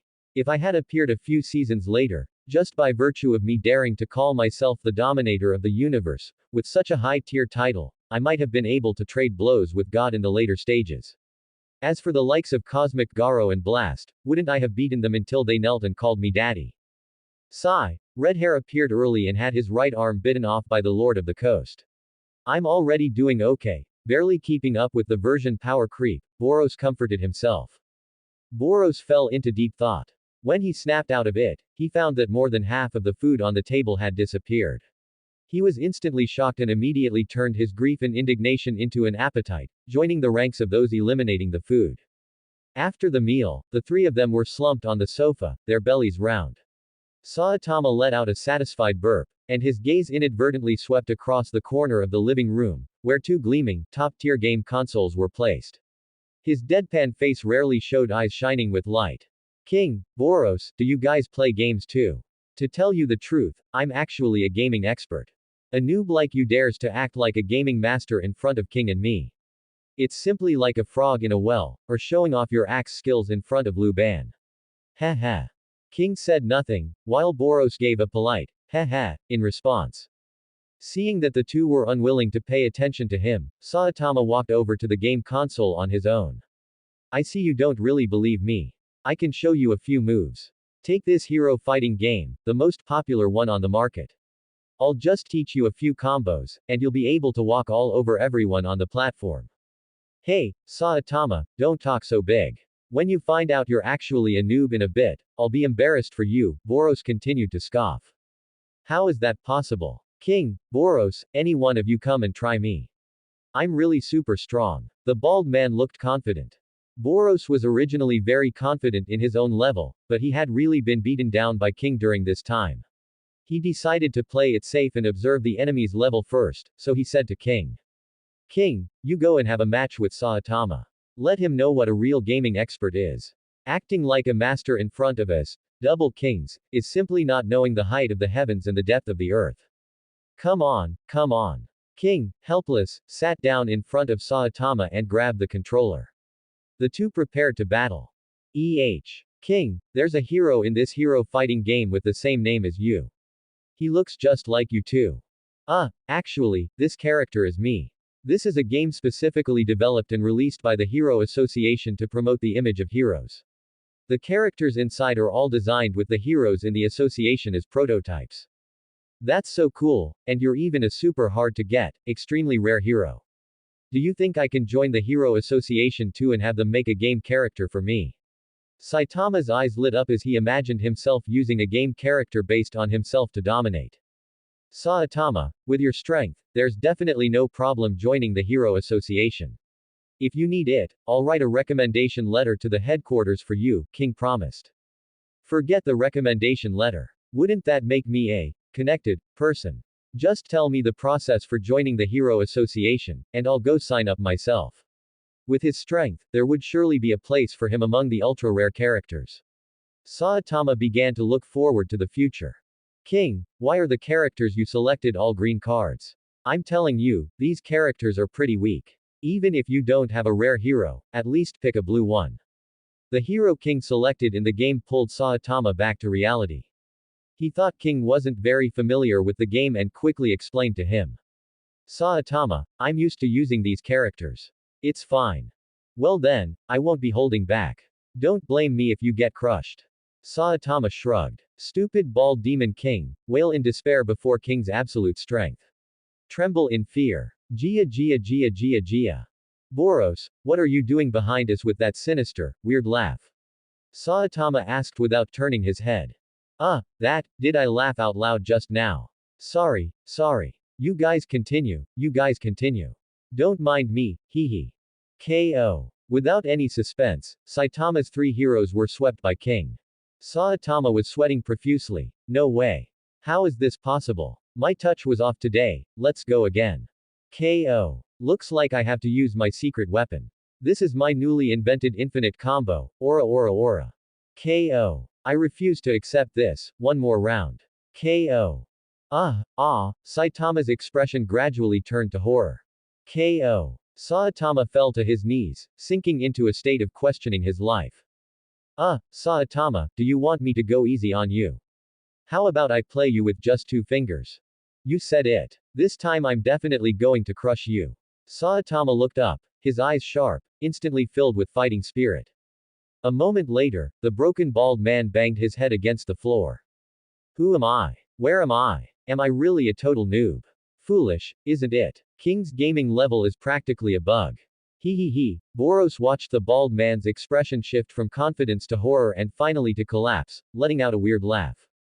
To be fair, Saitama actually had some skill. A powerhouse in reality wouldn't be too weak in a game either. The reaction speed and hand-eye coordination from physical instinct applied to the gaming world as well. Boros felt that Saitama could hold his own against him, but unfortunately, they encountered someone like King who was completely unreasonable. Reaction speed. That was nothing but a passing cloud. King crushed you with pure technique. Boros highly suspected that King's gaming level had nothing to do with technique anymore. It was entirely a matter of rules, capable of grinding any powerhouse or expert into the dust. Boros asked gloatingly, so, Saitama, do you still think you're a gaming expert? I told you, young man, don't be too arrogant. Saitama suddenly looked up. Boros, stop being so sarcastic. I don't believe you're as good as King. If you've got the guts, fight me too. Oh boy, you baldhead, you really know how to pick the easy targets, don't you? In reality, I'm submissive to you, but in a game, do you think I'll let you have your way? Suddenly, Boros thought of a very serious problem. Circle. Operator hollow up pointing triangle circle. Operator. In the real world, he, Boros, the majestic dominator of the universe and leader of the dark matter thieves, couldn't beat the bald demon king in front of him and would be toyed with one-handedly. In the gaming world, he couldn't beat King and would also be toyed with one-handedly. So, in this room, whether physically or virtually, out of the three of us, I, Boros, am at the very bottom. I'm the lowest level of the food chain. Am I a fake dominator of the universe? Thinking of this, Boros said listlessly, sigh, forget it. I'm not in the mood today. I'll let you off for now and crush you another day. Without waiting for Saitama to reply, he turned and walked back to his bedroom. I need to study the system more. My current strength is only suitable for high-end matches. I can crush dragon levels at will, but I'm simply not enough for the peak level matches. Thinking of this, Boros recalled the level system netizens had set for dragon level monsters in the original work. Besides low dragon, mid dragon, high dragon, and peak dragon, there was a separate level specifically set for one monster, dragon level Shame, Bakuzan. Then he thought of cosmic fear Garo, blast, god, Saitama. Am I freaking god level Shame? Ding, system advancement complete. This advancement has activated the system's card draw function. For the first card draw, the host will receive a free 10 draw event. On the card draw page, the host can consume dimensional energy to draw cards, obtaining items, abilities, and so on. It's here. Boros was jolted, thinking it had finally finished upgrading. Waiting 24 hours felt like he was turning into a stone, but it wasn't in vain. It even gave a card draw function. I love drawing cards. Boros thought happily as he hurriedly entered the system interface to check. Boss name, Boros. Strength, SS. Agility, S++. Stamina, S+. Spirit, SS. Skill 1, Overdrive. Skill 2, Meteoric Burst. Skill 3, Collapsing Star Roaring Cannon. Current dimensional energy, 6. Dimensional energy can be used to break the host's limiter and increase the 4-dimensional stats. Current energy required to break the limiter, 200. Evaluation. You are the dominator at the top of the food chain, a well-deserved peak warrior. The host has not reached the peak of this biological form. To break the limiter again, all 4-dimensional stats must be maxed out. Current limiter break count, 1. Card draw pool, single draw 10, 10 draw 0. The spirit attribute has increased too. Even though I didn't add points to it. Recalling the battle with Saitama, that means. A flash of realization crossed Boros's eyes. After breaking the limiter, the body's upper limit is removed. It's not just about adding points through the system. As long as I continue to train or hone myself, other attributes can also improve. That's good news. Thinking of this, his mood improved. He began to check the system's new functions. When the card draw pool page expanded, the dazzling display area was luxurious. At the very top, rows of top-tier prizes emitting a brilliant red light scrolled past. Super Saiyan Bloodline, Bloodline Sublimation Potion, Fighting Secret, and other red cards. Boros was practically drooling. Come on, luck of the Emperor, change my fate. Draw for me. Boros clicked the 10 draw. A burst of brilliant light flashed before his eyes. As the light faded, the results presented before him cooled his enthusiasm. 8 dim white cards, 1 glowing green card, and 1 purple card. He tremblingly clicked for details. Bandage card, kitchen knife card, apple card, the white cards were all worthless junk. Green card, Wolf Fang Fist, from the Dragon Ball world. Its core is to form a rapid series of strikes by mimicking a wolf's pouncing movements. It has some combat value.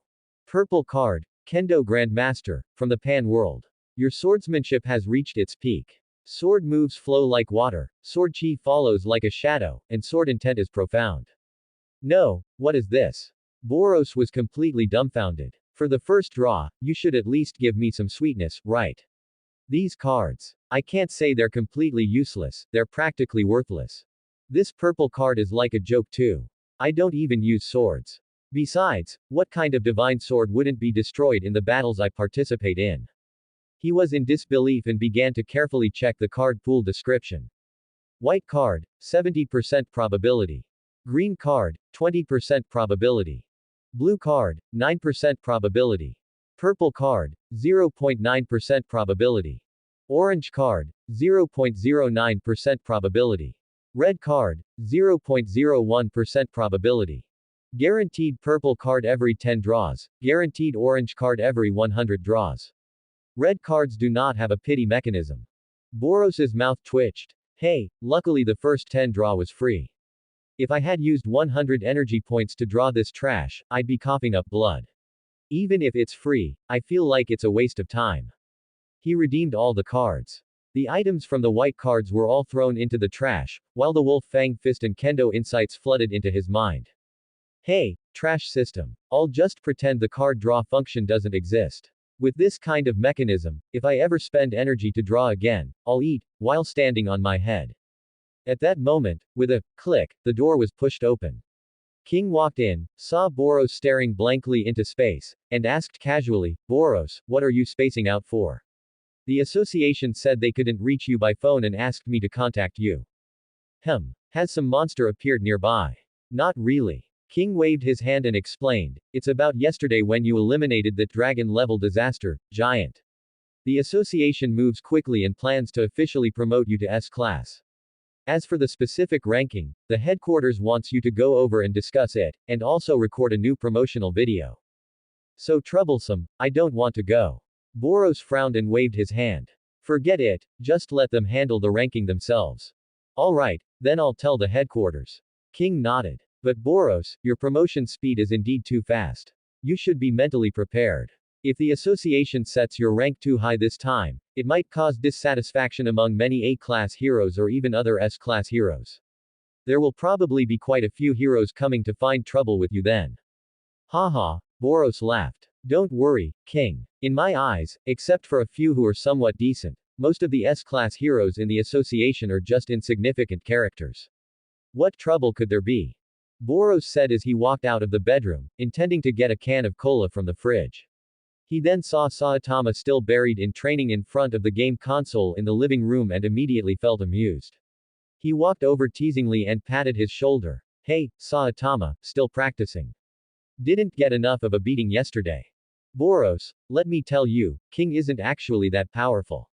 Saitama sat cross-legged on the floor, clutching the game controller, his brow furrowed. The C-class heroes he chose yesterday definitely have something to them. I tried to recreate those move connections and combos, and they really are powerful.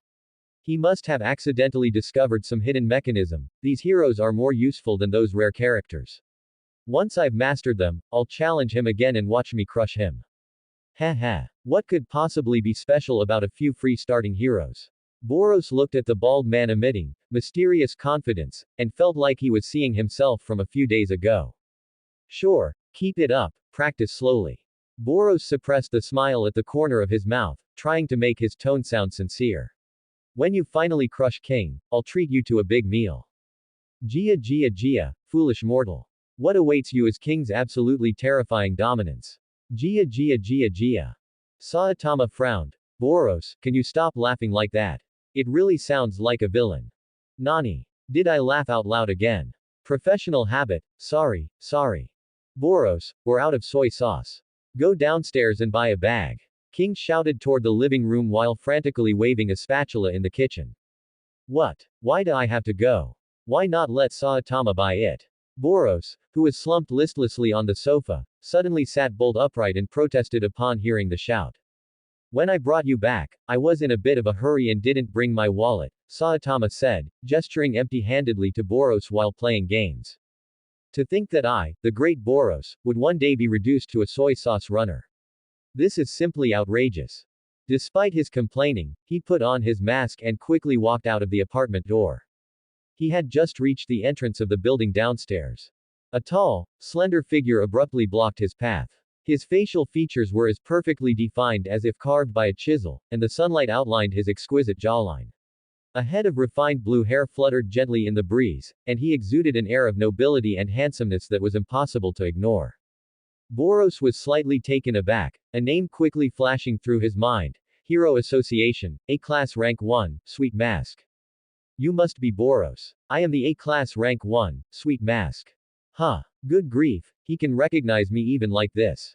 You look surprised, Sweet Mask said, elegantly raising the Hero Association communicator on his wrist as he explained in a flat tone. Don't overthink it, it's thanks to this device. It can display the locations of all registered heroes. Of course, you can set it to hidden mode according to your personal preference. I came here specifically to see you this time. Something the matter?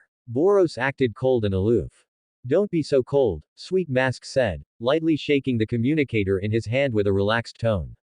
I've heard that your popularity has been quite high lately. Seeing that Boros didn't respond, he continued on his own, because before I became a hero, I let many mediocre people easily slip into the S class. That's why I've been staying at A class rank 1 without promoting. He tucked away his cynical smile and said seriously, I do this to act as a strict gatekeeper, ensuring that weak, good-for-nothing trash never mixes into the S-class ranks. I heard the association is planning to induct you into the S-class, so I came specifically to see you. Don't waste my time, Boros's voice remained cold. It's good for a newcomer to be full of vigor, but don't overdo it, or you'll get hurt. Oh boy, why do I feel a faint scent of posturing coming off him? When Boros used to read the manga, he liked this character quite a bit, he was a true hero. Although he was a bit arrogant, he had great personal charisma. Boros decided to tease him. Boros then took off his mask and asked in a feigned cold tone, Are you here to evaluate me? It's not exactly an evaluation, Sweet Mask said, still calm and confident, waving his hand slightly. I just wanted to exchange a few words with you and see if you're actually qualified to step into the S class. Hey, qualified. Just because of you. Who do you think you are? Boros's voice suddenly turned frigid. With a slight thought, a terrifying aura began to rise slowly like a dormant volcano. It wasn't some vague presence, but a tangible, destructive killing intent that spread out from him like a black tide. In an instant, the air seemed to be sucked dry. The surrounding light warped and distorted under the heavy pressure. That pressure, seemingly from an abyssal behemoth, made the space itself feel thick and suffocating. The sudden change in the surroundings caused Sweet Mask's signature perfect smile to freeze on his face. The danger warning triggered by his biological instincts made him involuntarily take a step back. Are you prepared? Boros's single eye emitted a faint, cold light. What? I don't have time to play boring evaluation games with you, Boros said coldly. If you dare to make a move against me, I will only see you as an enemy. So, I'll ask you one last time, are you prepared for death? Is this guy some kind of unrestrained lunatic? Sweet Mask felt a hint of regret, feeling he should have gathered more intel on him before coming. However, since things had reached this point, his pride wouldn't allow him to flee without a fight. With a solemn expression, his eyes fixed on Boros, he slowly assumed a combat stance. The atmosphere had reached its breaking point. Suddenly, that tangible killing intent and the terrifying aura that almost crushed a person retracted without warning, as if the suffocating pressure from just now was merely an illusion. Not bad. Ordinary small fry don't have the right to look me in the eye. Boros's voice was still cold, but his tone carried a hint of appreciation. To be able to stand firm under my pressure and maintain the courage to strike at me, I acknowledge you, A-class rank 1. He reached out and patted Sweet Mask's stiff shoulder, adding, Don't be so tense. Considering you have some redeeming qualities, I'll act as if your provocation never happened. I'll give you one piece of advice. In this world, powerful people are as numerous as the carp in a river. Restrain your arrogance a bit. With that, Boros ignored his reaction and brushed past him, leaving behind an enigmatic silhouette. It wasn't until that figure completely disappeared around the street corner that Sweet Mask's tense body suddenly relaxed. Phew. Does this guy have a demon god hidden inside him? The pressure is 100 times stronger than in the videos, he's not even comparable to other S-class heroes, he muttered to himself, his voice revealing an unprecedented gravity, cold sweat having long since soaked his clothes. On the other side, after finishing his posturing, Boros thought, today's posturing points +1. So refreshing. Little Sweet Mask, handled. I can't handle Saitama, but can't I handle you guys? Above God level, I can't trade 1 for 1, but below God level, I'm invincible. S-class heroes, dragon-level monsters, come at me as you please, just see if I don't mess you up. Boros put his hood and mask back on, happily walking with a swagger and humming a little tune as he entered a small supermarket. Boss, give me a bottle of soy sauce. The most expensive one. What? My walk is too arrogant. I look too punchable. You won't sell to me. You're a businessman, isn't being this capricious a bit much? I'll show you what real capriciousness looks like. Give me 2 cases of the most expensive soy sauce. I'll give you 1 for free. No, wait. How many people are in the supermarket right now? Give me that many cases. One case for every person here. Swipe my card. HMPH, Boros snorted proudly, walking out of the supermarket carrying a case of soy sauce. Inside the supermarket, whispers could be heard. Where did this idiot come from? A case of soy sauce costs thousands of yuan. What is he trying to prove? No idea. Maybe something's wrong with his head. Boros. A few days later, the early morning sunlight spilled through the gaps in the curtains onto the living room floor, and the air was filled with a sense of laziness. Boros, your new hero ranking is out, King said, leaning on the sofa and scrolling through his phone. You're ranked 11th in the S class. As soon as he spoke, the silence of the room was instantly shattered. Hey, you guys, come look. The game updated. Saitama suddenly sprang up from the game console, pointing his finger at the domineering character illustration in the center of the screen. Boros, this is you on the cover, right? You're the ultra-rare character in this limited-time gacha pool. Saitama said to the screen, his tone sour with an unconcealable hint of envy. On the screen, Boros was clad in battle armor with his arms crossed. His domineering figure occupied the center of the visual, surrounded by extremely flashy special effects. Envious gaze from the bald demon king +1, Boros' sense of superiority +1. Hey, so what if you're strong? If you don't know how to posture, you'll still be treated like a bald small fry. You'd better learn. Saitama turned his head and stared at King seriously. King, I want to join the Hero Association now. Tell me, what's the process? King's tone was slightly hesitant. Saitama, if you don't want to be specially recruited through my recommendation letter, then you can only take the Hero Certification exam for a standardized evaluation. Not only do you have to test your physical fitness, but there's also a written test. It's not time for the exam yet, but it should be soon. This session is the 55th. Just wait a bit longer. Sigh, I have to wait several more days. Fine. Hearing that he couldn't join the Hero Association immediately, the light in the bald man's eyes instantly dimmed, and he slumped back onto the floor, exuding an air of utter despair. Boros, you've been promoted to S class, so why are you still so calm? Upon hearing this, Boros merely gave King a calm glance. There's nothing much to be happy about, is there? It's just S class, not rank 1. With my strength, that's only a matter of time.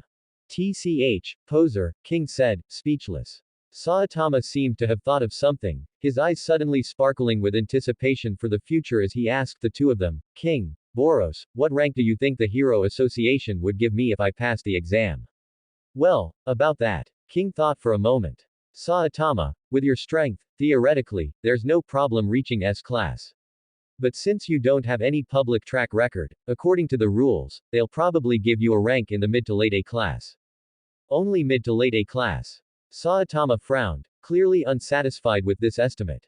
However, Saitama's tone shifted, and his gaze suddenly became determined, as if he could already see the dawn of victory.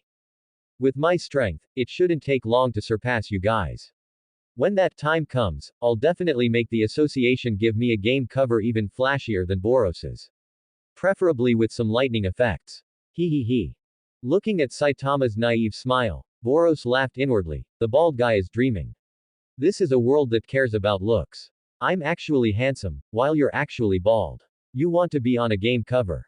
They'll give you a bottom-tier C-class rank with the hero name, Cape Baldy. By then, even your NPC illustration will probably be drawn a bit blurry. I hope harsh reality won't crush you. One was giggling while the other was smirking, both were fantasizing about their imagined futures. Right, since today is the day Boros got promoted to S class, we should have some sense of occasion. Let's have a big feast tonight. King suggested. This brought the two strange people back from their fantasies. Agreed. Seconded. What are we having tonight then? Barbecue. Grilled meat. Hot pot. All three shouted their top choices at the same time. As their voices intertwined, the atmosphere suddenly became heavy. Then let's settle this in the most manly way possible. A strange fighting spirit ignited within the three of them, who were all on the same wavelength. Their eyes met, and it seemed as if invisible bolts of lightning were fiercely clashing between them. Rock, paper, scissors. Rock, paper, scissors. Rock, paper, scissors.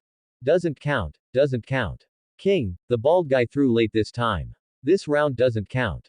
Hey, you one-eyed alien freak, who are you calling bald? You have the nerve to talk. You clearly threw late, so why did you still let King win? Are you some kind of moron? Hey, King, don't hold me back. Today, I'm going to smash this one-eyed alien's head in. Let's go then. Do you think I'm afraid of you? Do you think I'm called the dominator of the universe for nothing? The morning sun had just begun to peek through the gaps in the curtains. In the living room, the morning news was playing on the television, the anchor facing the camera with a solemn expression. Viewers, today we are exploring a question. What exactly is the reason for the massive influx of mosquitoes this year? To solve this mystery, we have invited Professor Kafiki, a mosquito expert who has published several authoritative works. The scene shifted to a middle-aged scholar with thick glasses and meticulously combed hair. He pushed up his glasses and cleared his throat with a serious expression. Hello everyone, I am Professor Kafiki. To start with the conclusion, this year's mosquitoes are a new species. As for what comes next, I don't really know either. Then get out of here. The anchor beside him snapped, cursing without a shred of dignity as he unceremoniously shoved the professor out of the frame. PFF'd. Boros, who had been leaning back and enjoying a cold cola with a relaxed look on his face, nearly spat it out when he inadvertently heard the broadcast. He coughed a few times and looked at the television in shock.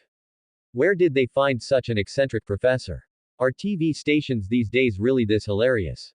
Boros set down his cola can, feeling somewhat amused. He's certainly a breath of fresh air. I can't believe he just said he didn't know. He doesn't care about his reputation at all, does he? Shouldn't he have analyzed a bunch of nonsense like macro environment or ecological balance first, and then ended with no conclusion anyway? Sigh, TV news is such a mess nowadays. Sometimes I just watch it like a comedy show. By the way, have you guys noticed more mosquitoes lately? King asked. Saitama was reclining while picking his nose, saying nonchalantly, not really. I haven't seen a single mosquito. HMPH, well of course.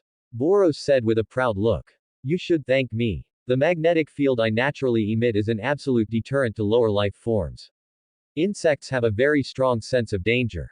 With me sitting here, what kind of mutant mosquito would dare approach?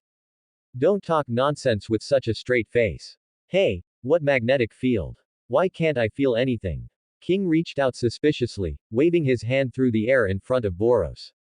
TCH, I can't be bothered to explain it to you. You wouldn't understand even if I told you, Boros said indignantly, glancing at King. We have a breaking update. Meteorological satellites have detected a massive swarm of insects heading toward Z City. I repeat, a massive swarm. Livestock that have been bitten turned into mummies in just 3 seconds. If you encounter a black cloud resembling a mosquito swarm outside, please seek shelter immediately. Is today the day Mosquito Girl appears and Genos becomes Saitama's disciple? Boros felt this news was familiar. He seemed to remember this segment from the anime he watched before. If it's today. He subconsciously turned his head, his gaze sweeping over the bald man beside him who was slumped on the floor picking his nose. Using the excuse of caring for the injured, he had stayed here for several days with no intention of leaving. It really is today. If Genos doesn't meet Saitama today, isn't he a goner? Boros recalled the famous scene from the anime where Genos made a victory declaration with mysterious confidence, only to be utterly crushed and forced to attempt self-destruction. Genos definitely needs to be saved. Even though he really can't beat anyone, his resolve to sacrifice himself to protect people makes him a bright young man with the right values, Boros thought, quickly saying to the nearby Saitama. Hey, Saitama, stop spacing out and get up. Take me to your house right now. You lead the way. Saitama's heart skipped a beat, and alarm bells rang in his head. What does this one-eyed alien mean? Is he annoyed that I've been freeloading these past few days and wants to kick me out? But this isn't even his house, what right does he have to drive me away? With his heart in his throat, Saitama's movements became sluggish. He asked in a small, awkward voice, what's this for, Boros? Oh, there's no time to explain. I'll tell you on the way. Let's go and come back quickly. Hurry up. Hearing that he could come back, Saitama immediately breathed a sigh of relief. No longer hesitating, he stood up. What are we actually going to my house for? Just so you know, there's really nothing valuable there. Just hurry up. Won't even tell me what we're doing, why so mysterious? If you dawdle any longer, you'll only be able to see your disciple at the scrap yard in the future. What? Since when did I have a disciple? Wait for me, hey. Do you even know the way? Meanwhile, in Z City, a tall, slender figure stood atop a high-rise building. He had dazzling blonde hair and a resolute, cold face. His arms were encased in sophisticated dark gray metal armor, and his eyes were a rare gold, flickering with the unique luster of electronic components as he stared coldly ahead. The budget warrior, Genos, makes his grand entrance. His expression was icy, his golden eyes locked onto the black cloud that blotted out the sky in the distance, a death legion composed of hundreds of millions of mutant mosquitoes. At the very core of this sky-filling swarm, a denser mass of black mist slowly condensed.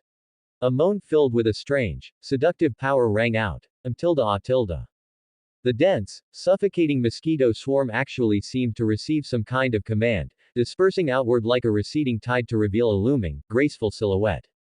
It was an exceptionally beautiful woman. She had a lithe figure and a captivatingly beautiful face. Her skin was porcelain white, gleaming with an inviting luster under the sun. Her full chest and voluptuous curves exuded the charm of a mature woman, though unfortunately, her physical structure bore several non-human traits. The top of her head formed compound eyes like a mosquito's, and her hands and feet were as hideous as talons. Wait, would I? Ya tilde tilde tilde how are you all working? Mosquito girl swayed her waist slightly, her voice coquettish. This little bit isn't nearly enough. Go suck some more fresh blood tilde. Target locked. A cold voice rang out simultaneously. Before the voice faded, the cannon on Genos's right arm spat out scorching flames, carrying intense heat as they lunged straight for Mosquito Girl. The moment before the beam hit, Mosquito Girl's figure vanished like a phantom, leaving only an afterimage to be consumed by the flames. No damage. Seeing that the attack had no effect, Genos's eyes didn't flicker in the slightest. He quickly analyzed the situation and spoke coldly to Mosquito Girl. I see. You command a vast number of mosquitoes to suck blood for your exclusive use. If you are sending signals to manipulate them, it explains why the mosquitoes would suddenly migrate en masse. If I eliminate you, the master, then these annoying things will naturally disperse. Ha ha. Mosquito Girl let out a charming laugh, but her beautiful face instantly turned cold. She extended her sharp talons, pointing directly at Genos as she barked an order. A meal has delivered itself. Drain every drop of his blood.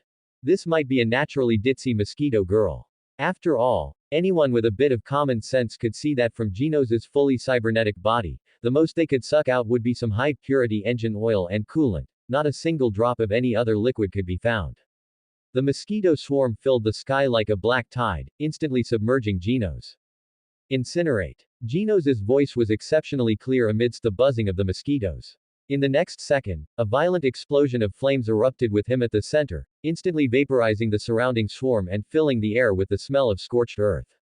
I will eliminate you. Stay right there, Genos declared confidently. HMPH haha you're going to eliminate me. Mosquito Girl laughed so hard her body shook, her full chest heaving. But in an instant, her laughter stopped, and her beautiful face twisted into something hideous, her eyes flashing with murderous brutality. Then just try it. She shrieked, the carapace on her back vibrating to emit a piercing high-frequency sound wave. The remaining mosquito swarm joined her, lunging at Genos once more as if they had gone mad. Genos's eyes were cold. The two engines on his shoulders spat out twin trails of blue flame. With a loud boom, the ground collapsed, and his body shot toward Mosquito Girl like a rocket. A violent collision erupted in midair. Genos's metal fists, covered in heavy armor, rained down, slamming heavily into Mosquito Girl's face. Mosquito Girl was not to be outdone. Her hideous right claw found an opening amidst the chaotic fist shadows and swung out, striking Genos hard. The massive impact sent Genos flying back, his metal feet carving deep furrows into the cracked concrete road before he managed to stabilize himself. The moment he regained his footing, Genos's metal arm rose, locking onto Mosquito Girl in the air as destructive thermal energy accumulated in his palm. Incineration cannon. Mosquito Girl smiled contemptuously. With a slight twist of her slender waist, she dodged through the scorching energy as if performing, fluttering like an elegant butterfly amidst the flames. She taunted Genos. Idiot, how could such a sluggish attack ever work? You're so slow, boy. Can you speed up? Can you go a bit faster? That's the only way this will be fun, ahaha tilde. Accompanied by her melodious laughter, Mosquito Girl's figure suddenly accelerated again, turning into a streak of black light that crossed paths with Gino's, leaving only an afterimage in the air. In an instant, accompanied by the ear-piercing screech of tearing metal, Gino's mechanical arm was ripped off by Mosquito Girl's brute force, the severed wires sparking with blue electricity. Ha ha ha, next time I'll tear off a leg. Mosquito Girl laughed triumphantly, holding the severed arm. However, before the laughter could fade, her expression turned to confusion. She looked down at her lower body and discovered that everything below her thighs had vanished. Where are my legs? She stared blankly at her empty stumps. On the ground, Gino's was expressionless as he tossed aside the lower limbs he had taken from her. His remaining metal arm rose steadily, his cold gaze fixed on Mosquito Girl in the air. Ah! She seemed to realize things were getting difficult and turned to flee. Useless, Gino's said coldly, firing another incineration cannon. Don't think you can escape me. Mosquito Girl dodged skillfully, looking down at Gino's and saying gloomily. What on earth is this guy? If this keeps up, I'll be killed sooner or later, tisk. Saying this, she extended her pink tongue and lightly licked the corner of her lips. Then she turned her gaze toward the distant forest. A sickly flush of greed appeared on her originally pale face. Even though the humans on the streets are all hiding, the animals in the forest are a different story. Come to me, my children. She opened her arms, her voice full of charm and seduction. Hurry and inject all that juice you've sucked up into my body, hurry. As she spoke, an even larger swarm of mosquitoes converged into a torrent, surging from all directions. In the blink of an eye, they formed a black canopy that looked like a natural disaster. Gino's gazed at the swarm in midair and muttered to himself, so many mosquitoes. If they collected blood from this entire city, no, if they've gathered blood from an even wider area, then this blood isn't just food for it. It seems I must deal with it as quickly as possible. As expected of Gino's, he chose to maintain his martial integrity during the enemy's transformation phase. He didn't launch a sneak attack. Instead, he turned into a top-tier commentator, delivering a powerful play-by-play. Only when Mosquito Girl was about to complete her transformation did he gather a massive amount of energy in his right arm and fire an incineration cannon. The scorching flames roared out like a giant dragon, slamming violently into the black canopy in the sky. The moment the two collided, a deafening boom erupted. The black torrent expanded violently under the high temperature before exploding in succession. The shockwave swept through the surroundings, completely destroying the buildings in the once empty block and turning them into a mess of ruins. I thought since you could speak, your intelligence would be like a human's. In the end, you're just a bug, aren't you? To think you'd all gather together to make it easier for me to burn you. When I spotted you, I already confirmed there were no living beings within a 500-meter radius. That way, I can eliminate you to my heart's content without any reservations. Seeing that his attack was exceptionally effective, Gino's began his confident commentary. Ha ha ha ha ha, you idiot. A burst of arrogant laughter erupted in midair. Mosquito Girl's form had already changed. Not only had her previously severed lower legs completely regenerated, but they had also become longer and more powerful. Her already curvaceous figure was now exaggerated to the extreme. Her massive breast stood tall and proud, heaving violently with her breath like two ripe, bursting peaches. Against the backdrop of the charred ruins, she exuded a seductive and deadly allure. Her originally distinct black and white skin had completely faded away, replaced by a vivid, blood-like crimson. As her limbs twisted casually, she provoked a blood-pumping yet hair-raising sense of heat. It was as if a violent furnace had been ignited within her body. The countless amounts of blood she had sucked were boiling and burning in her veins, turning into rolling heat waves that repeatedly surged through her. That sensation of being so filled with power that she felt ready to burst made her tilt her head back slightly and let out a long sigh of satisfaction, as if she were experiencing a climax. Facing the remains of the mosquito swarm that had been turned to ash below, she didn't even lift an eyelid. She gave Gino's a contemptuous, hideous grin. Ha ha ha ha ha. Why do you think I gave you all my children to burn? Before her voice even faded, she suddenly raised a front claw as sharp as a blade. The movement was so fast it left an afterimage in the air. Squelch. Without any resistance, she casually swung at a skyscraper beside her. That incredibly hard reinforced concrete building was now as fragile as soft tofu. The cut was as smooth as a mirror. Accompanied by the ear-grating sound of twisting metal, the entire skyscraper was sliced in half and came crashing down, kicking up a cloud of dust that filled the sky. Watching this destructive scene, the wild joy in Mosquito Girl's eyes grew more intense. She proudly puffed out her impressive chest, her voice becoming high-pitched and distorted with extreme excitement. That's because I don't need them anymore at all. Ah. Ha ha ha tilde look at me now. I am so perfect, so strong. Ah ha ha ha ha ha tilde. On the other side, Boros and Saitama, who had already arrived in Z City, also saw the massive swarm of mosquitoes gathering in the distance.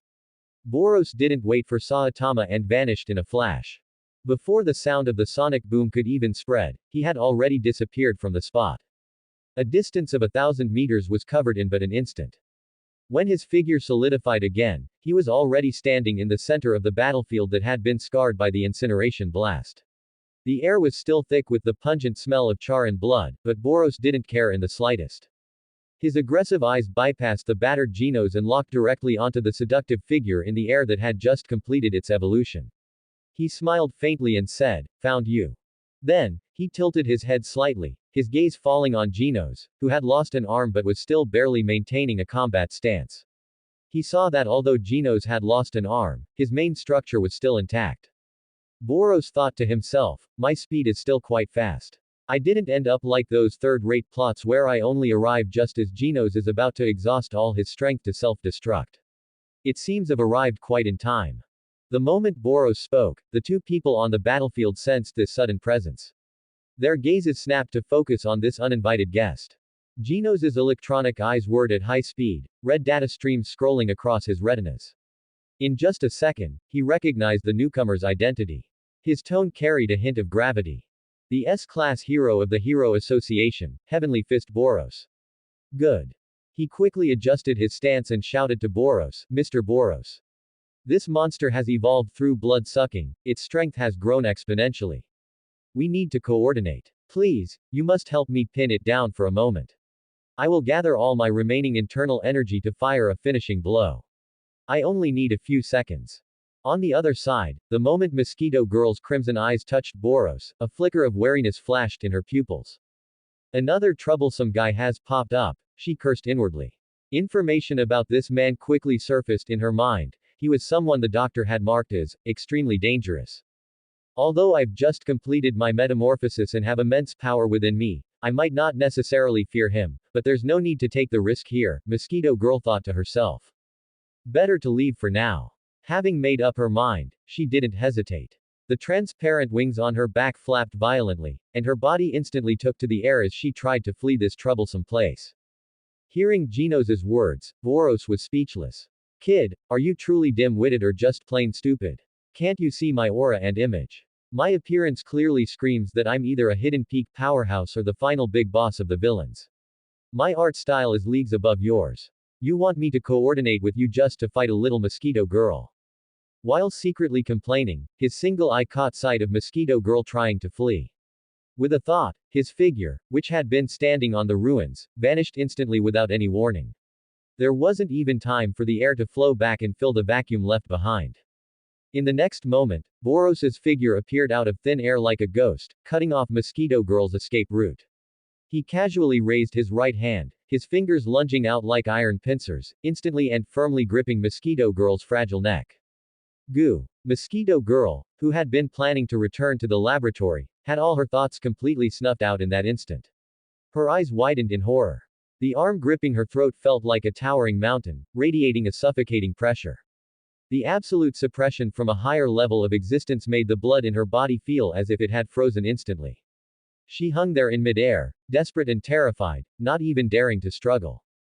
Hey, Dr. Genus, I know you're peering through this little bug. Well, do you want a sample of my blood? You don't need to invite me. Just wait, I'm coming to find you right now. Boros's low and cold voice echoed across the empty battlefield. He looked down condescendingly at the stiff Mosquito Girl, casually raised his hand, and threw her away. Mosquito Girl's seductive body traced a pathetic parabola through the air, eventually slamming heavily into the rubble-strewn ground, kicking up a cloud of dust. Boros walked down slowly, his gaze cold. He stared at Mosquito Girl, who didn't even dare to move, and said in a tone that brooked no argument. Take me to your house of evolution. Don't even think about running. You should know the consequences of defying me. Not far away, Genos' electronic eyes were flashing with a piercing blue light. He stared intently at Boros, a massive wave of shock surging in his heart. What? With just a single momentary move, he completely subdued the mosquito girl who was just fighting me to a standstill, and even had the upper hand. Is this Mr. Boros truly powerful to such an inconceivable degree? Hey, Boros, what the heck are you doing here anyway? Are you here to fight monsters? A monster of this level, you could have handled it easily by yourself, right? At this moment, a slightly lazy and somewhat puzzled voice drifted over from the other end of the ruins. Saitama, with his signature bald head and hands tucked into the pockets of his slightly tight tracksuit, walked over with a nonchalant expression. Hearing this voice, Genos' body stiffened slightly. He couldn't fathom what this random passerby was doing here. Then, he took a deep breath, seemingly having made some kind of decision.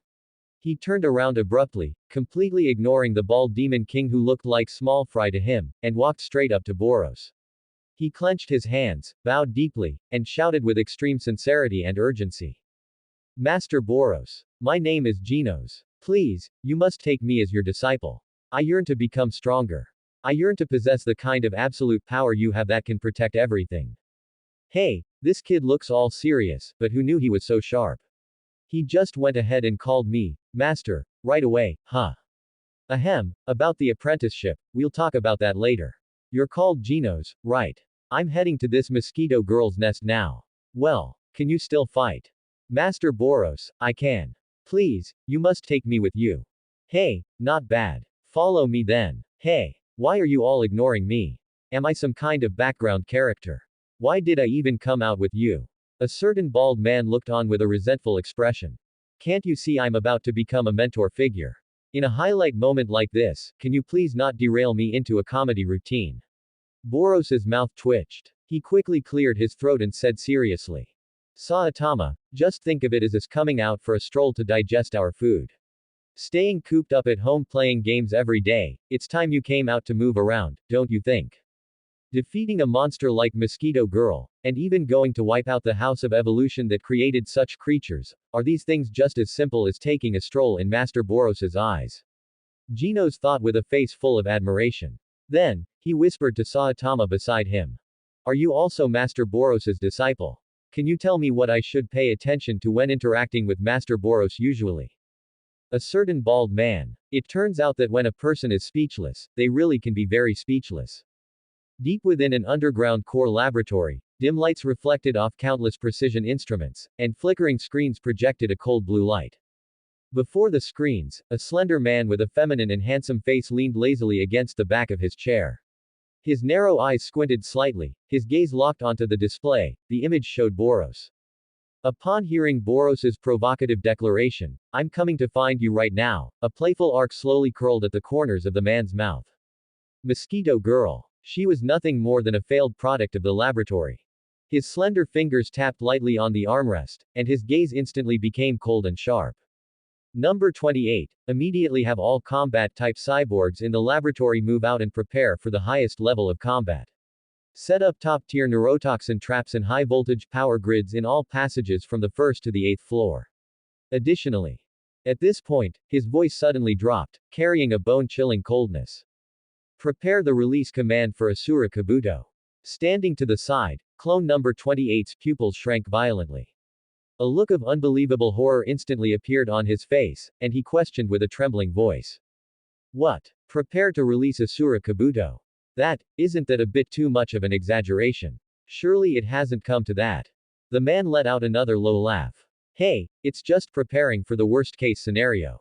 It would be best if we didn't have to use a monster like that. Go now. Yes. Despite the doubts still in his heart, number 28 could only brace himself and take the order to withdraw. As the heavy metal doors slowly closed, the vast laboratory returned to a deathly silence. The man slowly stood up. He watched the direction Boros was advancing on the screen, a flash of fanaticism and excitement in his eyes. Hey, Boros. You're not thinking of leaving. Instead, you're coming straight for me.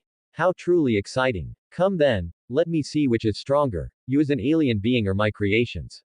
I've been looking forward to your blood sample for a long time. On the other side, 3 people and 1 insect were on their way to the House of Evolution as a group. 3 were flying in the sky, and 1 was running on the ground. How awkward for the one who can't fly him. Master Boros, Genos adjusted his flight posture and followed beside Boros, asking in a serious tone. Are we heading to the House of Evolution this time to completely wipe out this evil organization that creates monsters? At this moment, Mosquito Girl no longer had her former arrogant and domineering appearance. She had reverted to her original black and white form. Having been completely subdued by Boros's terrifying strength, her eyes were now full of awe. She interjected cautiously, her voice as low as a mosquito's buzz. Lord Boros, there are many cyborgs inside the House of Evolution even stronger than I am, and even, a terrifying monster that has been sealed away. You must be careful. Boros listened to their conversation, pondered for a moment, and said, it's not quite about wiping them out. Dr. Genos of the House of Evolution is a top-tier scientific talent. Going there this time is mainly to have a talk with him, however. Before talking business, it's naturally necessary to use military force as a deterrent first. Otherwise, with his arrogance, he wouldn't take us seriously. Speaking of Dr. Genos, he was a truly mad genius who understood the origin of life. In his early years, he relied on his wisdom to make countless indelible contributions to society. As the absolute pioneer of artificial evolution technology, every one of his research results was like a miracle, especially his proposed limiter theory, which precisely revealed the ultimate shackles every living being encounters during growth. However, his grand ideals and scientific concepts failed to be understood by the world. His blueprint for leading all of humanity to break through bottlenecks and achieve self-evolution was dismissed as heresy by mainstream society, meeting with rejection and suppression. This long-term isolation and negation acted like a catalyst, gradually eroding his original pure scientific intent. In his later years, Genos became paranoid and mad. Driven by this frantic belief, in the year he turned 70, he applied the artificial evolution technology he had spent his life developing to himself without reservation. Through a series of extremely dangerous and precise gene recombinations, he actually achieved rejuvenation. By taking this step, Dr. Genos had actually grasped the ultimate chip to overturn the world. If he were willing to make this rejuvenation technology public, the disruption it would bring would surpass everyone's imagination. Countless billionaires, powerful elites, and rulers who feared death would spare no expense, kneeling and begging to deliver endless fame and fortune to him just for a chance to regain their youth. However, for this old man who had fought a lonely battle on the paranoid path of science for decades, worldly fame and wealth were but passing clouds. In his eyes, there was only his ideal, to lead everyone to become the father of evolution for the new humans. In a sense, he was definitely not a bad person, in the traditional sense. He had his own unique moral bottom line and arrogance. If he needed to conduct human experiments, he could continuously produce test subjects through cloning technology. When Asura Kabuto confidently declared before him, I am the most perfect new humans evolver, he even retorted internally.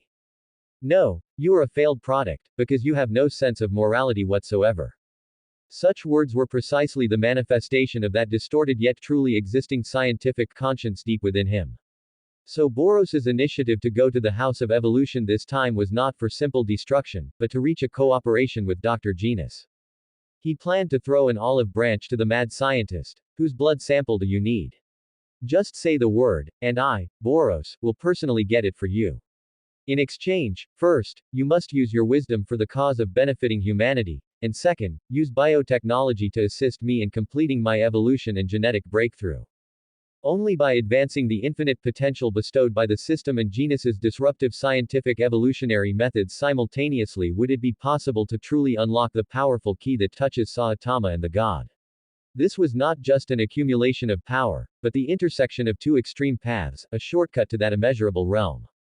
A moment later, the group had arrived in front of the House of Evolution's base. Facing this 8-story building, Genos asked with a sharp gaze.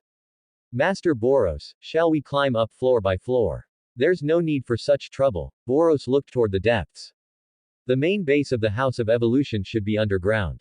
Let's just dispose of this place. Yes, Master. Hearing this, Genos's right arm instantly filled with dazzling blue energy, and a devastating energy cannon blasted out.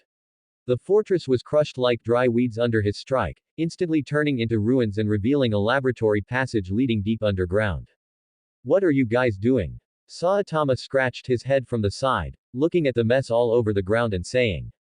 They probably spent a long time preparing this, after all. Aren't you being a bit too disrespectful? Haha, this is just the appetizer. Boros patted Saitama's shoulder and pointed to the dark hole below. Below is the grand ceremony they've prepared for us. Come, let's go down. With that, he took the first step and leapt down. Several figures fell into the deep underground passage. The surrounding rock walls were rough and cold, echoing with a tooth-grinding friction sound. After landing, everyone looked around and found that this was not a simple cave, but a highly modified underground fortress. The air was thick with a pungent smell of formalin mixed with scorched circuit boards, cold and damp, as if they were inside the abdominal cavity of some giant organism. By the flickering emergency lights on the walls, Boros slowly stood straight, his iconic single horn reflecting a cold light in the gloom. An indifferent sneer curled on his lips, and his crimson eyes shot into the dark depths like searchlights, his gaze like a torch that seemed to penetrate layers of rock walls and pierce through every figure hidden in the shadows. His sonorous voice echoed in the empty, deep underground passage. The surrounding air was cold and damp. By the dim emergency light, Boros sneered, his gaze like a torch, penetrating the darkness. You small fry hiding your heads and showing your tails, stop skulking around. Before his voice had even faded, a cold mechanical voice slowly rang out. Target discovered. Intruders into the House of Evolution. Eliminate. As the voice fell, several figures of monsters slowly emerged from the darkness, killing intent flashing in their eyes as they surrounded the group. Genos locked his gaze on the cyborg that had emitted the mechanical voice. A cyborg. Could it be? He took a deep breath, forcibly suppressing the turmoil in his heart, and turned to Boros with a request.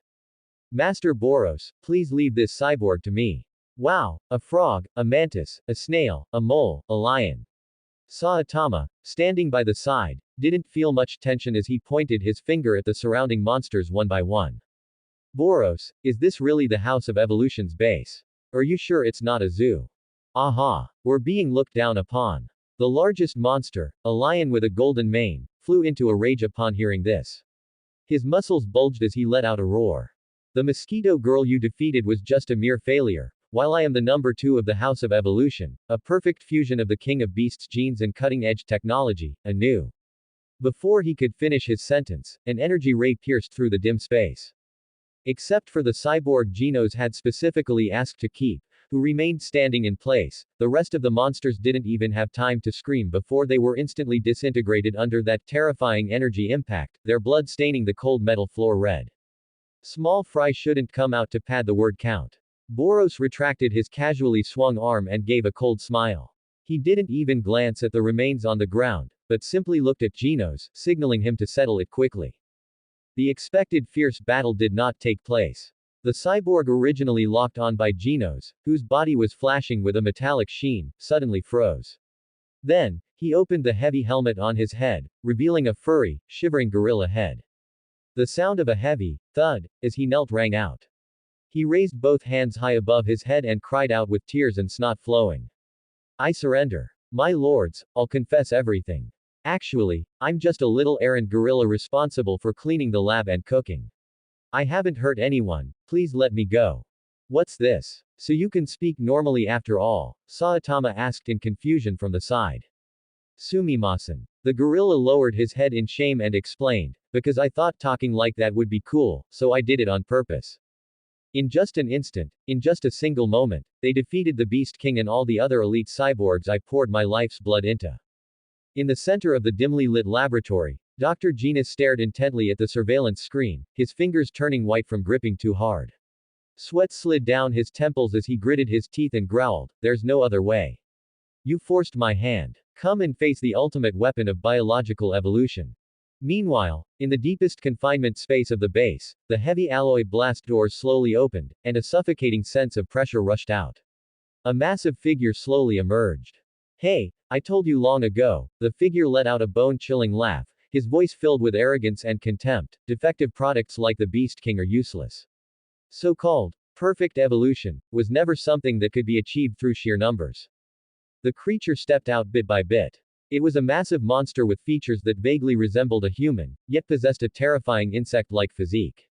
His muscles bulged under his carapace like coiling dragons, brimming with explosive power.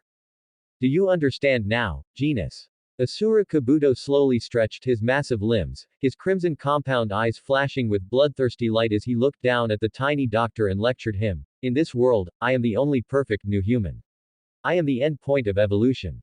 At that moment, a dull vibration suddenly came from the ground, and the sound of footsteps echoed from afar. Not only did Asura Kabuto show no sign of panic, but he instead turned his head.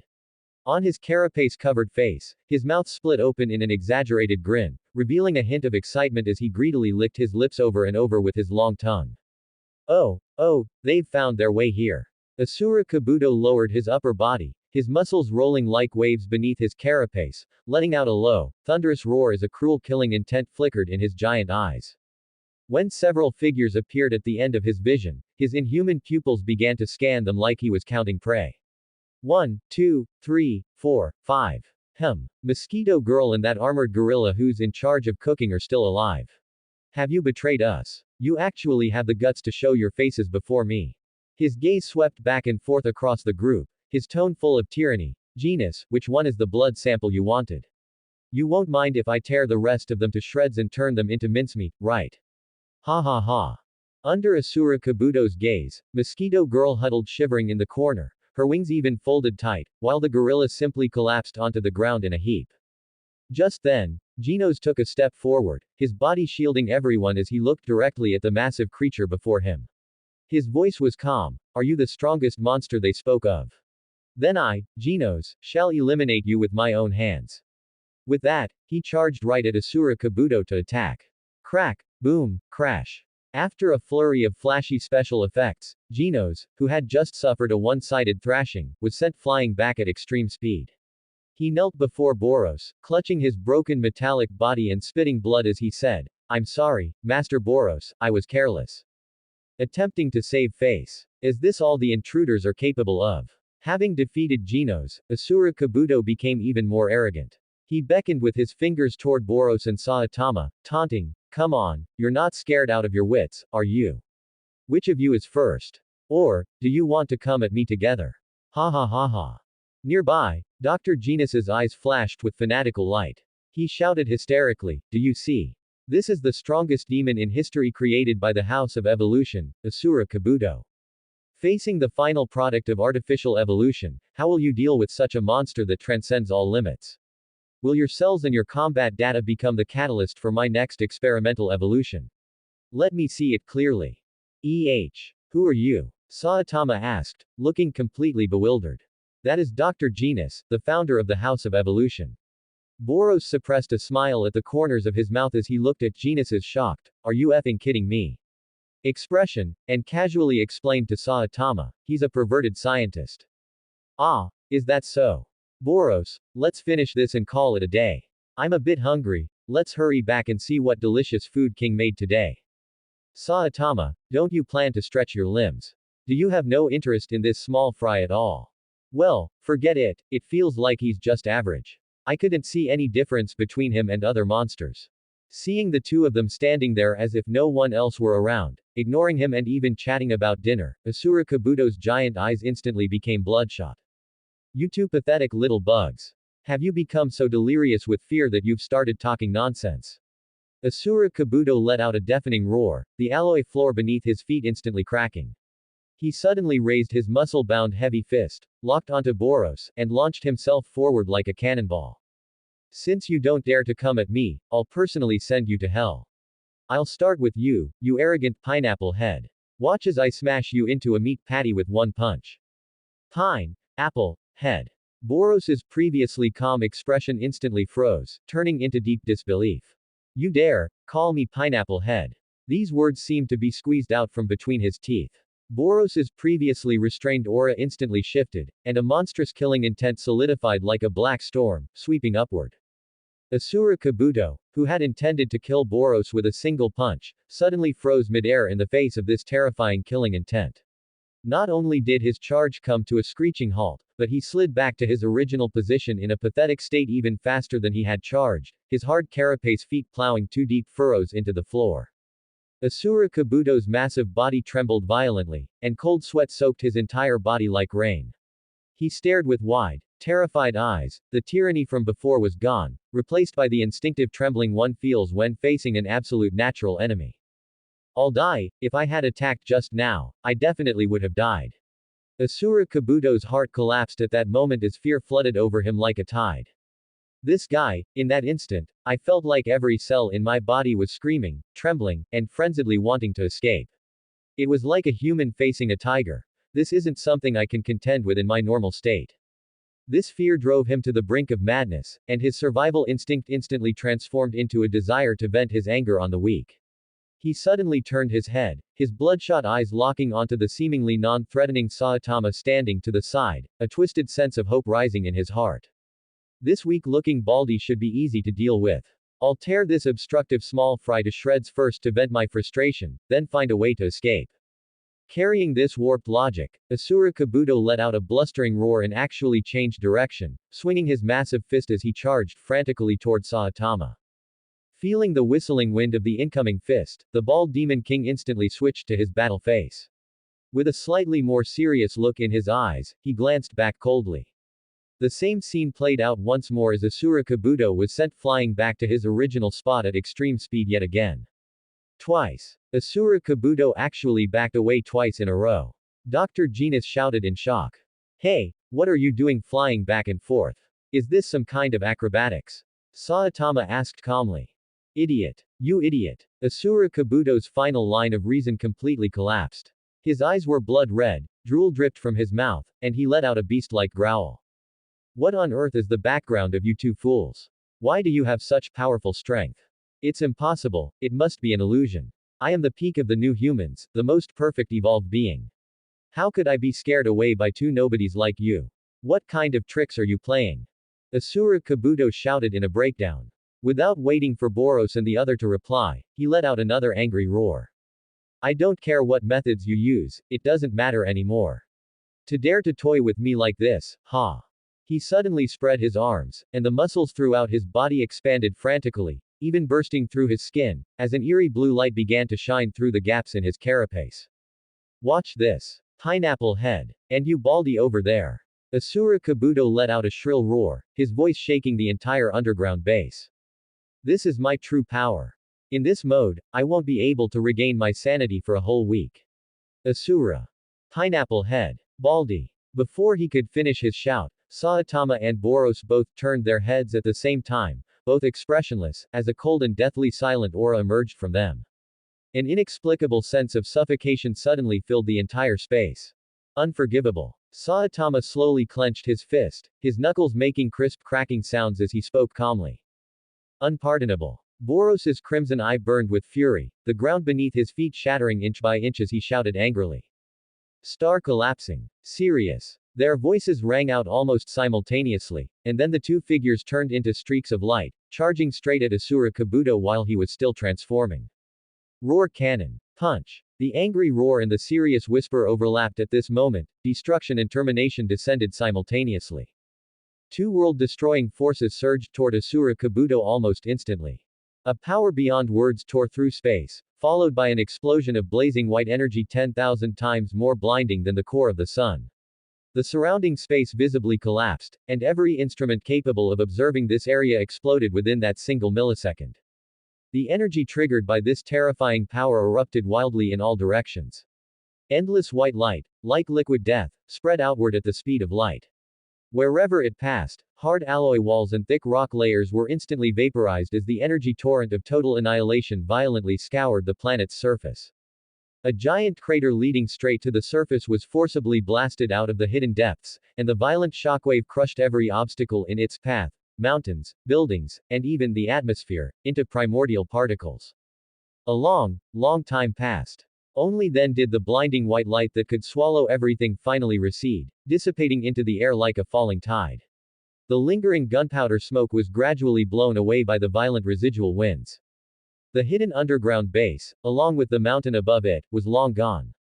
In its place was a giant crater several kilometers in diameter and seemingly bottomless. The rocks at the bottom had melted under the high temperature and then cooled, forming a hideous crystalline ground as smooth as obsidian, with wisps of smoke still rising from the edges. Amidst these ruins that looked like the surface of the moon, the few surviving figures stood dazed. Dr. Genus's clothes were in tatters, and his glasses were nowhere to be found. He stood blankly at the edge of the crater, his eyes that were once filled with fanaticism and confidence now hollow and lifeless. He looked at this corner that had been forcibly erased from the map, his mouth wide open, a dry gurgling sound coming from his throat, unable to speak for a long time. After a long while, a cold wind blew past, and his legs finally gave way. He collapsed onto the ground and muttered to himself. Wah! What is this? How can such power exist? Is there any meaning left in my experiments? Dust and the scent of scorched earth permeated the ruins. Boros felt the tyrannical energy within him subside and let out a refreshing sigh. Phew, that feels good. Didn't your mother ever teach you not to give people nicknames randomly? Hey, Pineapple Head, are you done venting yet? It's time to go back. Saitama, standing nearby, calmly brushed the dust off his sleeves. His stomach let out a timely growl, and he urged, if we don't go back now, King's dinner will get cold. Boros was instantly enraged at hearing this. Do you want to eat a collapsing star roaring cannon too? Don't be so cranky. Saitama looked at Boros with an innocent expression, his tone filled with sincere confusion. I'm serious. Even though that Carnage Kabuto's strength wasn't much, the description, Pineapple Head, is really accurate. Don't let your hands start glowing. I'm just telling the truth. Looking at Saitama's punchable face, the white energy ball condensing in Boros's palm flickered a few times before finally dissipating helplessly. Sometimes he really wanted to kill him to silence him, but he endured it for the sake of friendship. It was definitely not because he couldn't beat him, yep, definitely not. A helpless Boros turned around and walked toward Dr. Genus, who was slumped on the ground. How is it? Doctor, were you shocked by the power just now? Want to consider working with me? I need your experimental technology to help me break through the shackles of this body and achieve true ultimate evolution. Dr. Genus raised his head, his eyes behind his glasses still unfocused. He looked at the man in front of him, then glanced at the calm-faced Saitama nearby, and couldn't help but mutter to himself, what kind of evolution could a monster like you possibly need? Don't be so dejected, Dr. Genus. Boros laughed and patted his shoulder. Your intelligence is a unique treasure on this planet.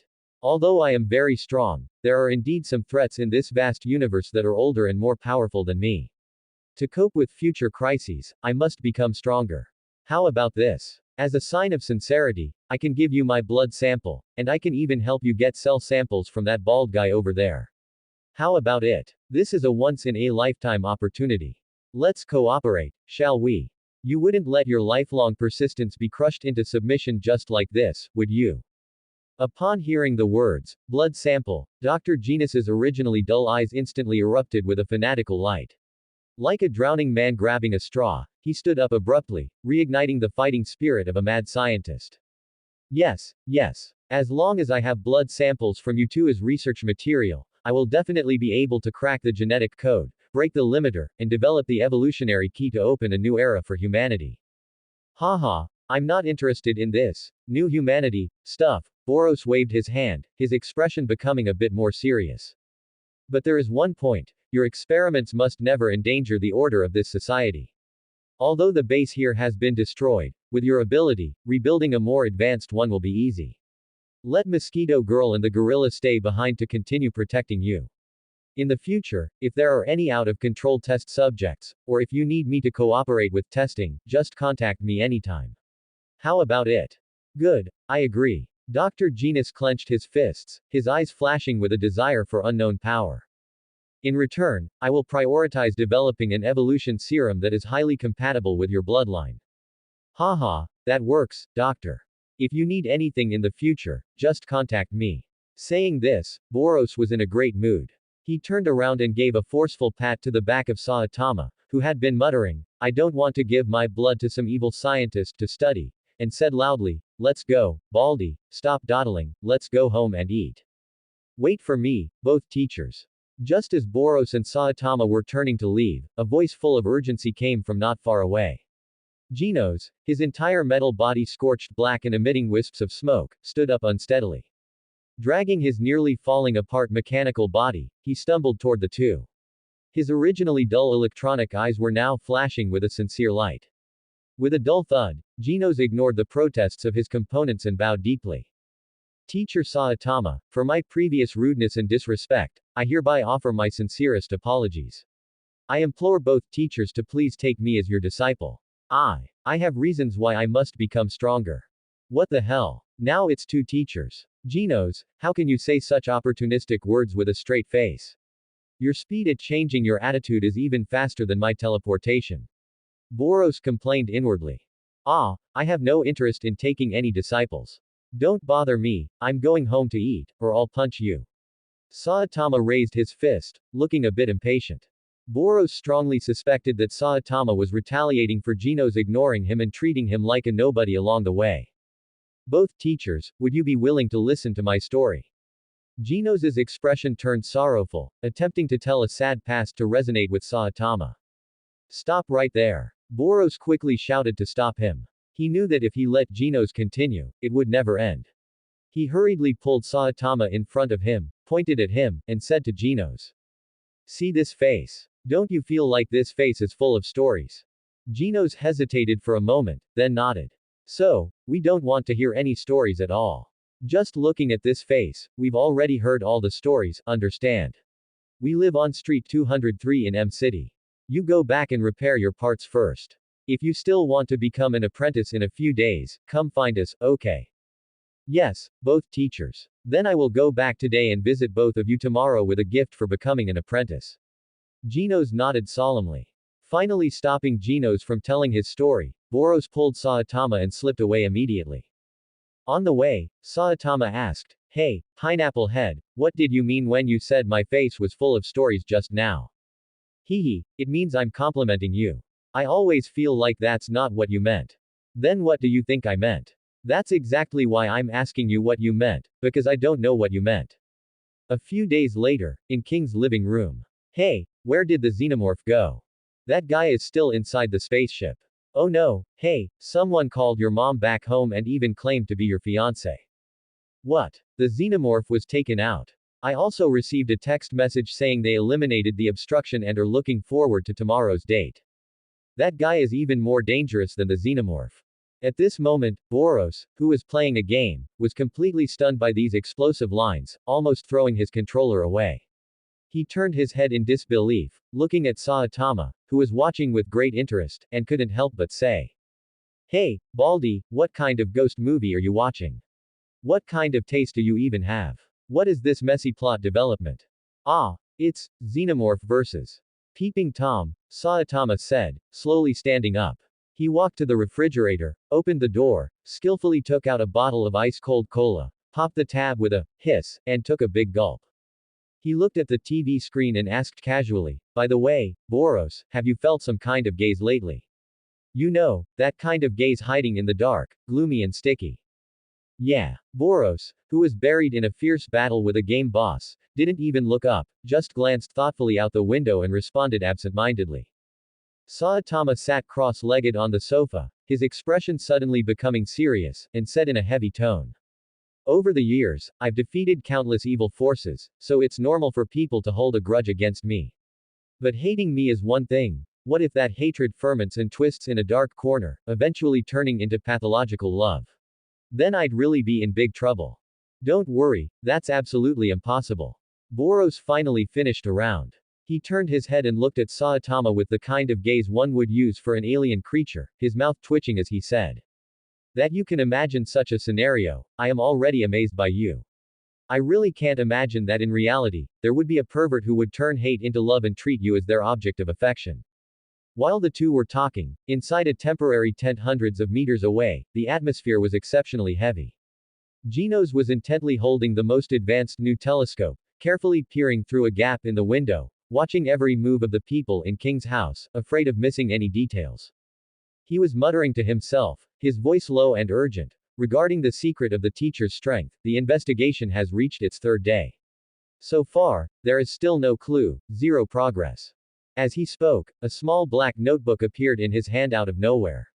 He was quickly recording some sporadic observation data and speculations, the tip of his pen rustling against the paper. After finishing the record, he took a deep breath, adjusted his breathing, and raised the telescope again to look into the distance. Could the teachers be deliberately on guard, preventing others from discovering their secret?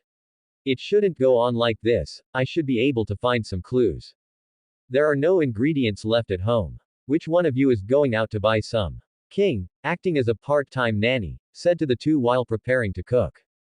Pineapple Head go. Baldy go. Two voices rang out almost simultaneously. As soon as the words fell, Saitama and Boros turned their heads and stared at each other.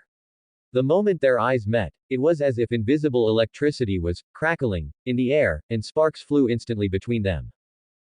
Boros, will put it this way. Even if I die today, even if I jump from here, I won't take a single step out of this door, Boros said firmly. Okay, then everyone goes hungry today. Saitama rolled his eyes and made an, okay, gesture. Both of you are going together. King, who had been unable to bear it any longer, finally exploded, unleashing a long accumulated roar at the two. My name is Boros. I never expected that I would still end up leaving my cozy nest, forced to team up with this baldy next to me, and arrive at the grocery market with a heavy heart. A large question mark instantly appeared over Saitama's head. With a speechless expression, he turned to the side to look at Boros and couldn't help but ask. What's up with the tone of this narration? Sorry, wrong channel. Boros coughed and pointed ahead. Let's go buy some soy milk. No, I want to drink milk. Why are you always going against me? Kid, you're courting death times 2.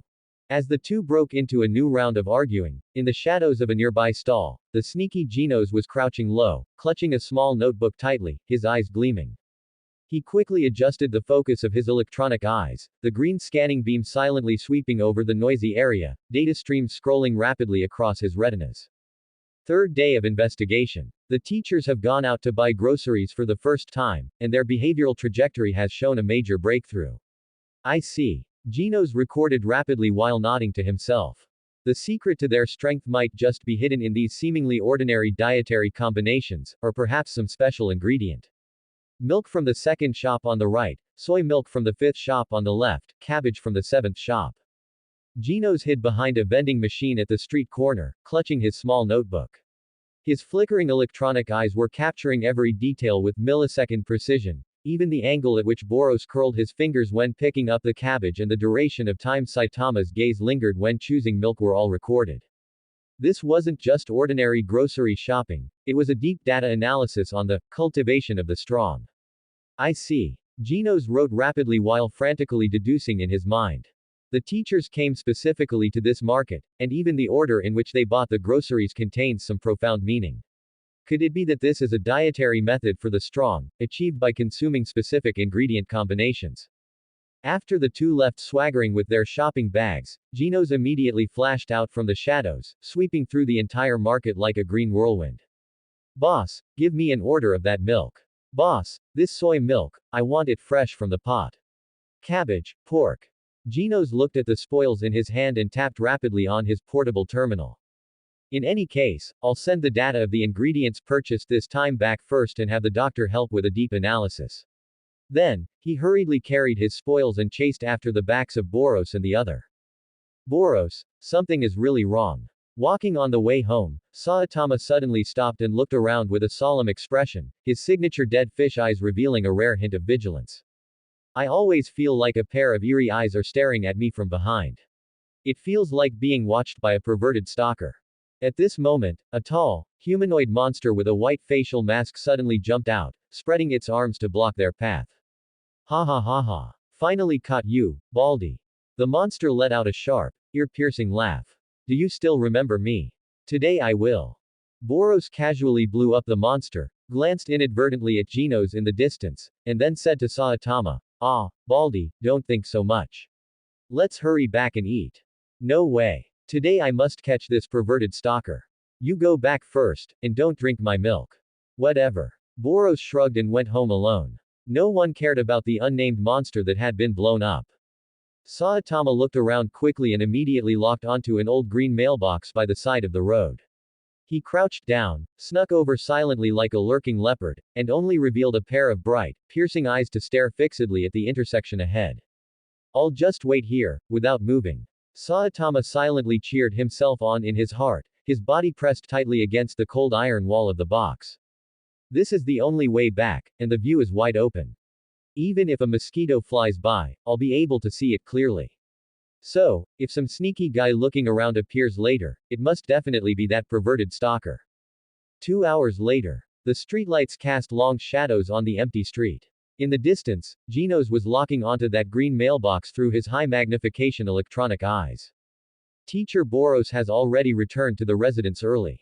But, the data on teacher Saitama's side is very abnormal. He looked at the heat source signal on the screen that was remaining absolutely stationary, his brows furrowed. He has maintained this posture for 120 minutes, and even muscle tremors are almost zero. Could this be some kind of special training? Just then, the communicator on his waist suddenly rang, interrupting his deep thought. Are there results? That's great, thank you, doctor. I'll head back right away. Genos perked up, took one last look at the mailbox direction, and then started heading back to the laboratory. On the mailbox side, Saitama finally couldn't endure the cramps in his legs any longer and struggled to move out of the narrow space. He rubbed his sore knees, his face full of embarrassment, and muttered to the empty street, "Didn't come." He patted the dust off his trouser legs. The previous vigilance had vanished, replaced by deep self-doubt and a craving for food. Ah, maybe I really thought too much. Saitama sighed, turned around, and ran home. Hurry back and eat. If that fool Boros drinks my milk while I'm not there, I'll punch him into outer space. Inside the laboratory, data streams flickered on the high-precision analyzer screen. Genos stood in front of the console, his electronic eyes blinking. Ingredients, calories, standard carbohydrate content. He recited mechanically. Genos knelt heavily on the cold floor, the sound of his metal knees striking the ground echoing in the dead-silent laboratory. They are all just ordinary ingredients. The dietary structure is also very normal. How is this possible? In the end, I still didn't find anything. Genos's voice was dry. Silence spread in the laboratory for a long time, with only the faint sound of the ventilation hood. After a moment, Genos on the floor slowly raised his head, his originally dim electronic eyes suddenly bursting with light. Since conventional observation and data cannot solve this puzzle, then I have no choice but to take necessary measures. The next day, the morning sunlight lazily spilled into the living room, and the air was filled with the unique, lazy atmosphere after breakfast. Saitama sat cross-legged on the floor, his eyes fixed on the TV screen, the game controller in his hands clicking and clacking. On the other end of the sofa, Boros was lying down, bored out of his mind. Because he had swept through the monsters of the House of Evolution a few days ago, the system's dimensional energy had reached 84 points. He furrowed his brows, tapping at the void with his fingers, caught in a dilemma. Is it better to add agility, or max out physical fitness? Knock, knock, knock. A rhythmic knocking sound suddenly rang out from the front door outside. The sound wasn't loud, but it was exceptionally clear, breaking the tranquility in the living room. Saitama's fingers paused, he paused the game, and turned to look at Boros on the sofa, the meaning in his eyes very clear. Someone is knocking, you go open it. Boros rolled his eyes and retorted with his gaze. I am the dominator of the universe, such chores shouldn't be done by me. You go. The two stared at each other like this, neither willing to budge, and the living room fell into a weird stalemate. Knock, knock, knock, the knocking sounded again. At this moment, the sound of the last bowl being put down came from the kitchen. King walked out, wiping his hands. His gaze swept back and forth between Saitama playing games, and Boros lying flat. He sighed deeply, and silently thought. Without me, this home would fall apart sooner or later. The helpless king turned and walked towards the front door, reaching out to pull it open. Hello, who are you? King asked. Outside the door, Genos, who was just about to raise his hand to knock again, was suddenly shocked, his pupils contracting. S-class rank 6, the so-called strongest man on Earth, King. A storm surged in his heart. As expected, dragons do not dwell with snakes, and tigers do not walk with dogs. 2 teachers plus King. In this inconspicuous residential building, so many strong people have gathered. Living under the same roof, it definitely can't be just for passing time or a free meal. This is absolutely to urge each other on, to build a top-tier cultivation ground for the strong, to sharpen and learn from each other in the pursuit of becoming stronger. Thinking of this, a flame named desire ignited in Genos's eyes. If I can join this group of strong people, observe their daily lives up close, and receive their guidance, I will definitely, absolutely be able to break through my bottleneck and become as strong as them. Thinking of this, he quickly composed himself, revealed a respectful and polite expression, bowed slightly, and said, King, old, sir, hello. Sorry for the disturbance. I am here to find Teacher Saitama and Teacher Boros. He originally wanted to call him Teacher King, but his only remaining scrap of dignity made him feel that was just too outrageous, so the teacher, on the tip of his tongue turned into, Sir. Saitama, Boros, someone is looking for you, King shouted into the house, then muttered to himself. Old sir. I'm clearly only in my 20s, how did I become an old sir? Have I become haggard in the last few days? Looks like I need to buy some skincare products to take care of myself. A few minutes later, everyone sat around that slightly old table in the living room. Saitama said somewhat impatiently, Hey, it really is you. You actually found your way here so quickly. Facing Saitama's impatience, Genos acted as if he hadn't heard it at all, selectively ignoring it, and quickly took out two beautifully packaged gift boxes from his portable storage device, holding them up with both hands and handing them over. To teachers, first visit. This is the gift I prepared for becoming your student. Genos's voice was crisp and sincere.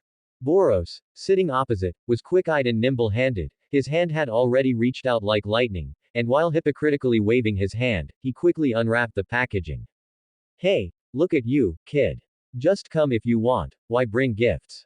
How distant. Inside the gift box was a shimmering, dark gold cape with special material, faintly exuding a high-class texture. Young man, you have good taste. Very good, very promising, Boros thought. Everyone's gaze turned to Saitama's side.